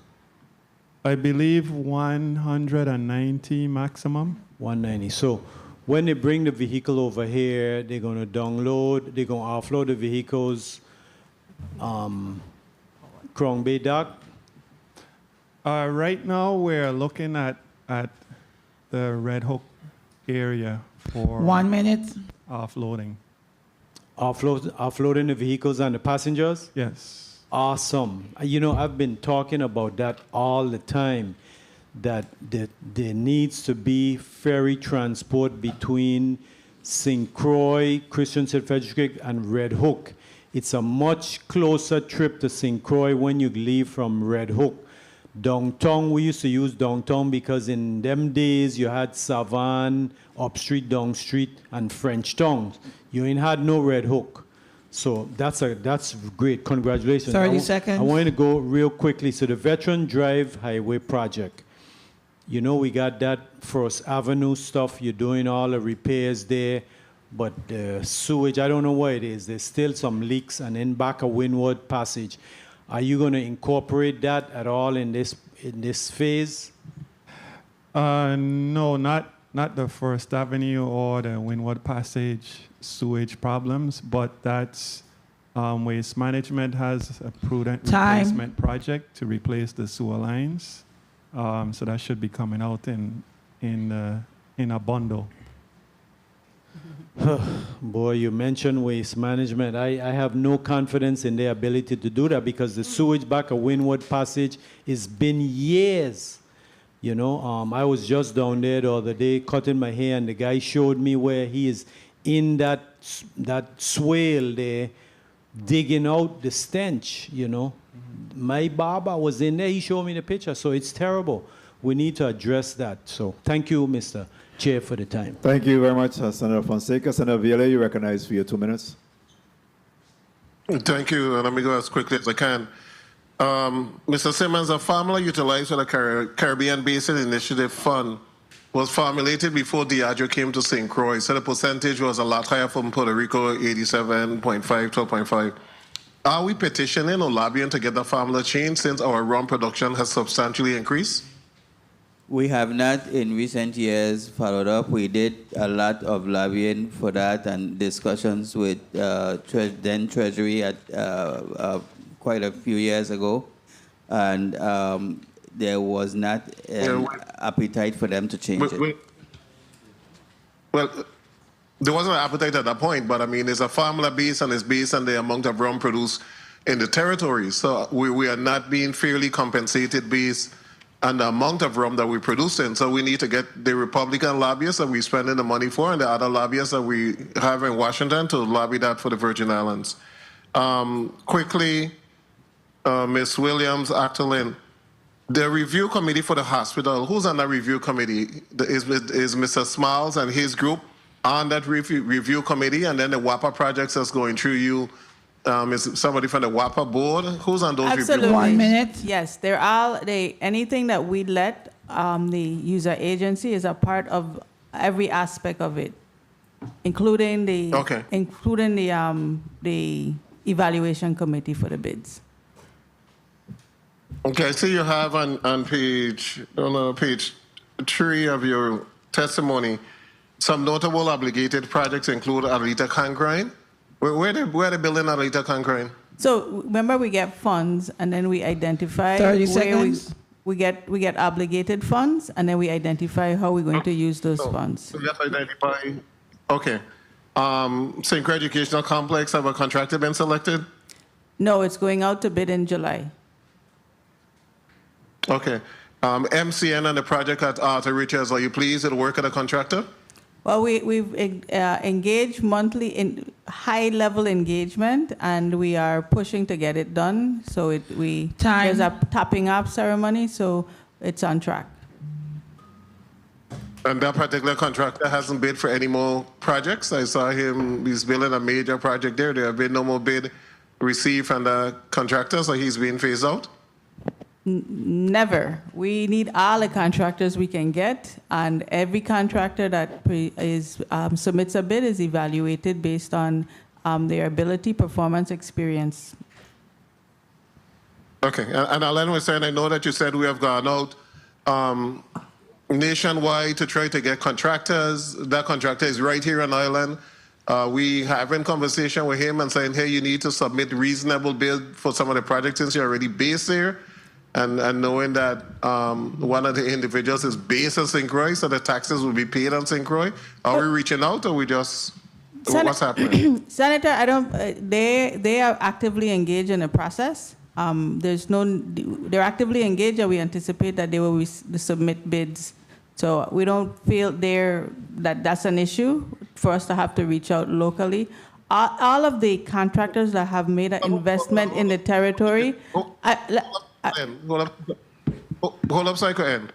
I'm not. You're saying you don't believe you have to engage locally. This is a national company, and you said that you're engaging nationally in looking for companies across the region because we have so many huge projects that's going to come online. You have a huge company here, so I'm asking, are you having those discussions to see whether or not you could engage the services of that company since it was licensed in the Virgin Islands and they're presently doing work? Is that one of the options? We're reaching out to everybody. You have one here. Are you reaching out to that one that is now doing work in the Virgin Islands? That was the question or the recommendation, whichever one. Thank you so much, Mr. Chair. Mr. Chair, may I respond, please? You may. I want to be clear. There's no additional need for us to reach out because they're fully involved in the process. They're participating in the process. So that company is not blacklisted? No, we don't. We can't afford to blacklist companies. They're here, especially if they're already here. We want them to continue to bid on other projects.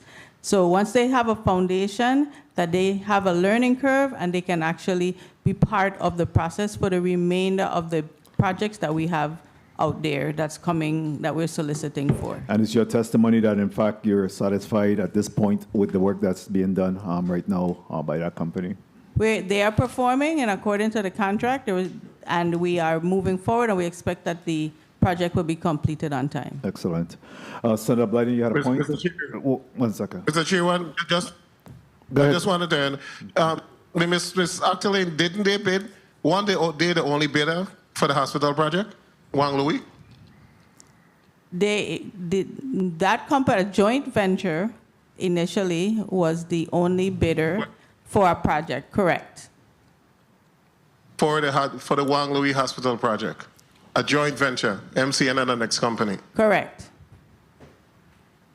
I don't understand the question. Okay, no, I'm just putting on the record that a bid was made, right? They did not receive that particular project. There was an exit interview or whatever of the sort, and there wasn't any real discussion or real negotiation in terms of your bid is too high, your bid is too low, it didn't include this, it didn't include that. And now we are months after 9-10 months, and we still don't have a company that is willing to build Wang F. Louis Hospital. Well, we had a bid, and I think you had the potential to negotiate exactly what you wanted to see in the bid. Thank you so much. May I respond, please? You may. And I also want to caution us about the procurement processes with the federal government. It's not what I like or anybody like. There's a process that we follow, and the committee makes the recommendations. We, at this point, I just want to be absolutely abundantly clear. Any contractor here that is here, we want them to continue doing business in the Virgin Islands. We went out, we attracted them, they're here. We want them to do business because we need them. We need multiple bids to provide cost reasonableness, And we want to make sure that we expand the options and the capabilities for constructing over the next 10 years. Especially when there's a track record. In fact, we have seen work that they have done before. Correct. Yes. All right. Senator Blyden, you had a point? You good? All right. Senator Balkes, you recognize for your 2 minutes. Yeah, thank you, Mr. Chair. Director Simmonds, your portfolio continues to expand, and with the PFA managing matching fund bonds, Gavi bonds, GERS note, and several subsidiaries. What staffing gaps exist currently, and how are you ensuring that the current team has the capacity to maintain strong fiscal oversight as this continues to grow? That question is for Mr. Simmonds. Yes. I'm sorry, he just Mr. stepped out 1 quick second. He'll be back shortly. If you want to, you have another question, and we'll get to him as soon as you get back. Sure, very well. For Director Octalien Williams, you noted that the federal drawdown delays are affecting your cash flow. What sort of contingency funding is included in the 2026 budget to cover payroll or project continuity during this prolonged drawdown period? So that's the request that we have before you, to be able to provide enough seed funding for us to be able to maintain our payroll, et cetera, during that time. For our payments, we use a line of credit to try to ensure that when checks are cut, that we're able to pay the contractors timely. Okay, and what is the figure associated with that request again? $4 million. 1 million, okay. Question, what portion of your budget funds the super PMO oversight?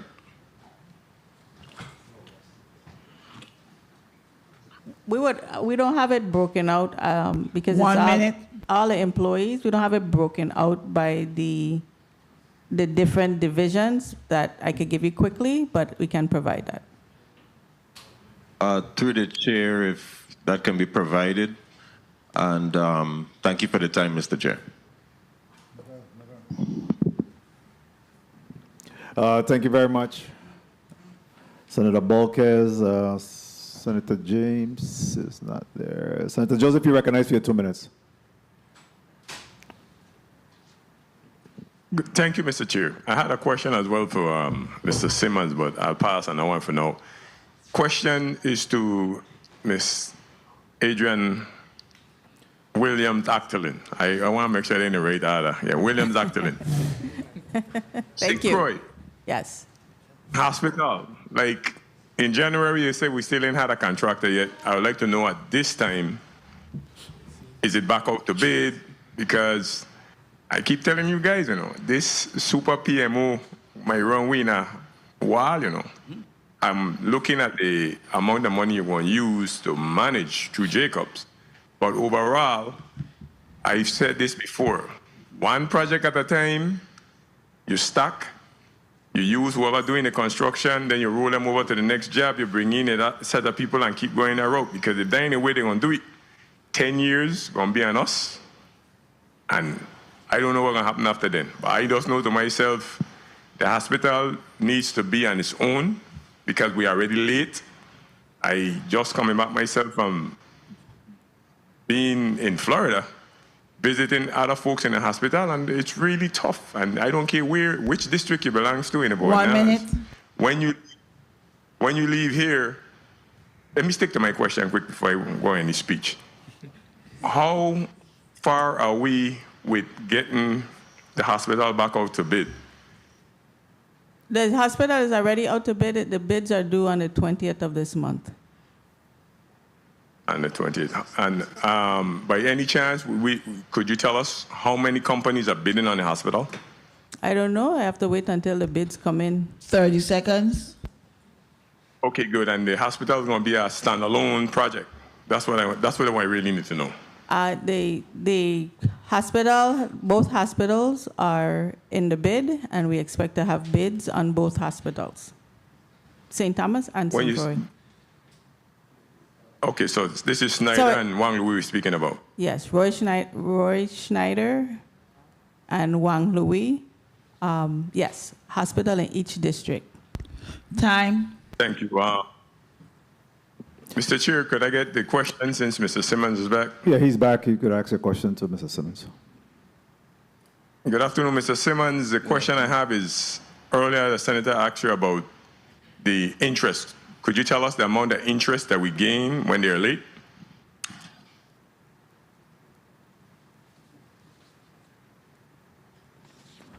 Ocean Point. Yeah, I figured that's what. I mean, I have to pull up the agreement, Senator, and I'll get that to you in a little bit. I don't want to. All right, Senator, he's looking for the information and then he'll provide it. Yeah. Thank you, Mr. Chair. Thank you, Mr. Chair. I don't want to hold it up here. No problem. Senator Bulkers, you had a question for Mr. Simmonds? Yes, Mr. Chair. Mr. Chair, my question was along the lines of basically noting that the portfolio of the PFA continues to expand and they have a lot of obligations, whether it's the matching fund bonds, Gavi bonds, the GERS note, and other subsidiaries. And I wanted to know from the director if what staffing gaps exist and how exactly is he and the current team going to try to maintain strong fiscal oversight as the workload continues to grow because of this.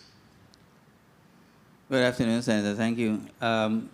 We have some challenges and some vacancies, primarily in accounting and compliance, two critical areas that are necessary both in terms of supporting ODR with the processing and payments of their obligations, as well as making sure that we remain in compliance with our bond indentures.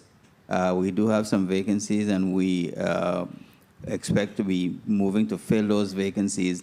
Our major problem right now is space. We don't have adequate space now for vacancy for additional personnel, so we either have to look space outside or do some internal renovations, maybe to try and accommodate more. But your point is well taken. We do need to have those vacancies filled to make sure that we remain in compliance with our bond issues.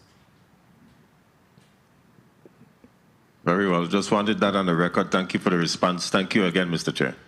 Thank you very much, Senator Bulkers. In furtherance to that discussion, Mr. Simmonds, is there an opportunity for there to be any synergy between VIGN, ODR, the PFA, Department of Finance? Is there any tasking that could be shared among you guys that will be able to, at least when you talk about compliance, I think that the only impact is to the government of the Virgin Islands. So is there any opportunity for you guys to work collectively to address some of that shortfall, even for a time certain or an assignment or task in certain?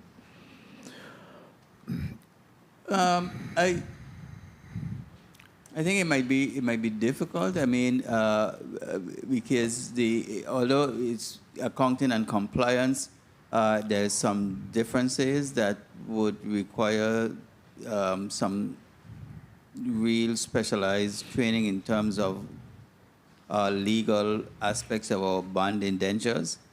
But it's not something that couldn't necessarily work if we had sufficient staff available. I don't think finance have sufficient accounting staff themselves at this point, but it's something that we could look at. Yeah, I'm hoping you could do that because, of course, in this tight space, it's called collateral duties, right? I mean, yeah. We could certainly look and see how we could support each other in this endeavor to make things happen on the behalf of the people of the Virgin Islands. So you found the information for Senator Joseph? No. He had a chance to look at it.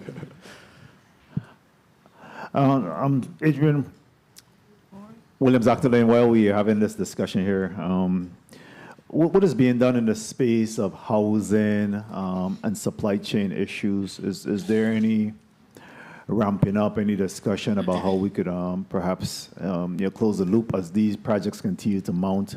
And I know that you're just looking at the annual budget of $643 million next time around, but in 2027, is there any discussion about how we could perhaps advance, getting some of these supply chain issue going and housing?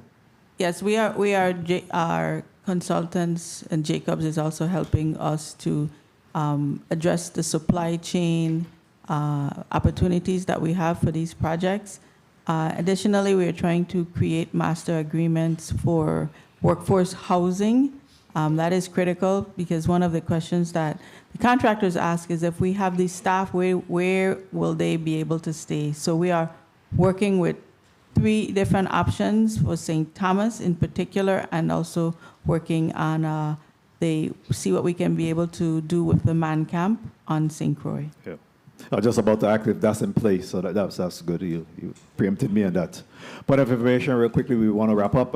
Senator Fonseca. Yes, Mr. Chair. Thank you, Mr. Chair. Real quickly, Mr. McLean, I forgot to ask. I know the road back at Nada there, back at the racetrack, you guys had say you won't get to it mid-June, gone, we in June. What's your schedule for getting to that road there, back at Nada, by Lima Church? Yeah. Right now we're looking at August to get to that road. August 2025? August 2025. Thank you, Mr. Chair. Thank you very much. I think this rounds out. Mr. Chair? Yes, go ahead. Go ahead, Mr. Simmonds. In terms of the interest rate, it's 7.5%. 7.5%. Very well. And my final question, what keeps you up at night about this budget? Department of Finance, ODR, PFA, we'll start with you, Department of Finance. What's your greatest concern about the budget that have been submitted for FY 2026? What keeps you up at night about that? Well, as we continue to get caught up with our audits, so definitely making sure we have enough funding to implement new GASBs and to get caught up with our audit definitely kind of keep me up at night. But, overall, since I'm here on behalf of the commissioner, he's probably going to say every line item, and the budget keeps him up at night. So we ask that you please consider, our full appropriation and grant us the 13,918,602 that we're requesting. We're submitting a supplemental budget, so that will come at a later date. But for now, we just ask that you consider the budget that is before you. So you already went up $500. I thought it was 13,918,102. It got to 602 now. PFA, Mr. Simmonds, what's your concerns? What keep you up at night regarding this budget? Well, I share the same concern as Assistant Commissioner Modest Elliott that, we're not going to get the full request. And we haven't over the last 3 years, notwithstanding, I call it tacit agreement that the legislature will fund us to the $5 million that was diverted to fund the GRS note. So I think it's one of the things that we struggle with is that, as one senator just pointed out, Senator Bulk, is that, we're taking on all these additional responsibilities. We just created another subsidiary corporation. We have like 5 or 6 subsidiaries that we manage. And, we haven't increased the size of our budget, but we're not getting the full amount of our appropriation requests. So that's a struggle that we have, and that keeps me up. Thank you. Adrienne Williams-Octalien, Director. So the PFA we have the one budget, so I think Mrs. Simmonds has speaks for you as well. for us. Yes. Yeah, you got different tasks, but that's fine. I guess that rounds out again. We're certainly in the beginning of the budget process, and we'll take into consideration everything that has been discussed here today. We have a number of through the chair requests that will be sent to you in writing. Again, we want to commend the youngsters on the block and look forward to their work there as they undertake the task of running and assisting with the proper accounting of this government. Transparency website, I know OMB is on the way in, so we'll talk to them about the transparency website because, again, we want to ensure that everything is done above board and the public needs to see what's going on. Under Act 8920, there was an annual or report that is due to the legislature in terms of the expenditures of that funding. We have yet to receive, or I don't know if it was sent, but we look forward to also receiving that so that we could have a proper accounting of it. So again, thank you for coming, and we'll send back to you any additional information that's requested. I appreciate you being here. The Committee of Budget, Appropriations and Finance stands in recess for 15 minutes, and then we'll onboard and bring in the BIR and OMB. Stands in recess.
The Committee of Budget, Appropriations and Finance is out of recess. At this time, Madam Clerk, please call up the items in block number 2. Block 2, Internal Revenue. Invited testifier, Mr. Joel A. Lee, Director. Office of Management and Budget, invited testifier, Mr. Julio Reimer, Senior Director. This ends the reading of today's agenda, Mr. Chair. Thank you very much, Madam Clerk. Again, welcome. Good afternoon to the Bureau of Internal Revenue, Director Joel Lee, as well as the Office of Management and Budget, Director Julio Reimer, Senior. At this time, I'll come to the testifiers table to introduce each of you and your staff. We'll start out with you, Mr. Lee. Director Lee. Hello. Good day, Senator. My name is Joel Lee. I'm the Director of the Bureau of Internal Revenue. Good afternoon. Tammy Smalls, Chief Counsel. Good afternoon. Good afternoon. Sharima Hughes, Chief Financial Officer. Good afternoon. Good afternoon. Letitia Smith, Deputy Director. Good afternoon. Good afternoon. Tavis DeWitt, Chief of Computer Operations. Good afternoon. Ophelia Hector, Human Resources Director. Good afternoon. Good afternoon. Julio Reimer, Director. Good afternoon. Calvin Durant, Associate Director, Budget Operations and Performance. Good afternoon. Welcome. Good afternoon. Cherise Hodge Tucker, Associate Director, FGMU, Federal Grant Management and Compliance. Good afternoon. Welcome. Good afternoon. Samir Weber, B Director. Good afternoon. Yvette Jackson, Human Resources Manager. Very well. Good afternoon to each and every one of you. Director Lee, you may proceed with your testimony at this time. Greetings, Honorable Noel E. Francis, Jr., Chairman of the Committee on Budget, Appropriations of Finance, and other honorable committee members. Greetings to the honorable members of the 36th Legislature present, as well as the listening and viewing audience. My name is Joel A. Lee. I am the Director of the Virgin Islands Bureau of Internal Revenue. Here with me today are the following members of my management team. Ms. Letitia Smith, CPA, Deputy Director of Operations, Ms. Sharima Hughes, Chief Financial Officer, Attorney Tamara Smalls, Chief Counsel, Ms. Ophelia Hector, Director of Human Resources, and Mr. Tavis DeWint, Chief of Information Technology. The proposed fiscal year 2026 budget is $14,060,535, which is fully funded from the general fund. The fiscal year 2026 budget represents an increase of 6% from the Bureau's fiscal year 2025 budget of $13,258,657. The fiscal year 2026 budget request is comprised almost entirely of personnel costs totaling $11,370,163. These personnel costs consist of $7,448,894 for personnel and $3,885,269 for related fringe benefits, which is 81% of the Bureau's total budget. Allocated supplies are budgeted at $247,000. Other services and charges at $2,049,770 and utilities at $393,601. Personnel services. Our fiscal year 2026 budget funds a total of 133 positions. 89 of those positions are on St. Thomas, 43 on St. Croix, and 1 on St. John. Included in the total funded positions were 21 vacancies. Our supplies amount of $247,000 covers day-to-day office and operating supplies, repair and maintenance supplies, small tools and minor equipment, and data processing software. Our operational costs for fiscal year 2026 are budgeted at $2,049,770. The major expenses in this category include repairs and maintenance of $241,476, which will fund only IT maintenance.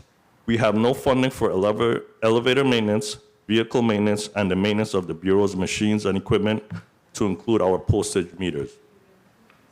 Also included within the other services are the rental obligations for 4 rentals on the island of St. Thomas and 2 rentals on the island of St. Croix. The fiscal year 2026 office rental budget line item is $947,704, leaving a small shortfall of $4,304.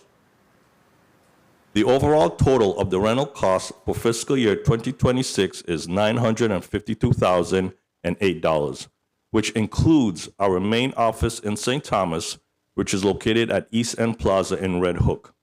This office space of 21,800 square feet will cost the Bureau $734,518. Our annual NISKI rent is $52,612, which covers 2,300 square feet of space.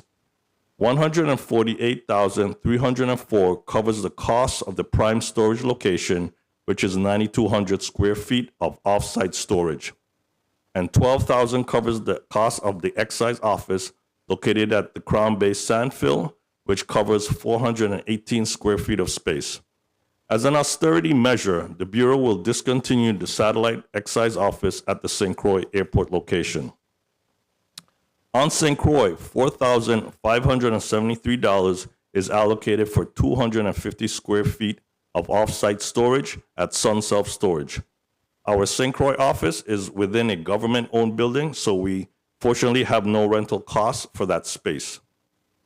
Machine rentals of $180,000 covers the cost for the leases of the Bureau's copiers and printers and the rental of the postage machines.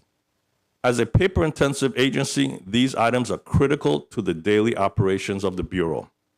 Professional services of $199,090 includes janitorial and extermination services and annual upgrades and maintenance to the Bureau's income and excise tax system, which is the heart of our operations. It also includes the cost to cover the necessary upgrades for our newest edition of online tax filing platforms for gross receipts and income taxes. The security service expenditure of $140,000 covers armored transportation services and on-site security for the Bureau's properties. As we add the additional location for excise on St. Thomas, we will have a need for an increase in the security services for this location. Our communication expense of $220,000 includes postage for mailing tax bills and other correspondence to taxpayers, as well as payments for our dedicated computer and telephone lines to include our internet services. The shortfall in this category is $109,764 based on prior year's expenditures. The expenses for training of the staff, travel and cash advances, advertising, and printing of envelopes are as follows. Travel and cash advances are budgeted at $37,500. Advertising is budgeted at $10,000, and printing costs are budgeted at $5,000. To date, we have not been successful in obtaining training for our staff due to IRS personnel constraints. Other services of $10,000 not otherwise categorized will cover various contingency costs associated with the new excise location on St. Thomas and to retrofit the Niski Center office. And now on to utilities. The allocation to the Bureau for Utilities is $393,601. This amount reflects last year's expenditures under the single-payer utility fund. I would be remiss if I did not point out a few fiscal year 2025 notable accomplishments. As a basis for comparison, our total collections for fiscal year 2024 was $787 million, which represents $721.7 million for the general fund and $66 million for special funds. The comparison of fiscal year 2024 and 2025 collections for the periods of October to May is as follows. So in fiscal year 2024, we collected $566 million compared to fiscal year 2025 of $599 million, which reflects a $33 million increase. The comparison shows the increase in revenues for fiscal year 2025 to date in all categories. As we mentioned in our budget overview, the increases are mainly due to the increase in positive economic activity nationally. We do not expect this trend to continue, as we face global uncertainty due to the decisions that are coming out of Washington, D.C. I also want to point out, it's no secret at this point that one of our major retailers, Kmart, is closing on St. Croix, which will also impact our collections. As we continue the path forward to reaching our goal of being current with income tax refunds, we paid $34.9 million in refunds this fiscal year, and the government successfully was able to recover approximately 45% in tax credits from the IRS.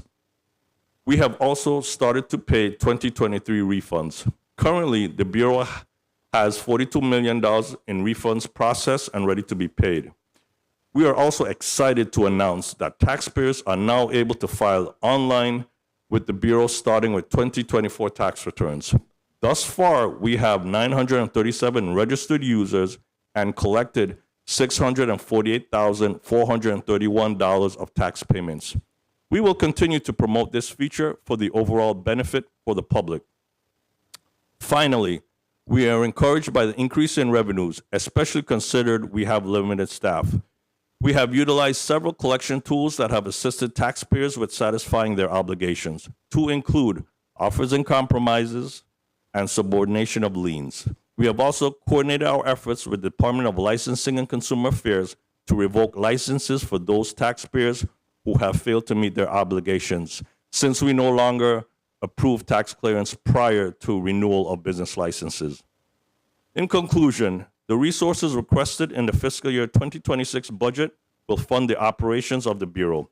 As we monitor the congressional activity that will ultimately result in possible changes to the income tax code that we must mirror, due to the ever-changing landscape, the Bureau staff reviews each day's updates, striving to be ready to implement the tax changes.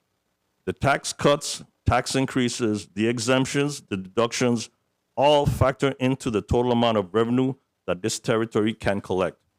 The cost for training for the staff to be able to administer all these new requirements is absolutely necessary to ensure a knowledgeable and competent staff to respond to taxpayers' inquiries.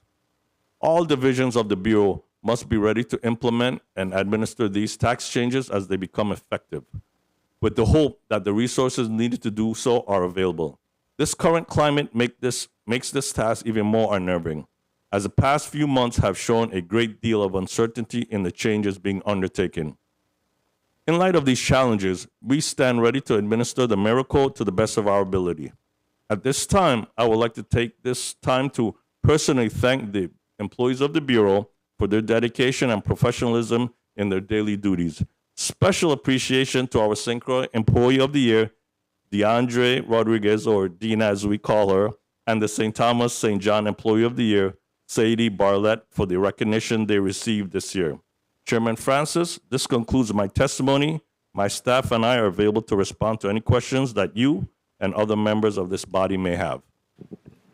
Thank you very much, Director Julio, for your testimony and defending your Bureau of Internal Revenue's budget of $14,060,535. Next, we'll go to Julio Reimer Sr. for a presentation of his budget on behalf of the Office of Management and Budget. You're recognized. Good afternoon.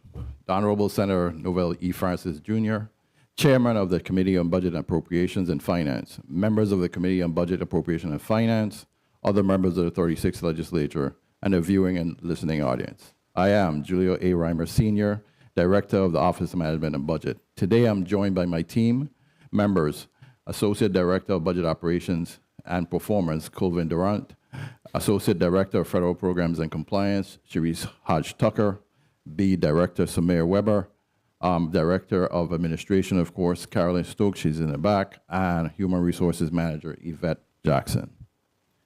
The Office of Management and Budget was established by Title II VIC Section 22 with the purpose of assisting the Governor of the Virgin Islands with the preparations and explanation of the proposed comprehensive program and financial plan of the Government of the Virgin Islands. This includes the coordination and analysis of department and agency program goals and objectives, program plans, and budget requests.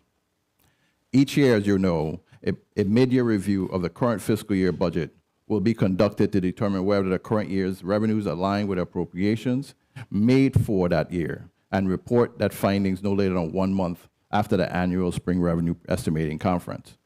to the Committee on Finance and the Legislature Post-Audit Division for its review of appropriation level to ensure alignment with current fiscal year revenues and expenditures. For the current fiscal year, the Office of Management and Budget has a proposed budget of $46.5 million, of which $6.4 million is general fund, $2 million is from the indirect cost, and $38 million from the federal grants. The budget includes 51 full-time positions, including 13 new and vacant positions. The Office of Management and Budget intends to establish a division that replaces the third-party fiduciary. The transition process has begun and has been discussed with the third-party fiduciary. The transition process with the third-party fiduciary will end as of basically September 30th, 2025. This unit will not only act as a third-party fiduciary, but act as a turnaround agent for department and agencies that need assistance with fiscal compliance.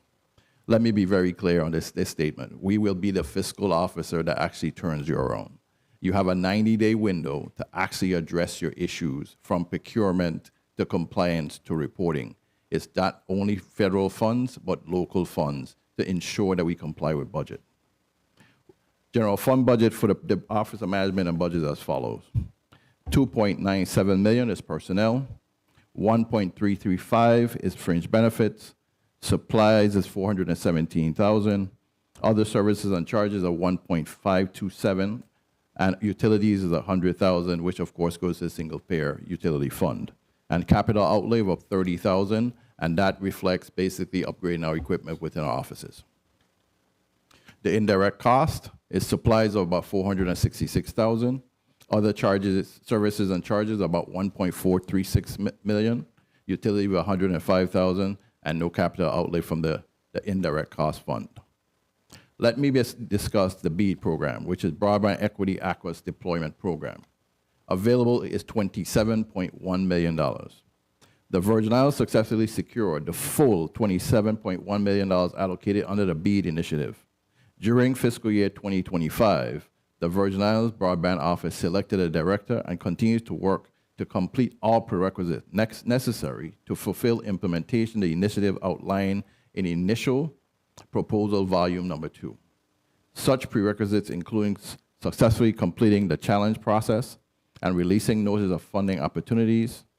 The NOFOs, as they're called, marks the opening of our application process for eligible subgrantees. These eligible subgrantees include government agencies, private organizations, not-for-profit, educational institution, and workforce development agencies.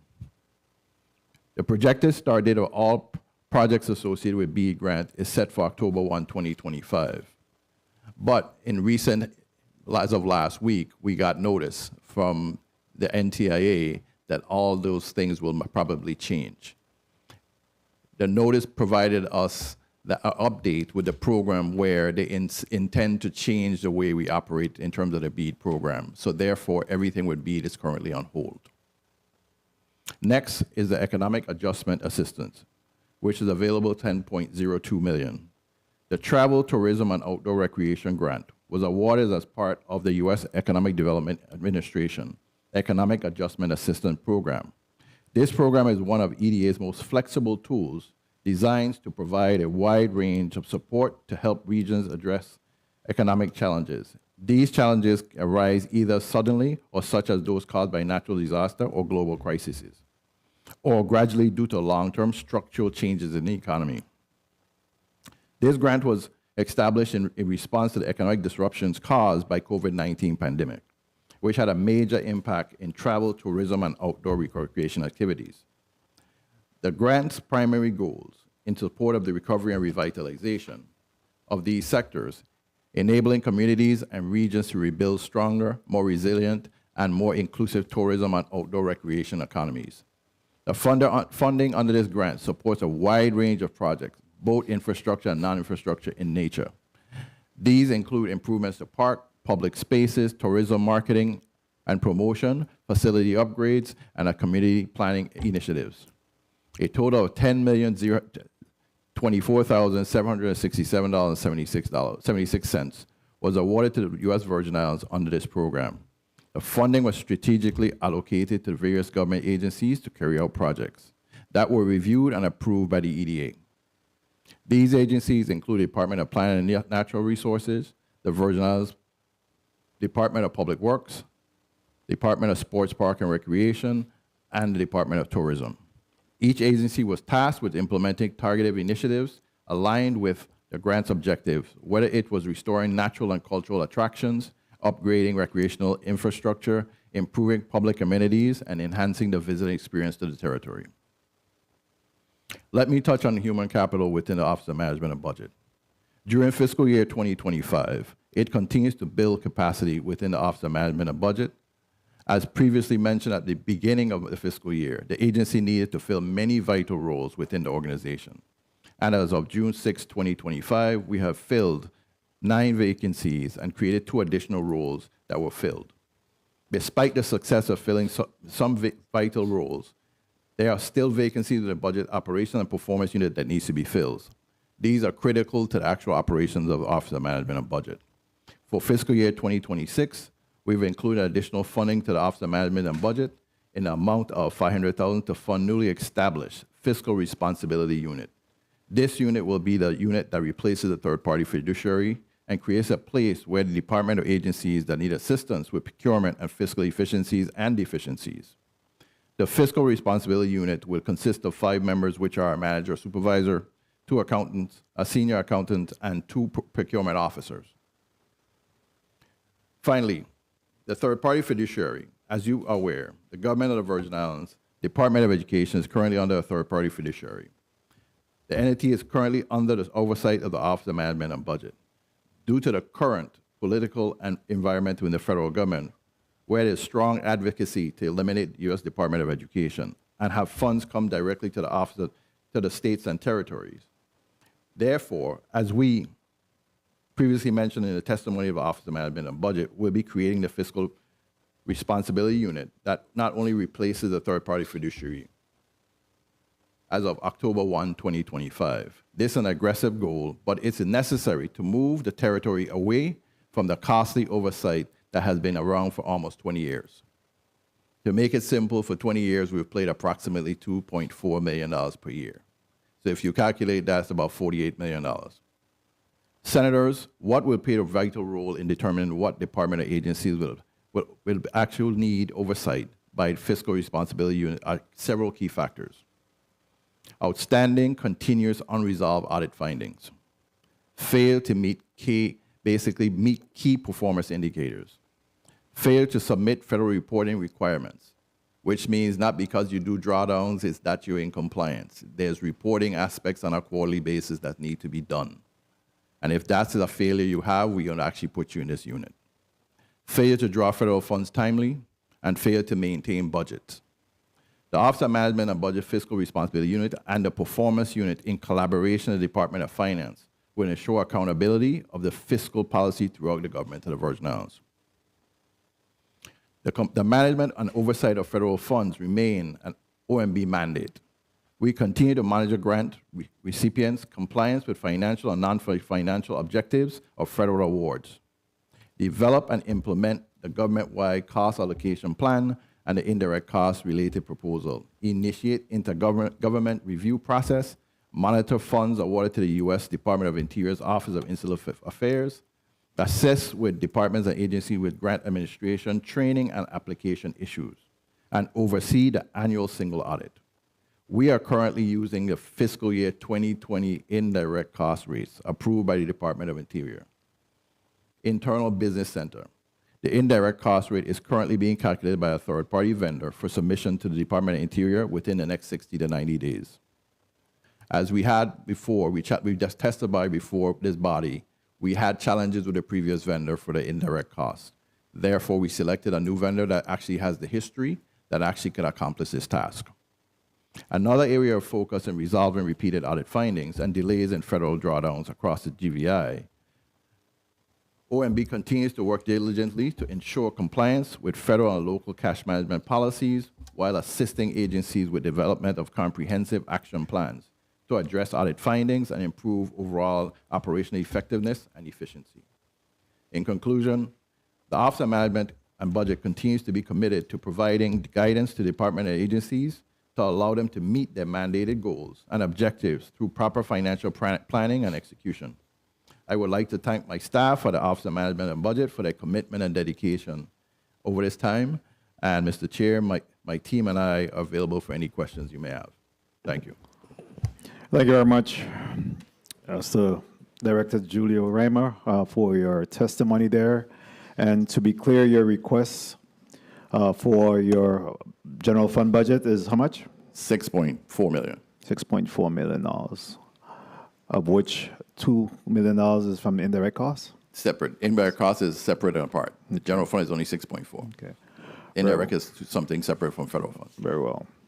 I think I want to start off by first thanking the Bureau of Internal Revenue for your work. I truly believe that you have been instrumental in keeping this government afloat, being one of the major revenue collectors in the territory. We appreciate your work there.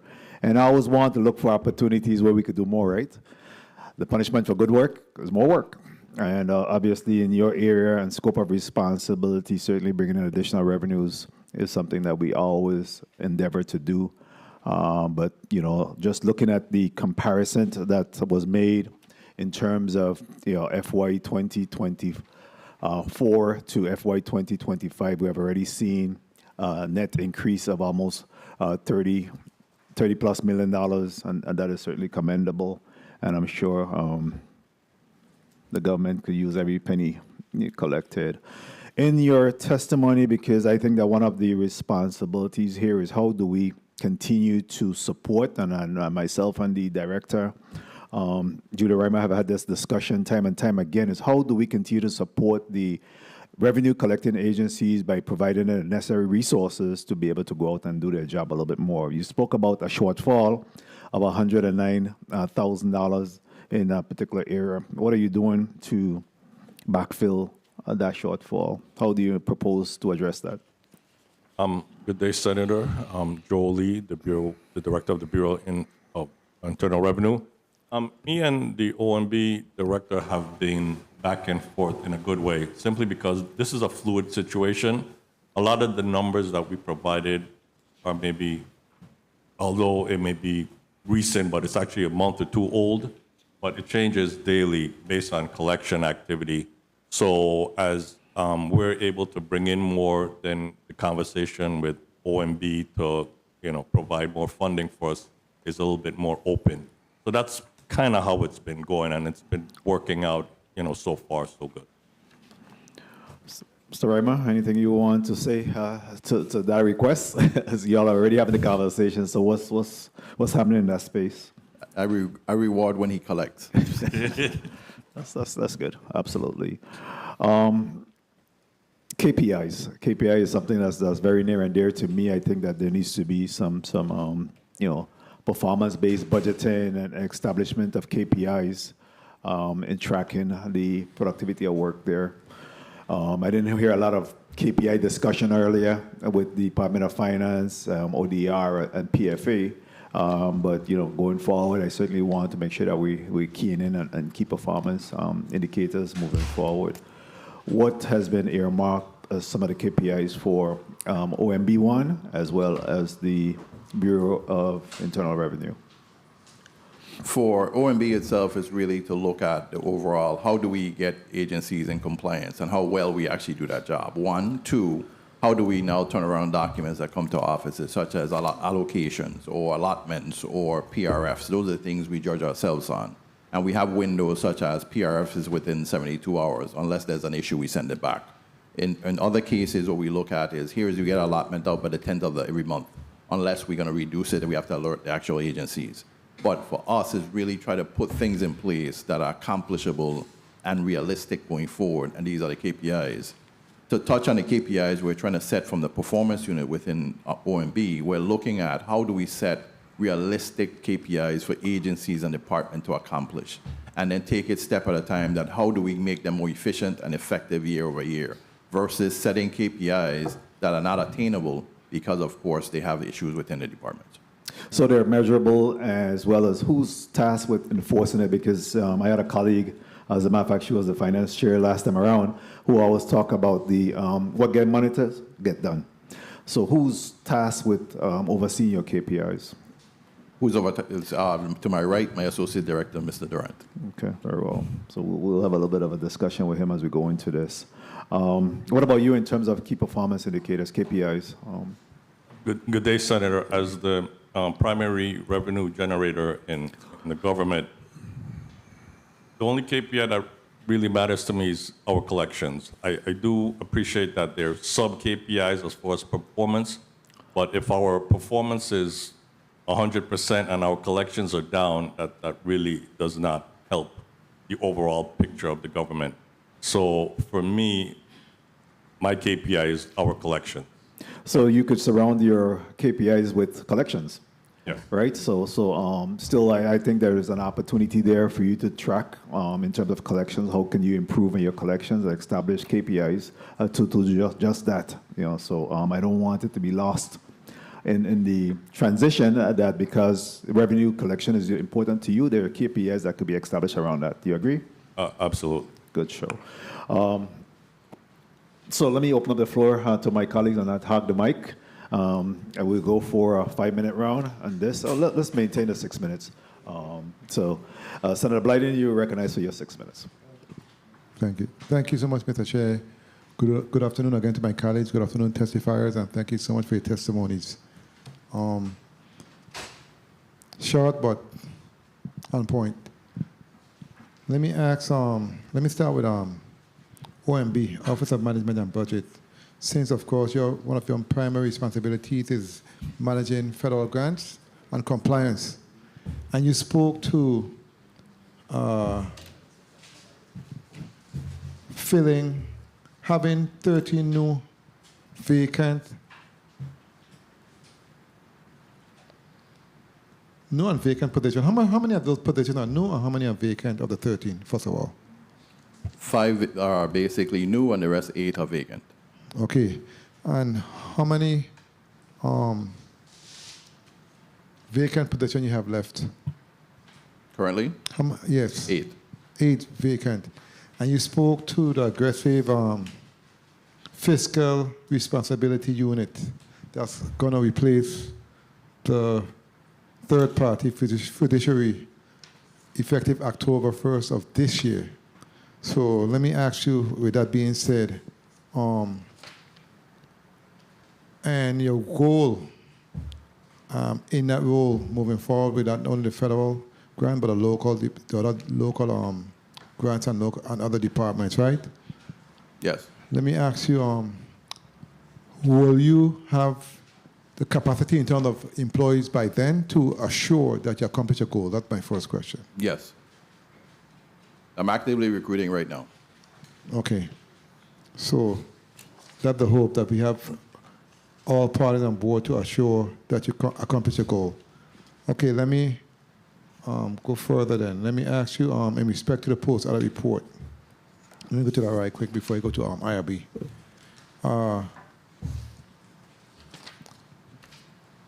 Under your leases, right, on page 9 of the post-audit report, you have a pending lease for renewal, but there is no annual amount. Why is that? So when did it expire? So, Senator, it's been a pending lease for probably the last 20 years. We're a tenant to the United States Postal Service, and of course, the government of the Virgin Islands has an agreement between us, the federal government and the government of the Virgin Islands have an agreement. The lease is approximately $1 a year, Senator. So therefore, that's where you have a negative number in it. Okay, serious, no problem. Outstanding vendor payment was not submitted to the post auditor. Why wasn't there any less submitted to the post auditor? The list for our of review? outstanding vendor payments? Yes. Senator, I'm pretty much current. Senator, I have less than 10 vendors. So I really have that issue in regards to owing vendors. Okay, can you send that to the chair, please? Seeing is believing. We can trust, but we have to verify. Never a problem. Okay, very, very well. Let me ask you also, when it comes to professional service contract, do you have any pending payments for professional services? Anything that's submitted, we submit within 30 days. So everything is paid within 30 days? Yes. Sounds good. Let me ask you, in respect to, well, no, let me ask you in respect to this payment, the MGT Impact Solutions LLC Yes. for $823,000, and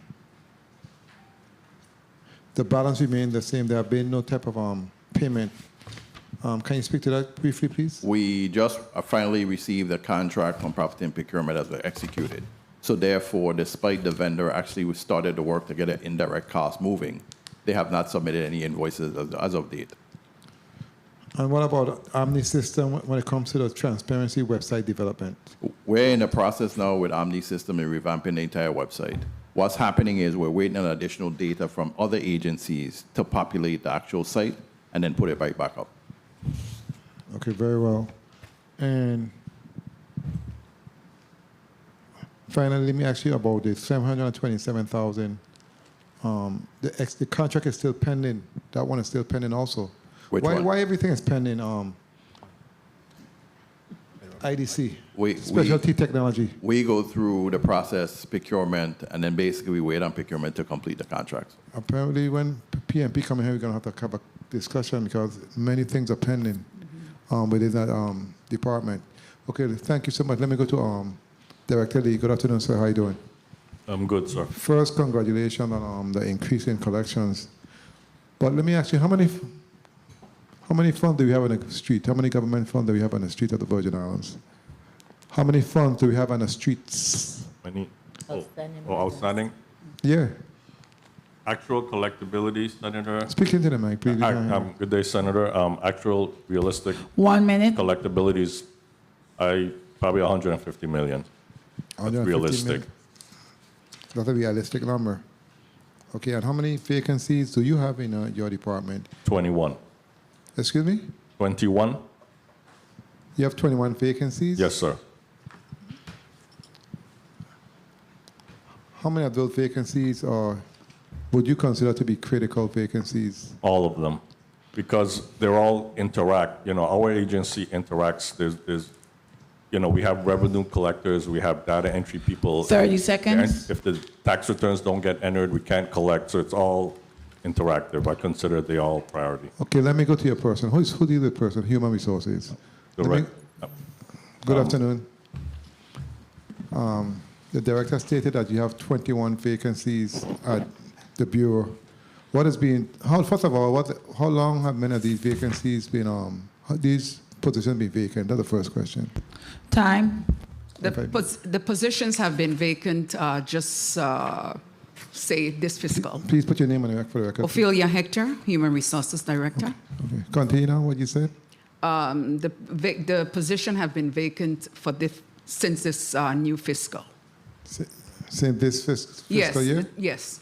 So there were none of those positions were vacant last. Well, what I should say is actually the tax revenue officers and the agent, the trainees, they are our continuance vacancies in vacant positions. Those are our hard-to-fill positions. The tax error correction examiner positions as well. So they've been vacant forever. So what's being done to onboard individuals?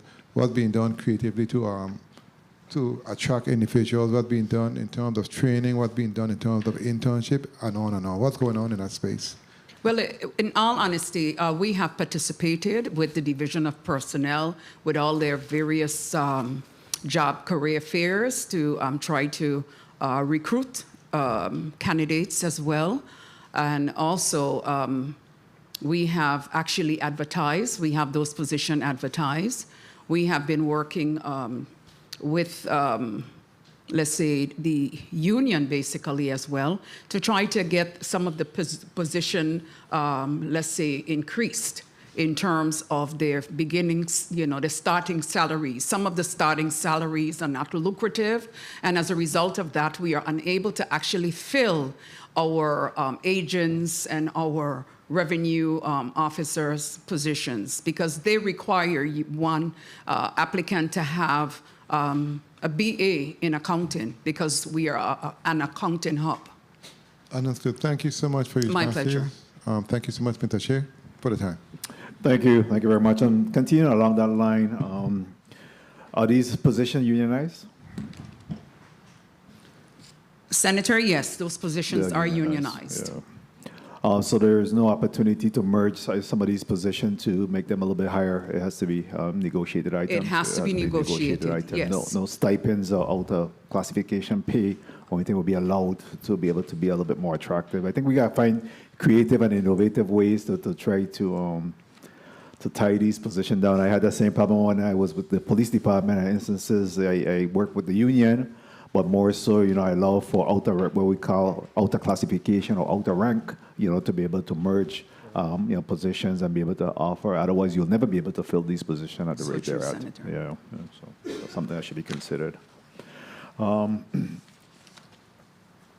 Director Lee, this rental, you spend almost $1 million in rent. You interested, or have you looked at perhaps having your own home in the future? Good day, Senator. Yes. Some of the issues we have, the primary issue is the security element. We have to satisfy IRS protocol safeguard as far as having a structure that they approve of. We've built out that property in a way that they have approved, so moving that location would be pretty expensive considering the cost to retrofit a building nowadays. However, I do like to point out that in St. Croix, we do not pay rent because we are in a government-owned entity. I get it. We can save. We should not neglect that we can do further savings in the St. Thomas Red Hook. However, it is important to point out we do not pay anything in St. Croix. How long have you been at the Red Hook site? Probably 2012, 2013. 2012, 2013, for the last 12 or so years. Yes. 12 or so years. Yeah. I understand what you're saying, but I think that there should be some movement to at least start to look at a location that we could put that money into your own building moving forward. So, point of information, Senator Blyden. Thank you, Mr. Chair. Director Lee, when does that lease expire?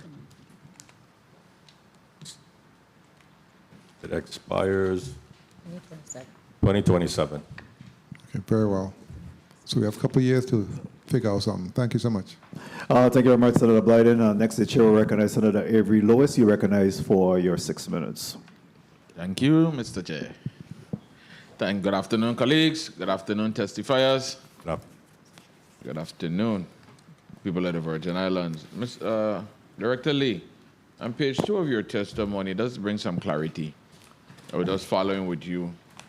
You open by saying the Bureau's proposed fiscal year FY 2026 budget is $14 million, which is fully funded from the general fund, and the fiscal year 2026 budget represents, and the fiscal year 2026 budget represents an increase of 6% or 18%? 6%. Good action. Needed that clarity there. Thank you. Director, can you provide specifics on the upcoming upgrades to the income and excise tax systems and the online filing platforms? Well, we were successful in onboarding our online income tax return filing system just recently. So with any software and as tax codes changes, we need to constantly upgrade those, that system as security protocols tighten up. We have to make sure we protect taxpayers' information. So essentially, it's about protection of taxpayers' information. Thank you. Good afternoon, Director Reimer. Good afternoon. Director Reimer, the program, all the CFOs in government currently reports to you and Commissioner McCurdy. Currently, they report to the Commissioner of Finance. I just assist in the process. You just assist in the process. Do you think we should create a system like that for the program managers? Yes, that's something we're looking at in phase 3 of once we have the CFO process lined up how we want to. But we're looking at all the federal grant directors also. Great. I hope that comes to fruition. How aggressive it is with this? We're being very aggressive in regards to looking at the CFOs and making sure that they're actually in compliance with the fiscal policies of the government. All right. It was a plan of the OMB to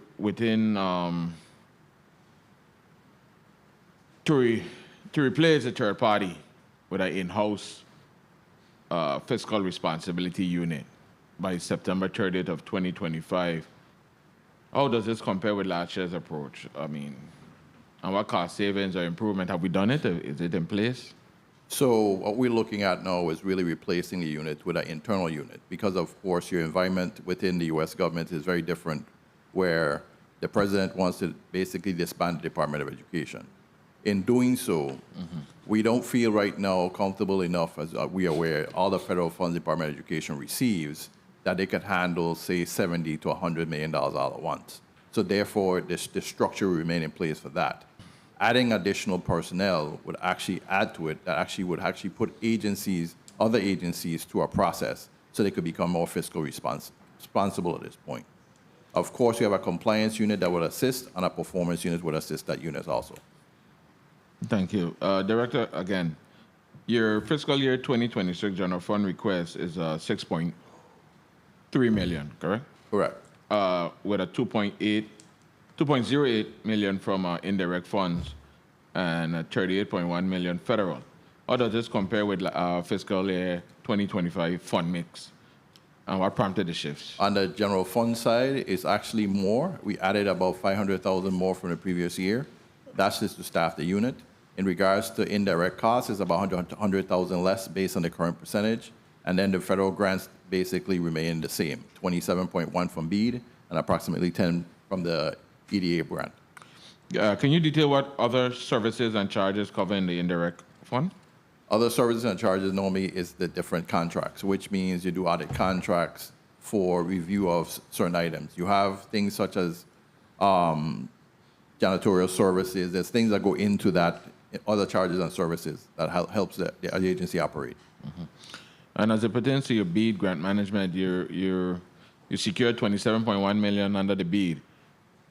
Given the NOFO and projected October 1, 2025 start date, is OMB prepared for the federal compliance requirements compared to last year's scope? We are prepared, but of course we had a notice late last week that basically put everything on hold. What kind of notice? Notice from the NTIA, which is the governing body for BEAD. And basically what they said is that they're looking at the overall structure to determine if they want to go back to one, including the infrastructure part of the actual grant, which was not available to the territory. Because, of course, you got stage 2 funds. Stage 2 funds is where basically you see one of the telecommunication providers now laying cable around the territory to provide fiber to the home. Good. And lastly, to the IRB director, I think it's your testimony here today. You mentioned recovering 45% in tax credits and $42 million ready to be paid in tax credits and $42 million in refunds ready to pay. 30 seconds. You ready to pay them? Yes, once we get the okay from Mr. OMB. Well, he down the road, right next to you. Ask him a question then. No? Thank you, Mr. Chair. That's it for me today. Thank you. Testifier, thank you. You got jokes. Thank you. Thank you, Senator Lewis. Before we go on to the next senator, which will be Senator Frederick, I wanted to ask you, Director Reimer, in respect to cost savings as a result of moving away from the third party and bringing that service and responsibility in-house, what do you believe, or what do you presume that cost savings will look like? Approximately 2.4 million. 2.4 million, of course. After the $500,000 that's required to start the office. The 500,000 actually we didn't touch the 2.4 million. We actually didn't have 500,000. Use the mic, huh? 500,000 is separate and apart. Okay, so about 2.4 will be as cost savings. Yes. Yeah. Do you have any idea what we're paying for consent decrees through our government? Are you tracking that? When you look at Bureau of Correction, the Virgin Islands Police Department, Department of Education, is that a number that it's a number that we tend to track, but it's a moving target. It depends on how many times they have to go to court, but factoring into that without saying, well, here's a number, it might be somewhere between 10 and 15 million. Yes. But that does not include the personnel the Department of Justice have to put in place, where they have to spend the time, et cetera. Mm-hmm. So that's where the differences might come. But otherwise than that, about $10 to $15 million worth of cost. So I hear help might be on the way with the Trump administration in regards to some of that consent decree issues. So we'll see. We don't like all of his proposal, but certainly that's one that will definitely bring us some savings because we just have these never-ending, perpetual, consent decrees that never seem to go away. Agreed. Yes, sir. All right. At this time, we recognize Senator Frederick. You're recognized for your 6 minutes. Thank you very much. A pleasant good afternoon again, listening and viewing audience, colleagues, and my wonderful staff and central staff. Director Lee, let me start with you. On the 21 vacancies that you have, how many of those are St. Thomas and how many are on St. Croix? I'll pass that question on to my human resources. Ophelia Hector, Human Resource Director. Senator, we have 16 vacant positions on St. Thomas, St. John District, and 5 for St. Croix. Thank you very much. Director, in terms of the austerity measures that you mentioned in your testimony, you're discontinuing satellite office on St. Croix at the airport. Yes, sir. How much savings are we realizing from that? Probably because there's a proposal to relocate, so, probably maybe 60,000 a year for office space build out, probably another 50, so probably 100,000 approximately. So we're really not saving that much money then, right? Yes. Okay. Question, we talked about the refund. My colleague mentioned it to you. They're ready to go. The 2023 refunds are all accounted for and ready to go. It's just a matter of releasing the funds, right? The checks. Not all. People are still able to file for 23, tax year 23 yesterday. So it's really all that has been entered. I tried to use file dates as our measure.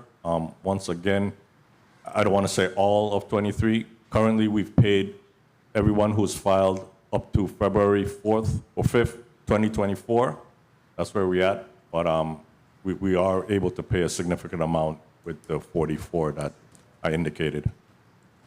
And just to give a shout out to your Employee of the Year, Miss Deandra Dana Rodriguez on St. Croix, and Miss Sadie Barlett in St. Thomas. From the legislature, we want to congratulate you ladies for your hard work.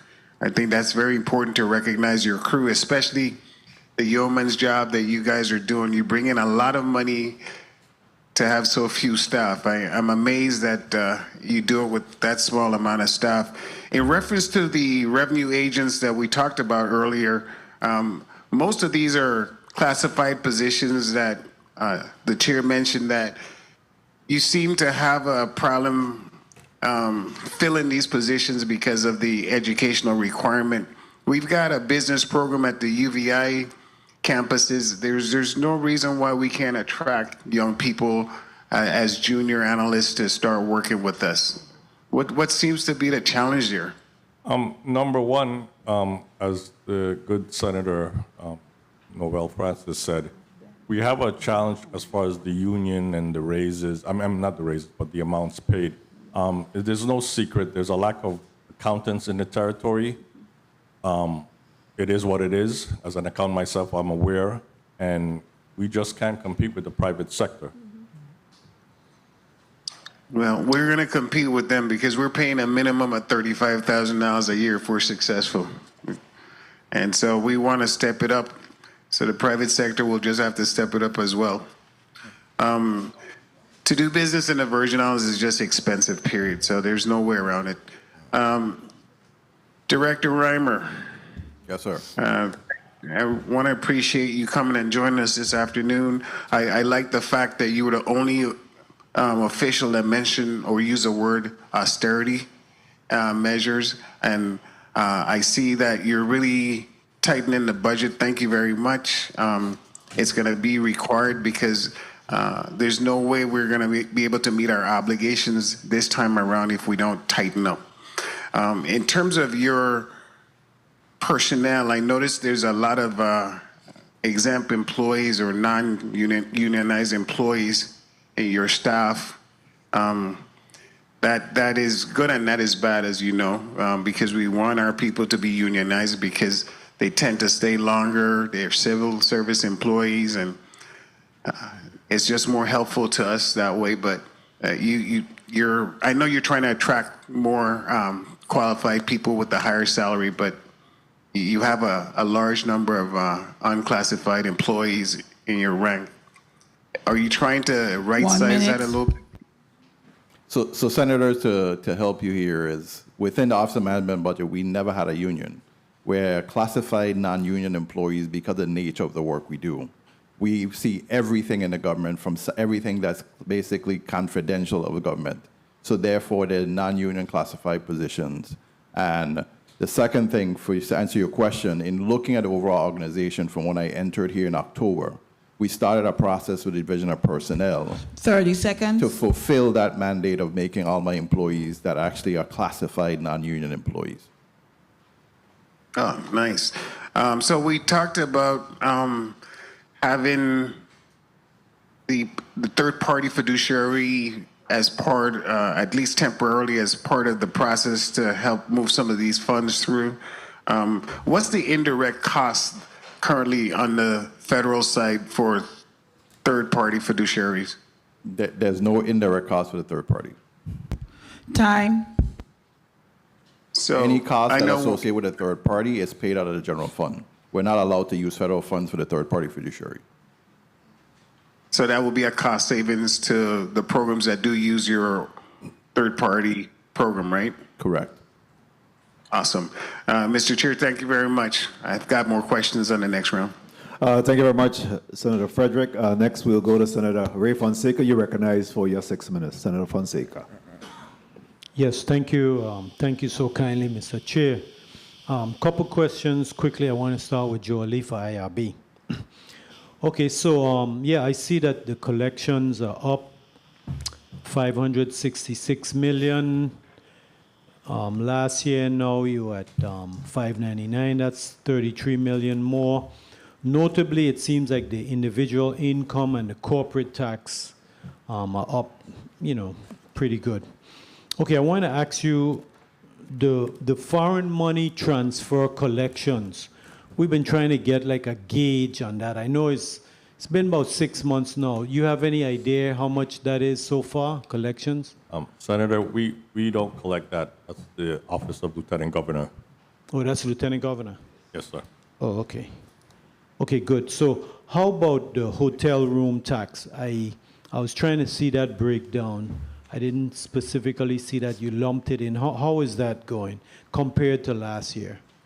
Well, we're ahead about, net 3 million compared to last year. Okay, good. And I noticed that there's quite a few employees in your division is going to benefit from the latest action by the 35th legislature to put the minimum salary to $35,000. Actually, Senator, we only have 2 employees that are under the 35.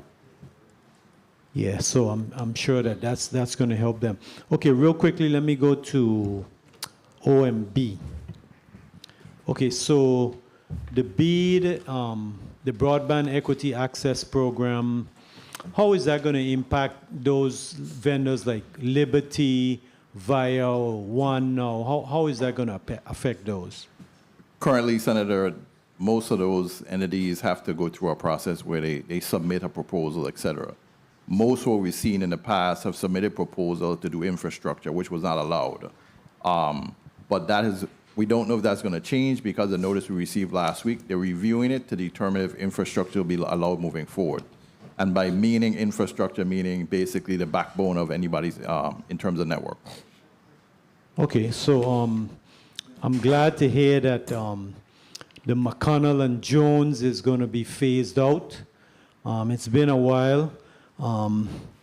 You know, I used to serve on that when I represented Department of Health a couple years ago. So this new division now, you're going to now be, you know, having that fiscal responsibility to replace that fiduciary. Basically, you're going to go in and help the agencies like Bureau of Corrections, Waste Management. Well, waste management won't be part of it, of course. They're outside of the central government. We wish they would. I was hoping you'd say yes, because my next question was tailored to waste management, because we know they need a lot of help. Okay, so... Well, so Senator, let me help you out. We're actually involved in a process between myself and Finance that we actually receive reports. We sent EY to do some work with basically waste management. So we receive reports that actually tells us the actual status of their financial standing on a weekly basis.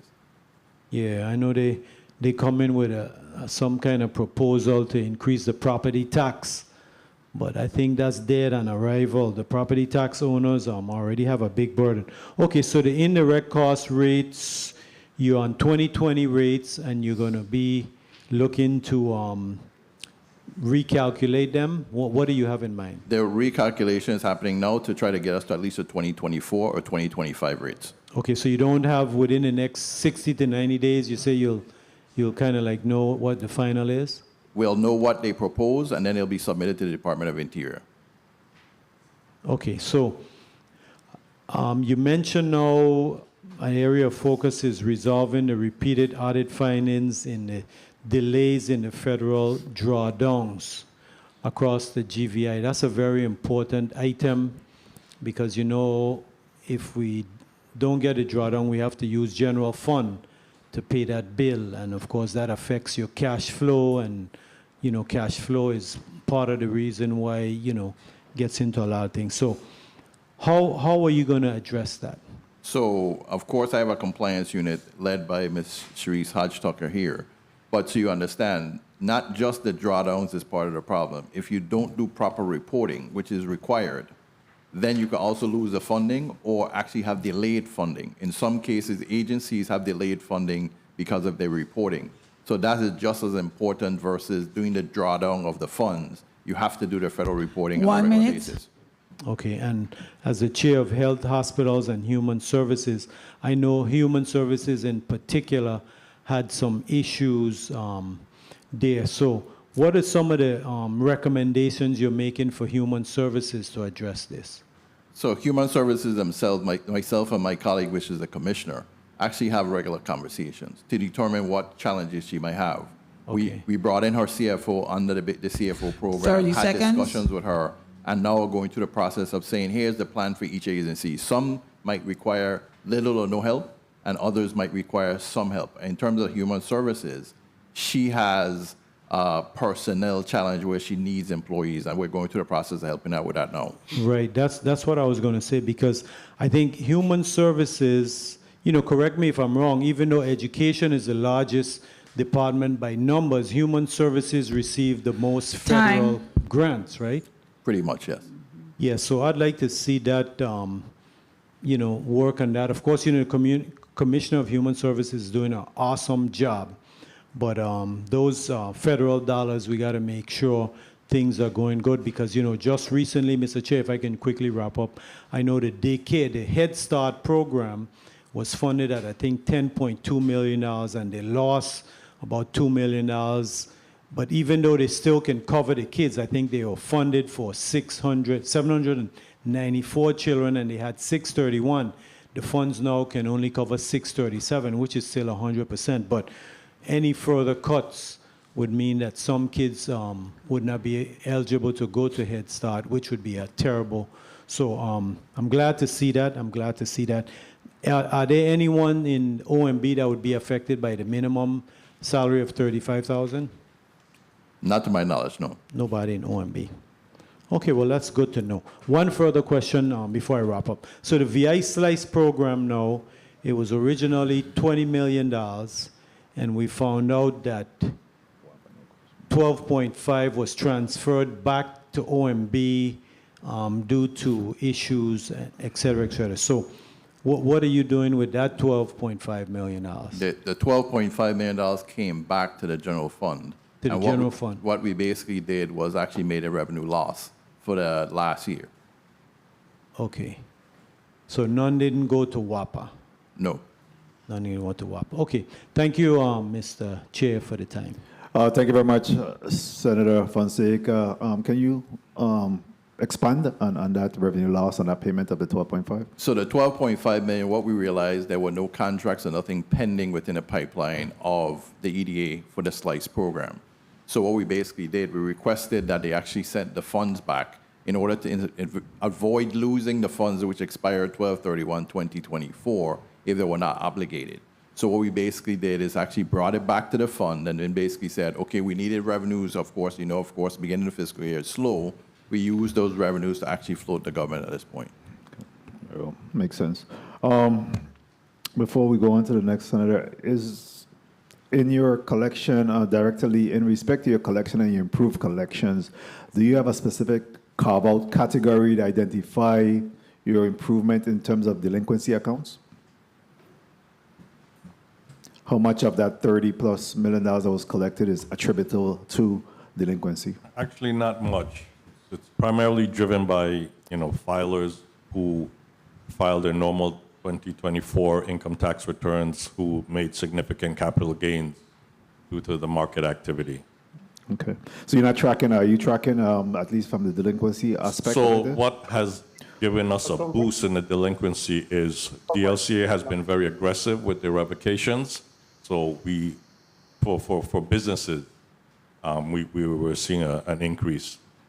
In those collections Yes. based on delinquency? Yes. So the BLA, you recognize for your 6 minutes. Thank you.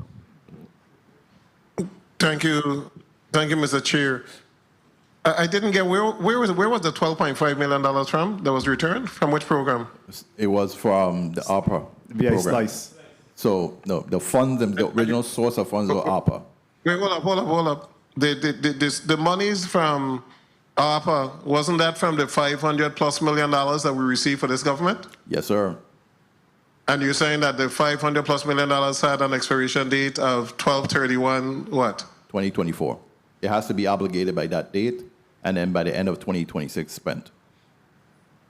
Okay, so the monies that were sent to the bank in Texas, those are ARPA funds. Have those monies been obligated? Yes. Towards what? Projects that monies were are left? various projects. Monies are left in the account. Sorry, various projects throughout the government. There's still projects at Waste Management. There's a couple at WAPA that still exist. How much monies were in the account? Senator, I have to get back to you, but based on my last statement, it was like 38 million. Can that $38 million have been obligated and assigned to various projects? Yes. And can you provide a list of those projects? So we don't even know how those monies are being spent. Yes. What was the interest on those monies and where are the interests? The interest is actually within the account, so I can actually provide it for you. That's not a problem.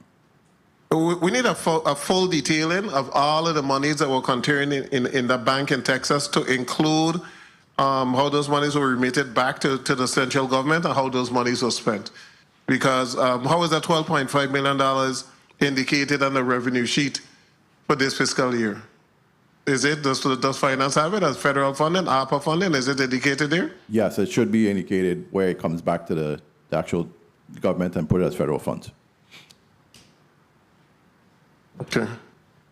I'll make sure you submit the report so we can see exactly what's taking place. The rent at Niski, one of the highest out of all entities under government, $734,000. Are there any attempts to renegotiate that amount? It's a ridiculous rent. Or are there any attempt to find someplace else that's a lot cheaper? We're paying almost $1 million for rent to one place for the last, 12, 15 years? Good day, Senator. Jolie, the Director of the Bureau of Internal Revenue. It's not Niski, it's actually Red Hook. And yes, we always try to explore locations, but what I've found is the build-out cost is quite significant, comparable to some of the savings because of the big footprint we would need. So that's kind of where we're at. And are there any attempts to renegotiate? We've been paying this company over more than 10 years. We've already paid them over $7 million. Are there any attempt to renegotiate based on the financial condition of this government that we can continue to increase? I see that there's an increase from 710,000 last year to 734,000 this year.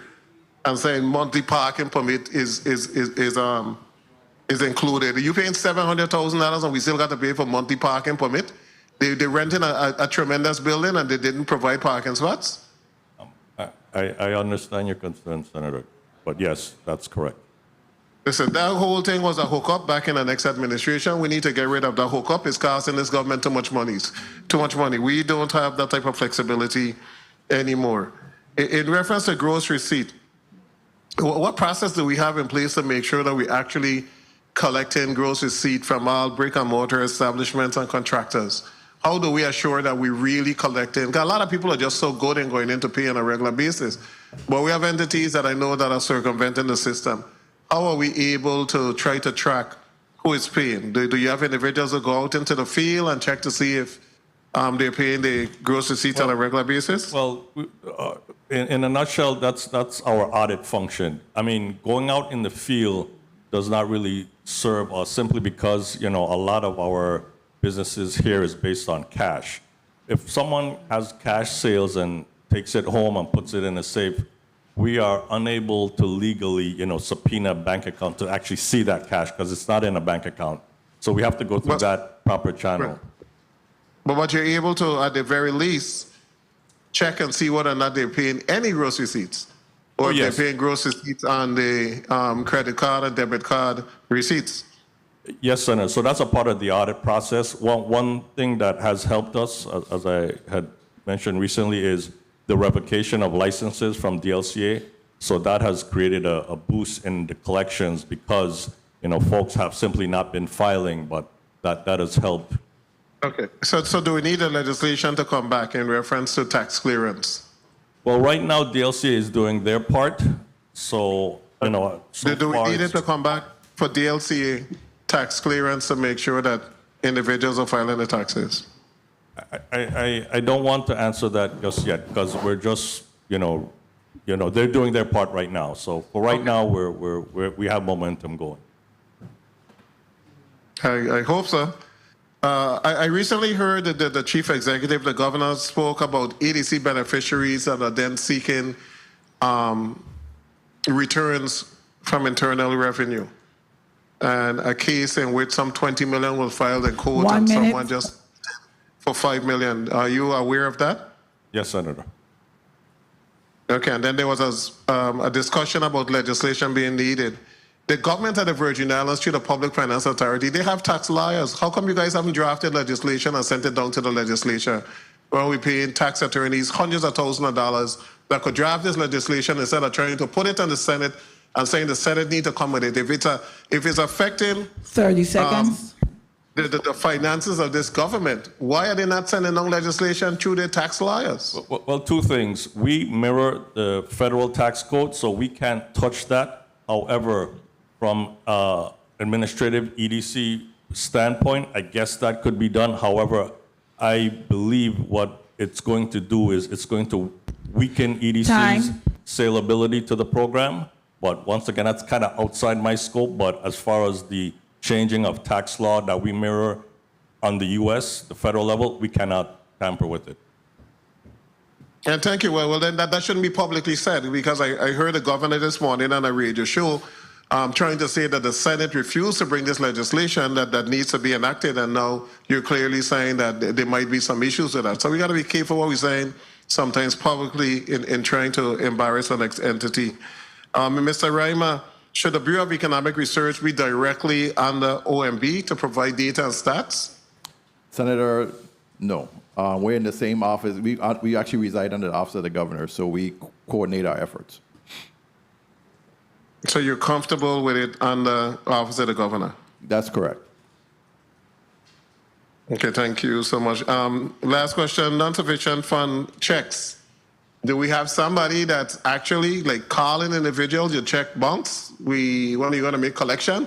Or is it just we just wait for the person to realize that the funds are undrawn? Are we directly going after those funds? Because I'm hearing it's now a couple $1 million in NSF checks.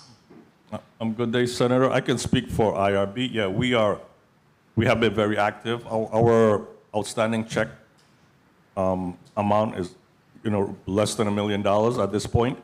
So we have, been successful in our collection pursuit, but we're just one entity. I don't want to speak for the others, but for us, we have a lot of muscle behind our collection, so we don't tend to run into too much of an issue recovering funds.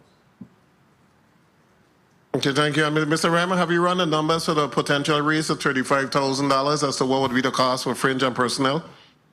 We're still looking at it right now, Senator, but it's pretty large in size. We're still going through each agency to verify all the employees.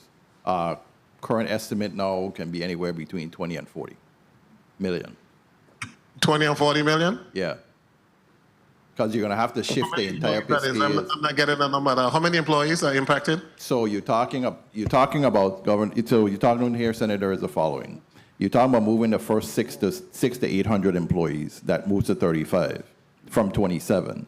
Then you're moving who's at 28, 29, 30. Some of those that are moving were already making 30, were making 31, were making 32. Everybody wasn't making 27, correct? So that's correct, but you have to shift everybody. But because some are on unions, the union pay scale now has to shift, because then here it is, you have to account for everybody on that scale. So if I'm already making 35, and you're moving a person that's making 28 to 35, how do you account for that? And that's where the challenges are coming in now to look at it. So when the whole scale moves, how much is the scale going to move is the question. And that's what we need to sit down, myself, BER, finance, and most likely the division of personnel, to really go through it and do a proper analysis. The scale is going to move through negotiation with collective bargaining, where they're going to have to sit down and have that discussion about those employees who are making 37 and above to move the scale there. But this legislation right now just says that everyone who's making less than $35,000 will be moved to $35,000, and that is the financial impact I wanted. Moving everybody to a basic minimum average salary of $35,000 costs how much? Not the impact on the rest. The impact on the rest is negotiation, and we saw that didn't happen the last time. We went from 22 to 27. A lot of negotiation didn't take place. What is the raw number for the employees that are making less than $35,000? The initial one we looked at 27 to 32 was about 5 million. So it's probably a little bit more than that.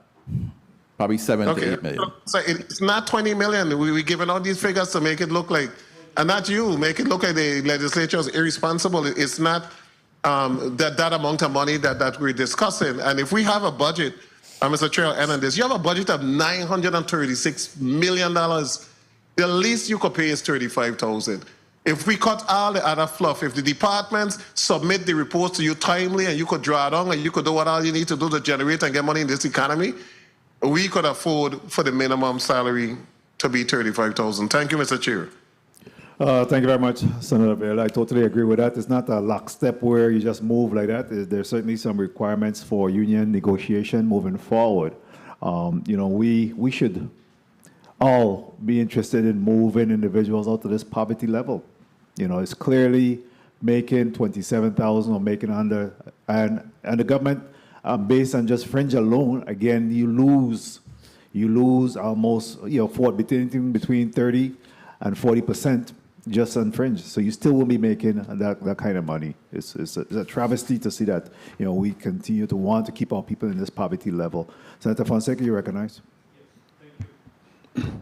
Yes, thank you, Mr. Chair. Real quickly, and then remember, the nurses' contract expire in September. We need to get the nurses up to a minimum of 85.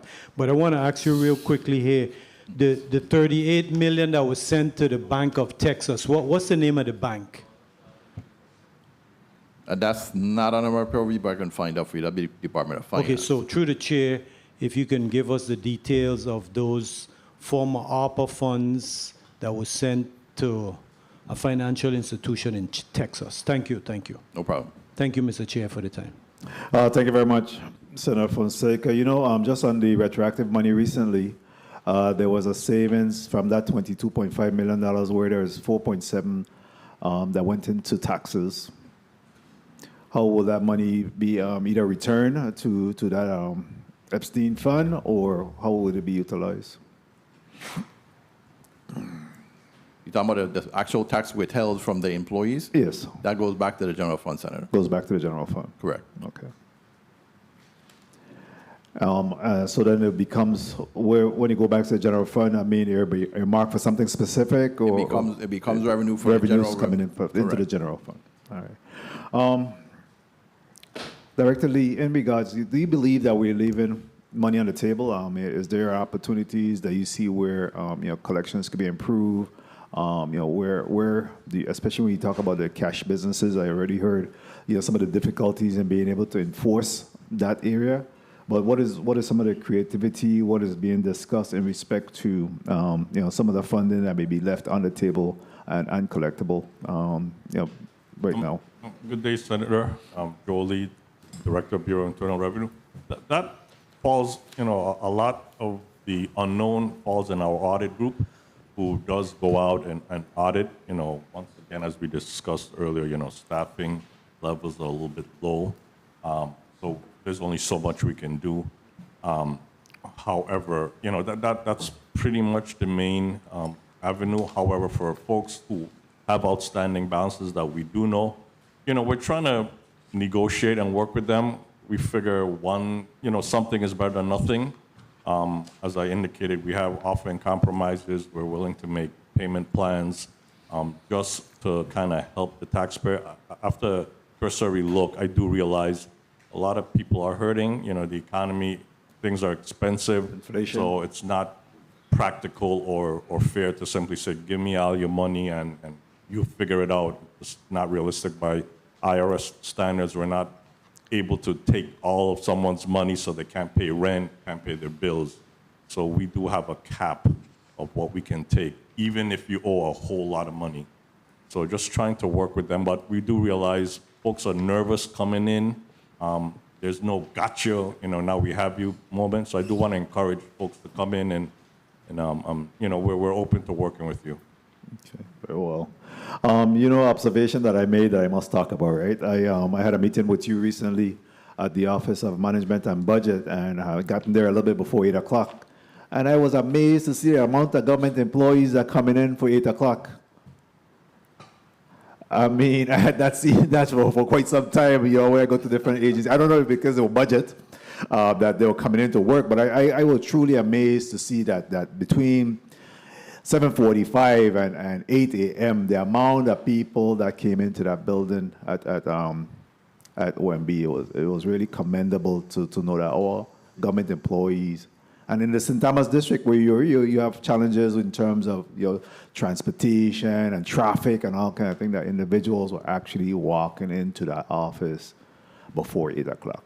It was amazing. I just have to comment on that and commend you for being able to motivate your employees to come into work on that given time.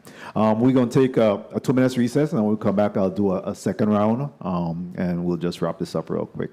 The Budget Appropriations and Finance Committee stands at recess for 2 minutes.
We are out of recess, and again, we're here in the Committee of Budget, Appropriations and Finance, and we have before us the Bureau of Internal Revenue defending their budget of $14,060,535, as well as OMB, which is actually a little bit over $6,000, 6.374.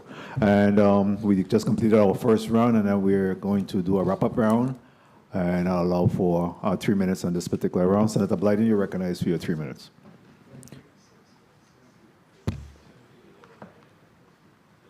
Please recognize the mic of Senator Blyden. Thank you, Mr. Chair.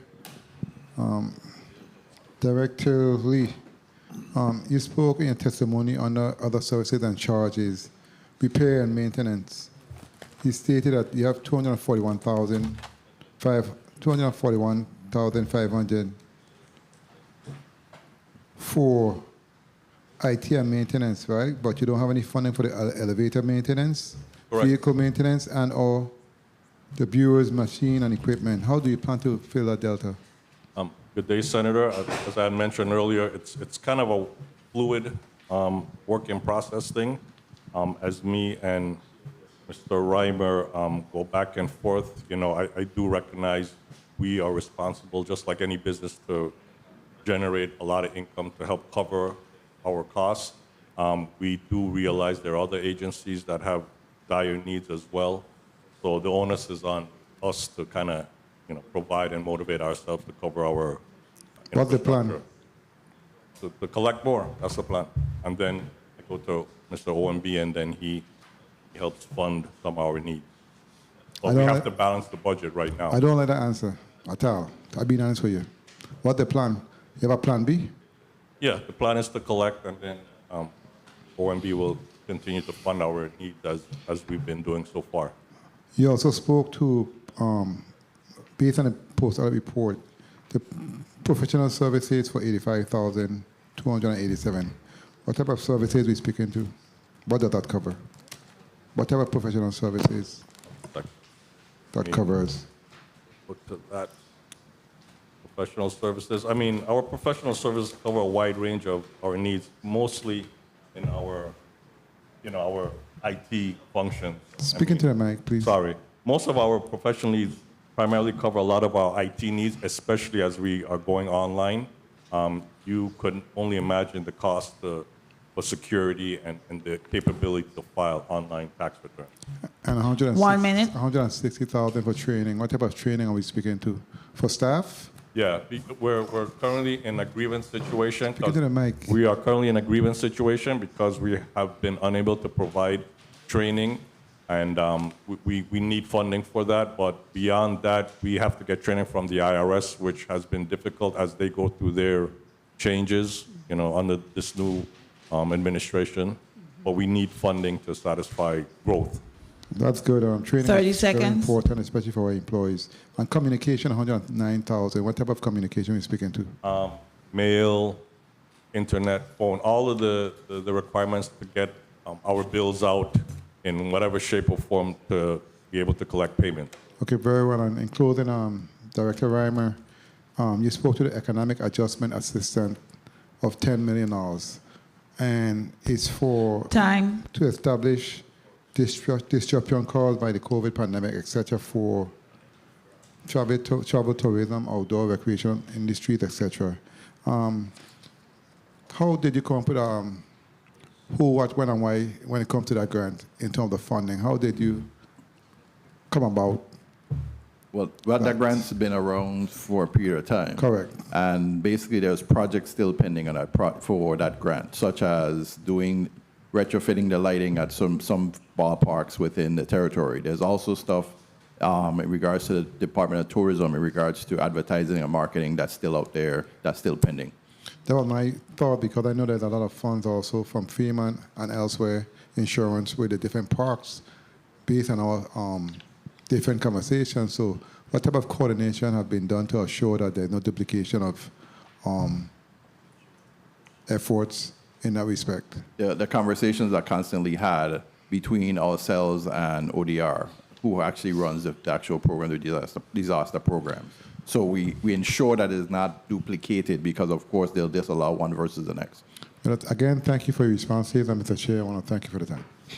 Thank you very much, Senator Blyden. Before we go on to the next senator, which will be Senator Frederick, I wanted to ask each of you, directors, whether or not you have received any additional funding during the FY 2025 budget, be it ARPA, CARES, Office of OIA, Insular Affairs, any windfall funding, anything outside of what was appropriated in the last fiscal year budget?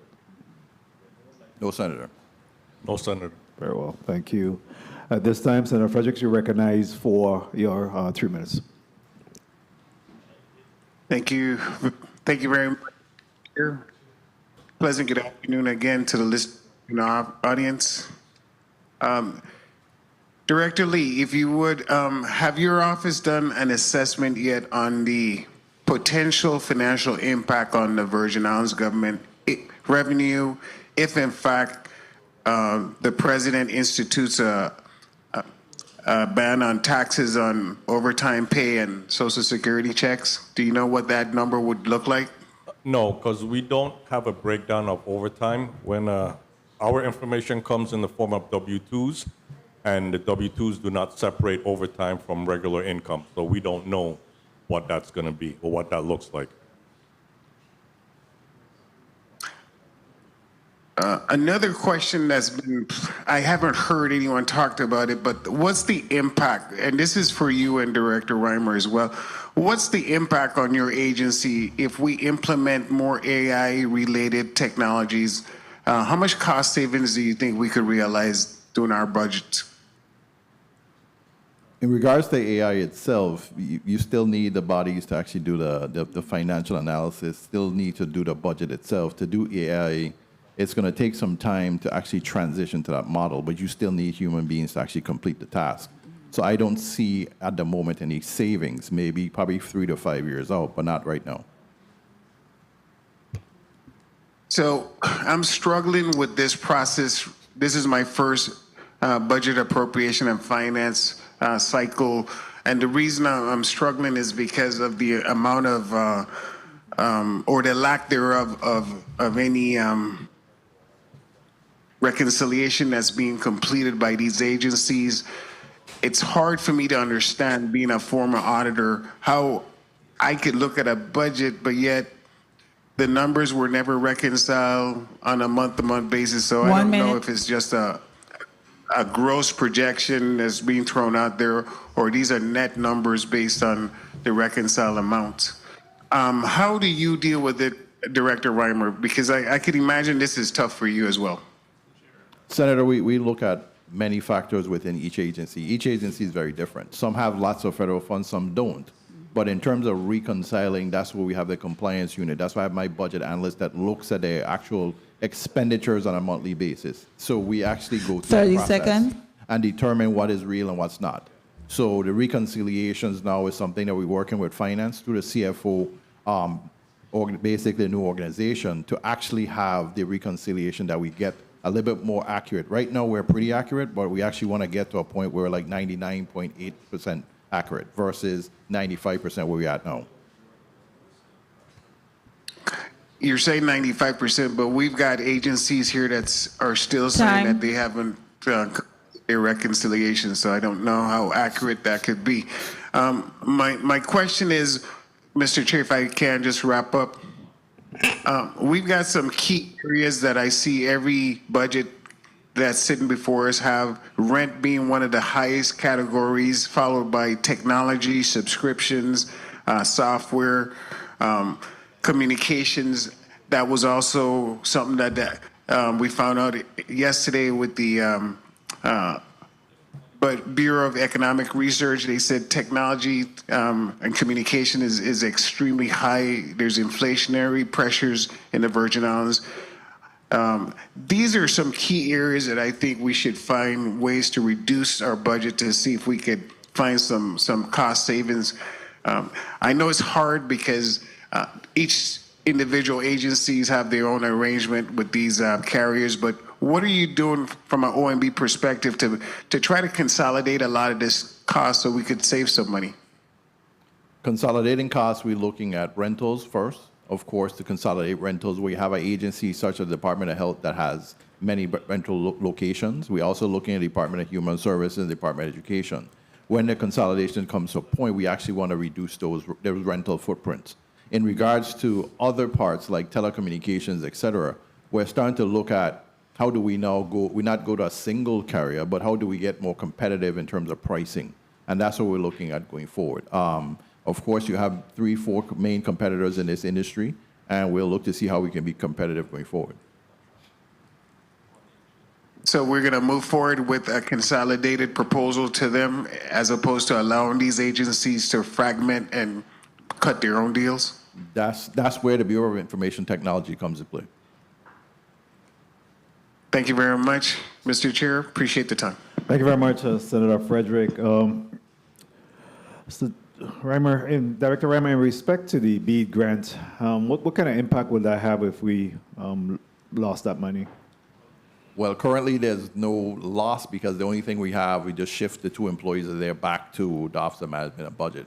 But currently there's no projects pending on the actual grant. No project pending? There's nothing pending, no. Okay. Is that one of the reasons why we might be subjected to it, the fact that we have had that money or the money is earmarked and there's no specific project tied or linked to it? No, it's just the process itself continues to change. As you are aware, for me in the discussions we had before, in January I actually went to attend a meeting at the NTIA, and as I landed in D.C., the meeting was canceled because, of course, the new administration. So the rules continue to move and change, so we're trying to adapt. Every state and every territory is trying to adapt to be able to spend those funds going forward. Our expectations were really to spend the grant by start spending the grant by October 1st, but right now we're just in a holding pattern based on the rule change. Okay, and obviously we have had this discussion over and over, but I'm sure that there's a lot of trepidation on your part in respect to the economic climate out of Washington. How do you navigate that in terms of making the decisions that need to be made, you know, with the revenues that's coming in, what to pay for, what not to hold on to? We're in a good position now where we have, I'm hearing about $95 million in the bank on hand. You know, how then do you navigate, you know, making expenditures this time? The key component of that is really the communication that myself and the Commissioner of Finance, along with the Director of IRB, has, that we really talk constantly. We even have a group text chat that we actually talk to each other on a daily basis. We try to have the communication open so he can tell me, hey, revenues are up, revenues are down. I can make the necessary adjustments on the allotments. 1, and 2, when it comes to federal funds, we make sure all agencies report back and let us know, here it is this agency just denied or withdrew any extensions? How do we actually deal with that situation? We try to figure out how do we fund it if they have pending projects, how do we need to stop those projects if that's the case? So that's what we look at on a weekly basis. Okay, thank you. Senator Fonseca, you're recognized for your 3 minutes. Yes, thank you, Mr. Chair. Director Julio, real quick with the allotment and the appropriation. So, have you implemented any austerity measures for allotments throughout the government, or the cash flow is good, or what's the condition? From November 2024, we have instituted reducing certain allotments. I realized at that point the budget that we actually passed, what was passed by the legislature and actually signed by the governor into law, was actually flawed. Flawed meaning it had revenues that basically we didn't think we could achieve, so therefore I began the process of reducing allotments to that point. So by the end of the year, we should be basically revenue and expenditure neutral. Okay, I want to ask you about the appropriation. The legislature, last session, not the one just passed, the last session we had appropriated some money to both hospitals. How much was the allotment to each hospital? Each hospital received $6.5 million from the Southern Trust Company Fund. Those funds were actually released 2 weeks ago, and the hospitals have begun spending those funds. There's an additional $3.5 million that's coming from the line of credit for each hospital that we have not released yet until they actually go through the process and show that they have spent the money according to the actual initial legislation of the 6.5. Then we will look at the $3.5 million that's for each hospital, which they're required to submit all bills to me so that we can actually walk through them and say which is the most vital, number 1, and number 2, whereas they might have an obligation to the central government, such as withholding taxes, that we will probably make to actually need to take care of. Okay, so then with the 6.5 and the 3.5, both hospitals will get about $10 million, right? That's correct. Okay, so, I was concerned about that because, you hear rumors and stuff like that. The hospitals, them, had submitted a listing of, 1 minute. of what they had a plan to pay. Each one of them was a little bit more than 6.5 million. And I want to make sure that they are paying those vendors that they had identified was the primary reasons why they were short on supplies, increasing emergency room wait times, because, I'm so glad that you're on top of it and you're managing it because, we don't have another $10 million to be given each hospital if they 30 misspend or seconds. mismanage this money and then they ain't fix the problem that they had identified, because it was a serious situation and the whole legislature had to act, and it took a lot of time, and we took, limited resources to go ahead and pay them. Now, also, as your role, you serve on the Hospital Facilities Territorial Board, right? Correct. What's your position on the board? Treasurer. Treasurer, okay. Because you see, the other concern that I have is that we Time. need to operate, Mr. Chair, if I can we need to operate with economies of scale. If two hospitals are buying oxygen tanks separately, maybe if we can combine the hospital purchase, the procurement, they'll have economy of scale, they'll be able to operate and get cheaper prices. We have to look at that, and that's something that the board needs to address. Also, there's 3 boards. There's the local St. Thomas board, there's a St. Croix board, there's a territorial board, and, we got to be a little bit more efficient. So as a board member and as the OMB, your word carry a lot of leverage. So, I'm just asking you that, you do your due diligence to make sure that it's more efficiency and the money is spent properly. Senator, as a whole, we're looking at the organization and we're making sure that, like, for example, there were 2 recent procurement that the procurement was a joint procurement going forward. It's no longer singly. We're also even looking at consolidating their financial statements, where you have one set of financial statement for the corporation versus having financial statements for each hospital. As you're aware, the hospitals technically are only names. They're not entities, and it's the corporation. So therefore, during the budget cycle as we go forward, there's some recommendation that will be made here that I will actually put forward, that we need to basically have one corporation, no longer 2 separate hospitals moving forward. One corporation that governs everything. Well, Sapopa, you hear us? Julia Reimer, OMB Director, saying that, not Senator Ray Fonseca. Thank you, Mr. Chair, for the time. You asked a question, you got a response. So in respect to that, we find ourselves, and I don't know how, again, asking how you navigate or make those decisions, but we find ourselves in the central government where we continue to find ourselves in position where we have to support a lot of these semi-autonomous and autonomous agencies. What is the conversation in respect to, their austerity measures that's required, or their performance that's required, and their efforts to collect revenues in order to allow for some solvency? What is that discussion being had? At the board level, those discussions I have from as you are aware, the hospital board level, and we're looking at how do we look at both and do some consolidations. Procurement needs to be consolidated, of course. Your acquisition of everything needs to be consolidated, 1. 2, the IT structure needs to be consolidated. When you have 2 IT structures that are separate and apart, as you well know, both entities actually were hacked. Right? Snyder Regional was hacked twice, Wanglewe was hacked once. But if you were operating in an environment where you're actually efficient, you'd have been in the clouds, you'd have been hacked, and you'd probably been 48 hours before you get back to normalcy. But that's not the case. So those are the things we're looking at to see how do we get efficient? How do we now put the 2 hospital system to 1 to make it more efficient? 1, 2, the next entity, of course, is waste management, and we're looking at that. And everybody needs to understand at some point in time, you have to pay for your waste. It is not free. It's not that you throw it outside and then it disappears. But at some point in time, you have to come up with a structure that actually everybody pays for their waste, not just the property owners. Okay. And my final question in this particular round, before I go to Senator Viale, is in respect to the federal grants award to some of our NGOs. Are they being impacted with cuts as well, despite, they've been notified that certain awards have been given to them, but they're not seeing the realization of the funding associated with those awards? What is happening here, even despite you might be awarded, they're putting other caveats or other restrictions or other rules or any other mandates on top of it before you can actually even draw on those funds. So it just becomes a little bit more difficult.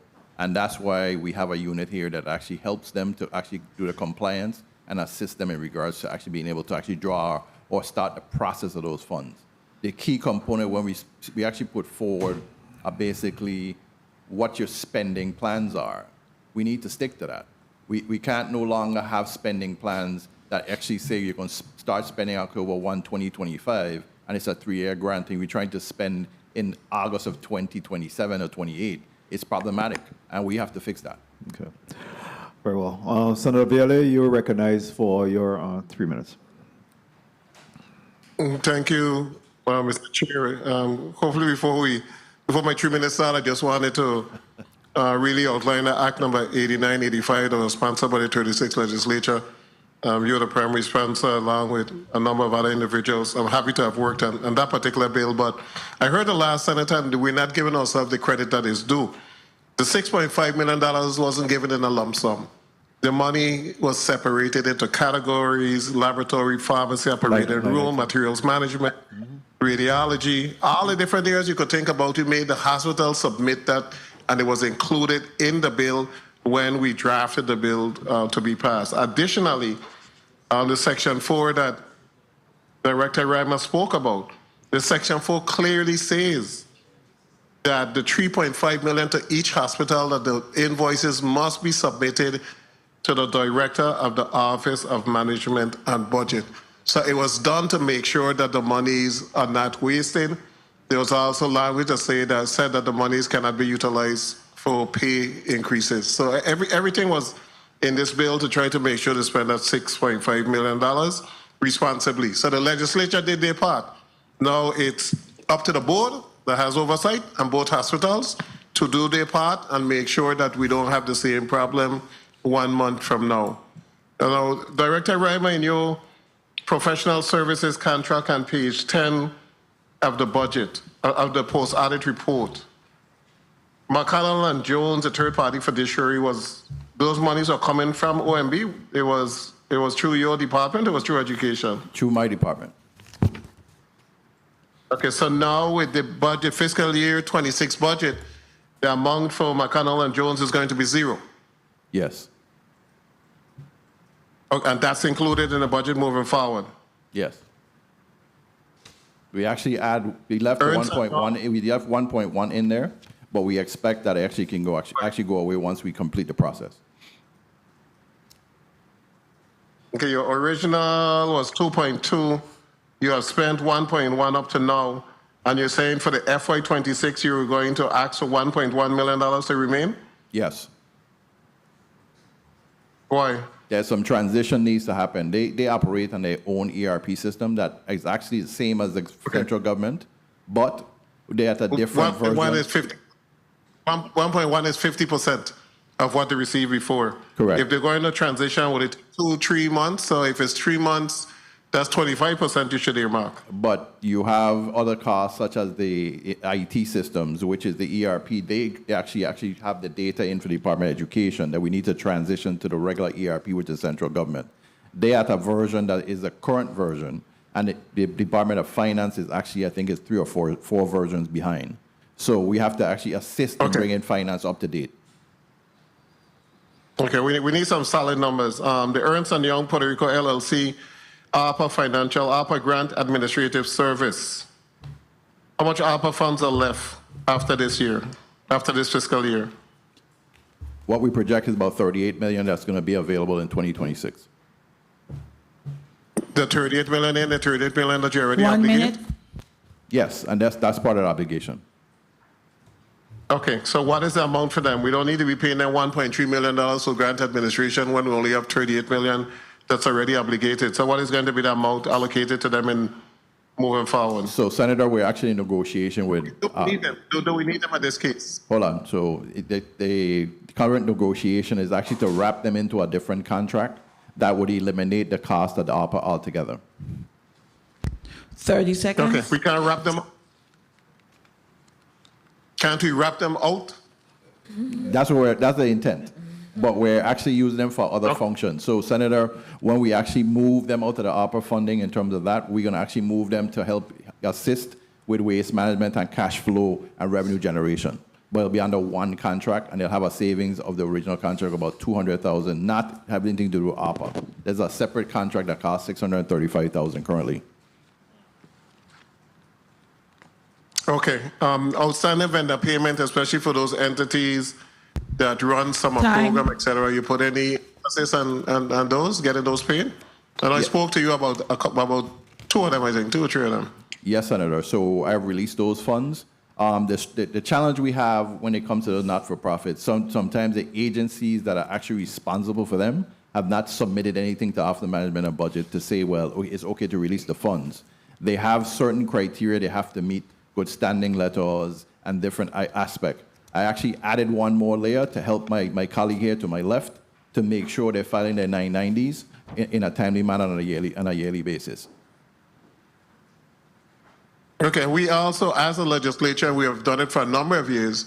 We also expect them to submit a report, and if they don't submit a report, then it is not this body wish for them to continue to receive funding unless they could account for the funds that were spent before. Our filing vendors that are housing individuals from the Virgin Islands, mental health, et cetera, behavioral, payment for those individuals. So as we continue to struggle with that's part of it, Senator. We're expecting about a $6 million shortfall within the fiscal year 2025. But as I said before in the budget overview, we potentially have some savings, and I intend to come back for an appropriation to actually pay that bill. Right now, we're paying them as the bills come in. And of course, we get more court-mandated individuals that go into the NGRI pool. So therefore, that's what's creating some of the issues. But what we're trying to do now also is really look at facilities closer to the Virgin Islands, such as Miami and parts of Florida, instead of having them in California or Pennsylvania or South Carolina, and try to save costs by consolidating them. Have you submitted legislation to have the ability to pay prior year obligation for vendors? We are still compiling the prior year obligations as we meet with all the CFOs. As we walk through the process, we continue to find where there's agencies that have bills that go back to 2021. And we're trying to get them to quantify, one, and verify that those bills are still outstanding. Are there any repercussions for those individuals who fail to submit prior year obligation that date back to 2021 that now have this government totally tied up? In some cases, though, the individuals are no longer there. So that's part of the challenge of verifying the actual bills. In some cases, it's really problematic that we really can't verify if the person actually did the work or not. Okay, last question, Mr. Chair. Education lost a tremendous amount of money in ARPA funding that was going to be utilized for summer projects, and also is going to be utilized to pay vendors for supplies and goods that are already on island to the tune of some $27+ million. Is there a plan as to how we're going to be able to make these individuals whole? Currently, we went back to the US DOE and requested an extension, and of course, as last Friday, we understand the extension was actually denied. The governor is actually going to meet with the U.S. Department of Education this week and next week to actually see if we can actually justify and extend those funds so we can actually make those payments. If that is not done, we'll figure out from the line of credit how we can actually make payments to those individuals that are outstanding. Thank you, Mr. Chair. Thank you, Director, and thank you. Thank you. Yeah, thank you very much, Senator Vieira. We just had that discussion as well during the break, and obviously it needs to happen sooner rather than later because we're talking about summer programs, summer repairs that need to be done in a timely fashion. So, we have to take night and make day and prioritize this matter because, of course, a lot of the summer maintenance at our schools are predicated on this funding. So, I'm hoping that we could have that discussion sooner rather than later. Definitely. Definitely. All right. So I think that runs out. I hear from you young ladies for the day. You all want to say anything? We're good. You good? You sure? You come here looking all nice and stuff. I don't want y'all to waste a hairstyle and not say anything. Huh? We're okay. Okay. All right. No problem. So I want to ask you, both of you directors, in terms of what about this budget that keeps you up at night? What is it that give you reason for pause? Challenge your ability to be successful. What keeps you up about this budget that had been submitted for FY 2026? Within my budget itself, I don't have any reason for pause. My big reason for pause is the overall government and the risk of federal clawback, and the risk that the federal government will just wake up one morning and say, here it is, we're going to withdraw all these funds, and then what happens next? And for me, we got to be very vigilant on that portion of the actual budget to determine if we're going to not have those funds, where do we get it from? And that's where my concerns are when we look at union negotiations, when we look at increasing cost or just spending without any kind of look forward to the future at this point. As I said in the budget overview, we really need to look and make sure whatever we're spending when it comes to the government funds, especially the general fund, is for not just now, but here it is, how do we lay the foundation for the future? And how do we actually make those funds make additional revenues for the territory? Director Lee? Good day, Senator. I'm realizing with some of our shortfalls, by default, with Mr. Reimer next to me, I'm in a somewhat performance budget situation that I didn't expect. But I appreciate it, which now gives me my pause, my sleepless nights, because the onus is on me to do my part to satisfy our needs as IRB. So while it's different, it is a direction I think that we need to go in. Once again, performance-based budget. We've heard that buzzword before, and in the truest sense, this is the situation I'm in. So, when I go to him and I say, listen, I collect X, Y, Z, I need this, I don't know what he's going to tell me at that point, because no is not going to be acceptable, unfortunately. Well, in my conversation with him of recent, that we have had many of those, I think that he just, again, will be able to support performance. I mean, at the end of the day, he's looking for the agencies to do what they're mandated and required to do, and meet it halfway, do your part, and certainly will continue to ensure that you get that priority funding. When it comes to our revenue collecting agencies, certainly the Bureau of Internal Revenue, the Office of the Lieutenant Governor, and these areas, you're the one that bring in the major revenues to the coffers of the government, to the Virgin Islands. So we want to make sure that you have the necessary resources to be able to do your job. All right. Any closing comments from each of you? EW? For me, thank you for the opportunity to present the Office of Management and Budget Fiscal Year proposed 2026 budget. I would like to thank my staff, of course, for the diligence and for the long hours in terms of preparing the overall fiscal year 2026 budget. And for me, it's the gratitude that I have, of course, that they get to work on time and they do what they're supposed to do without me having to ask 50 times.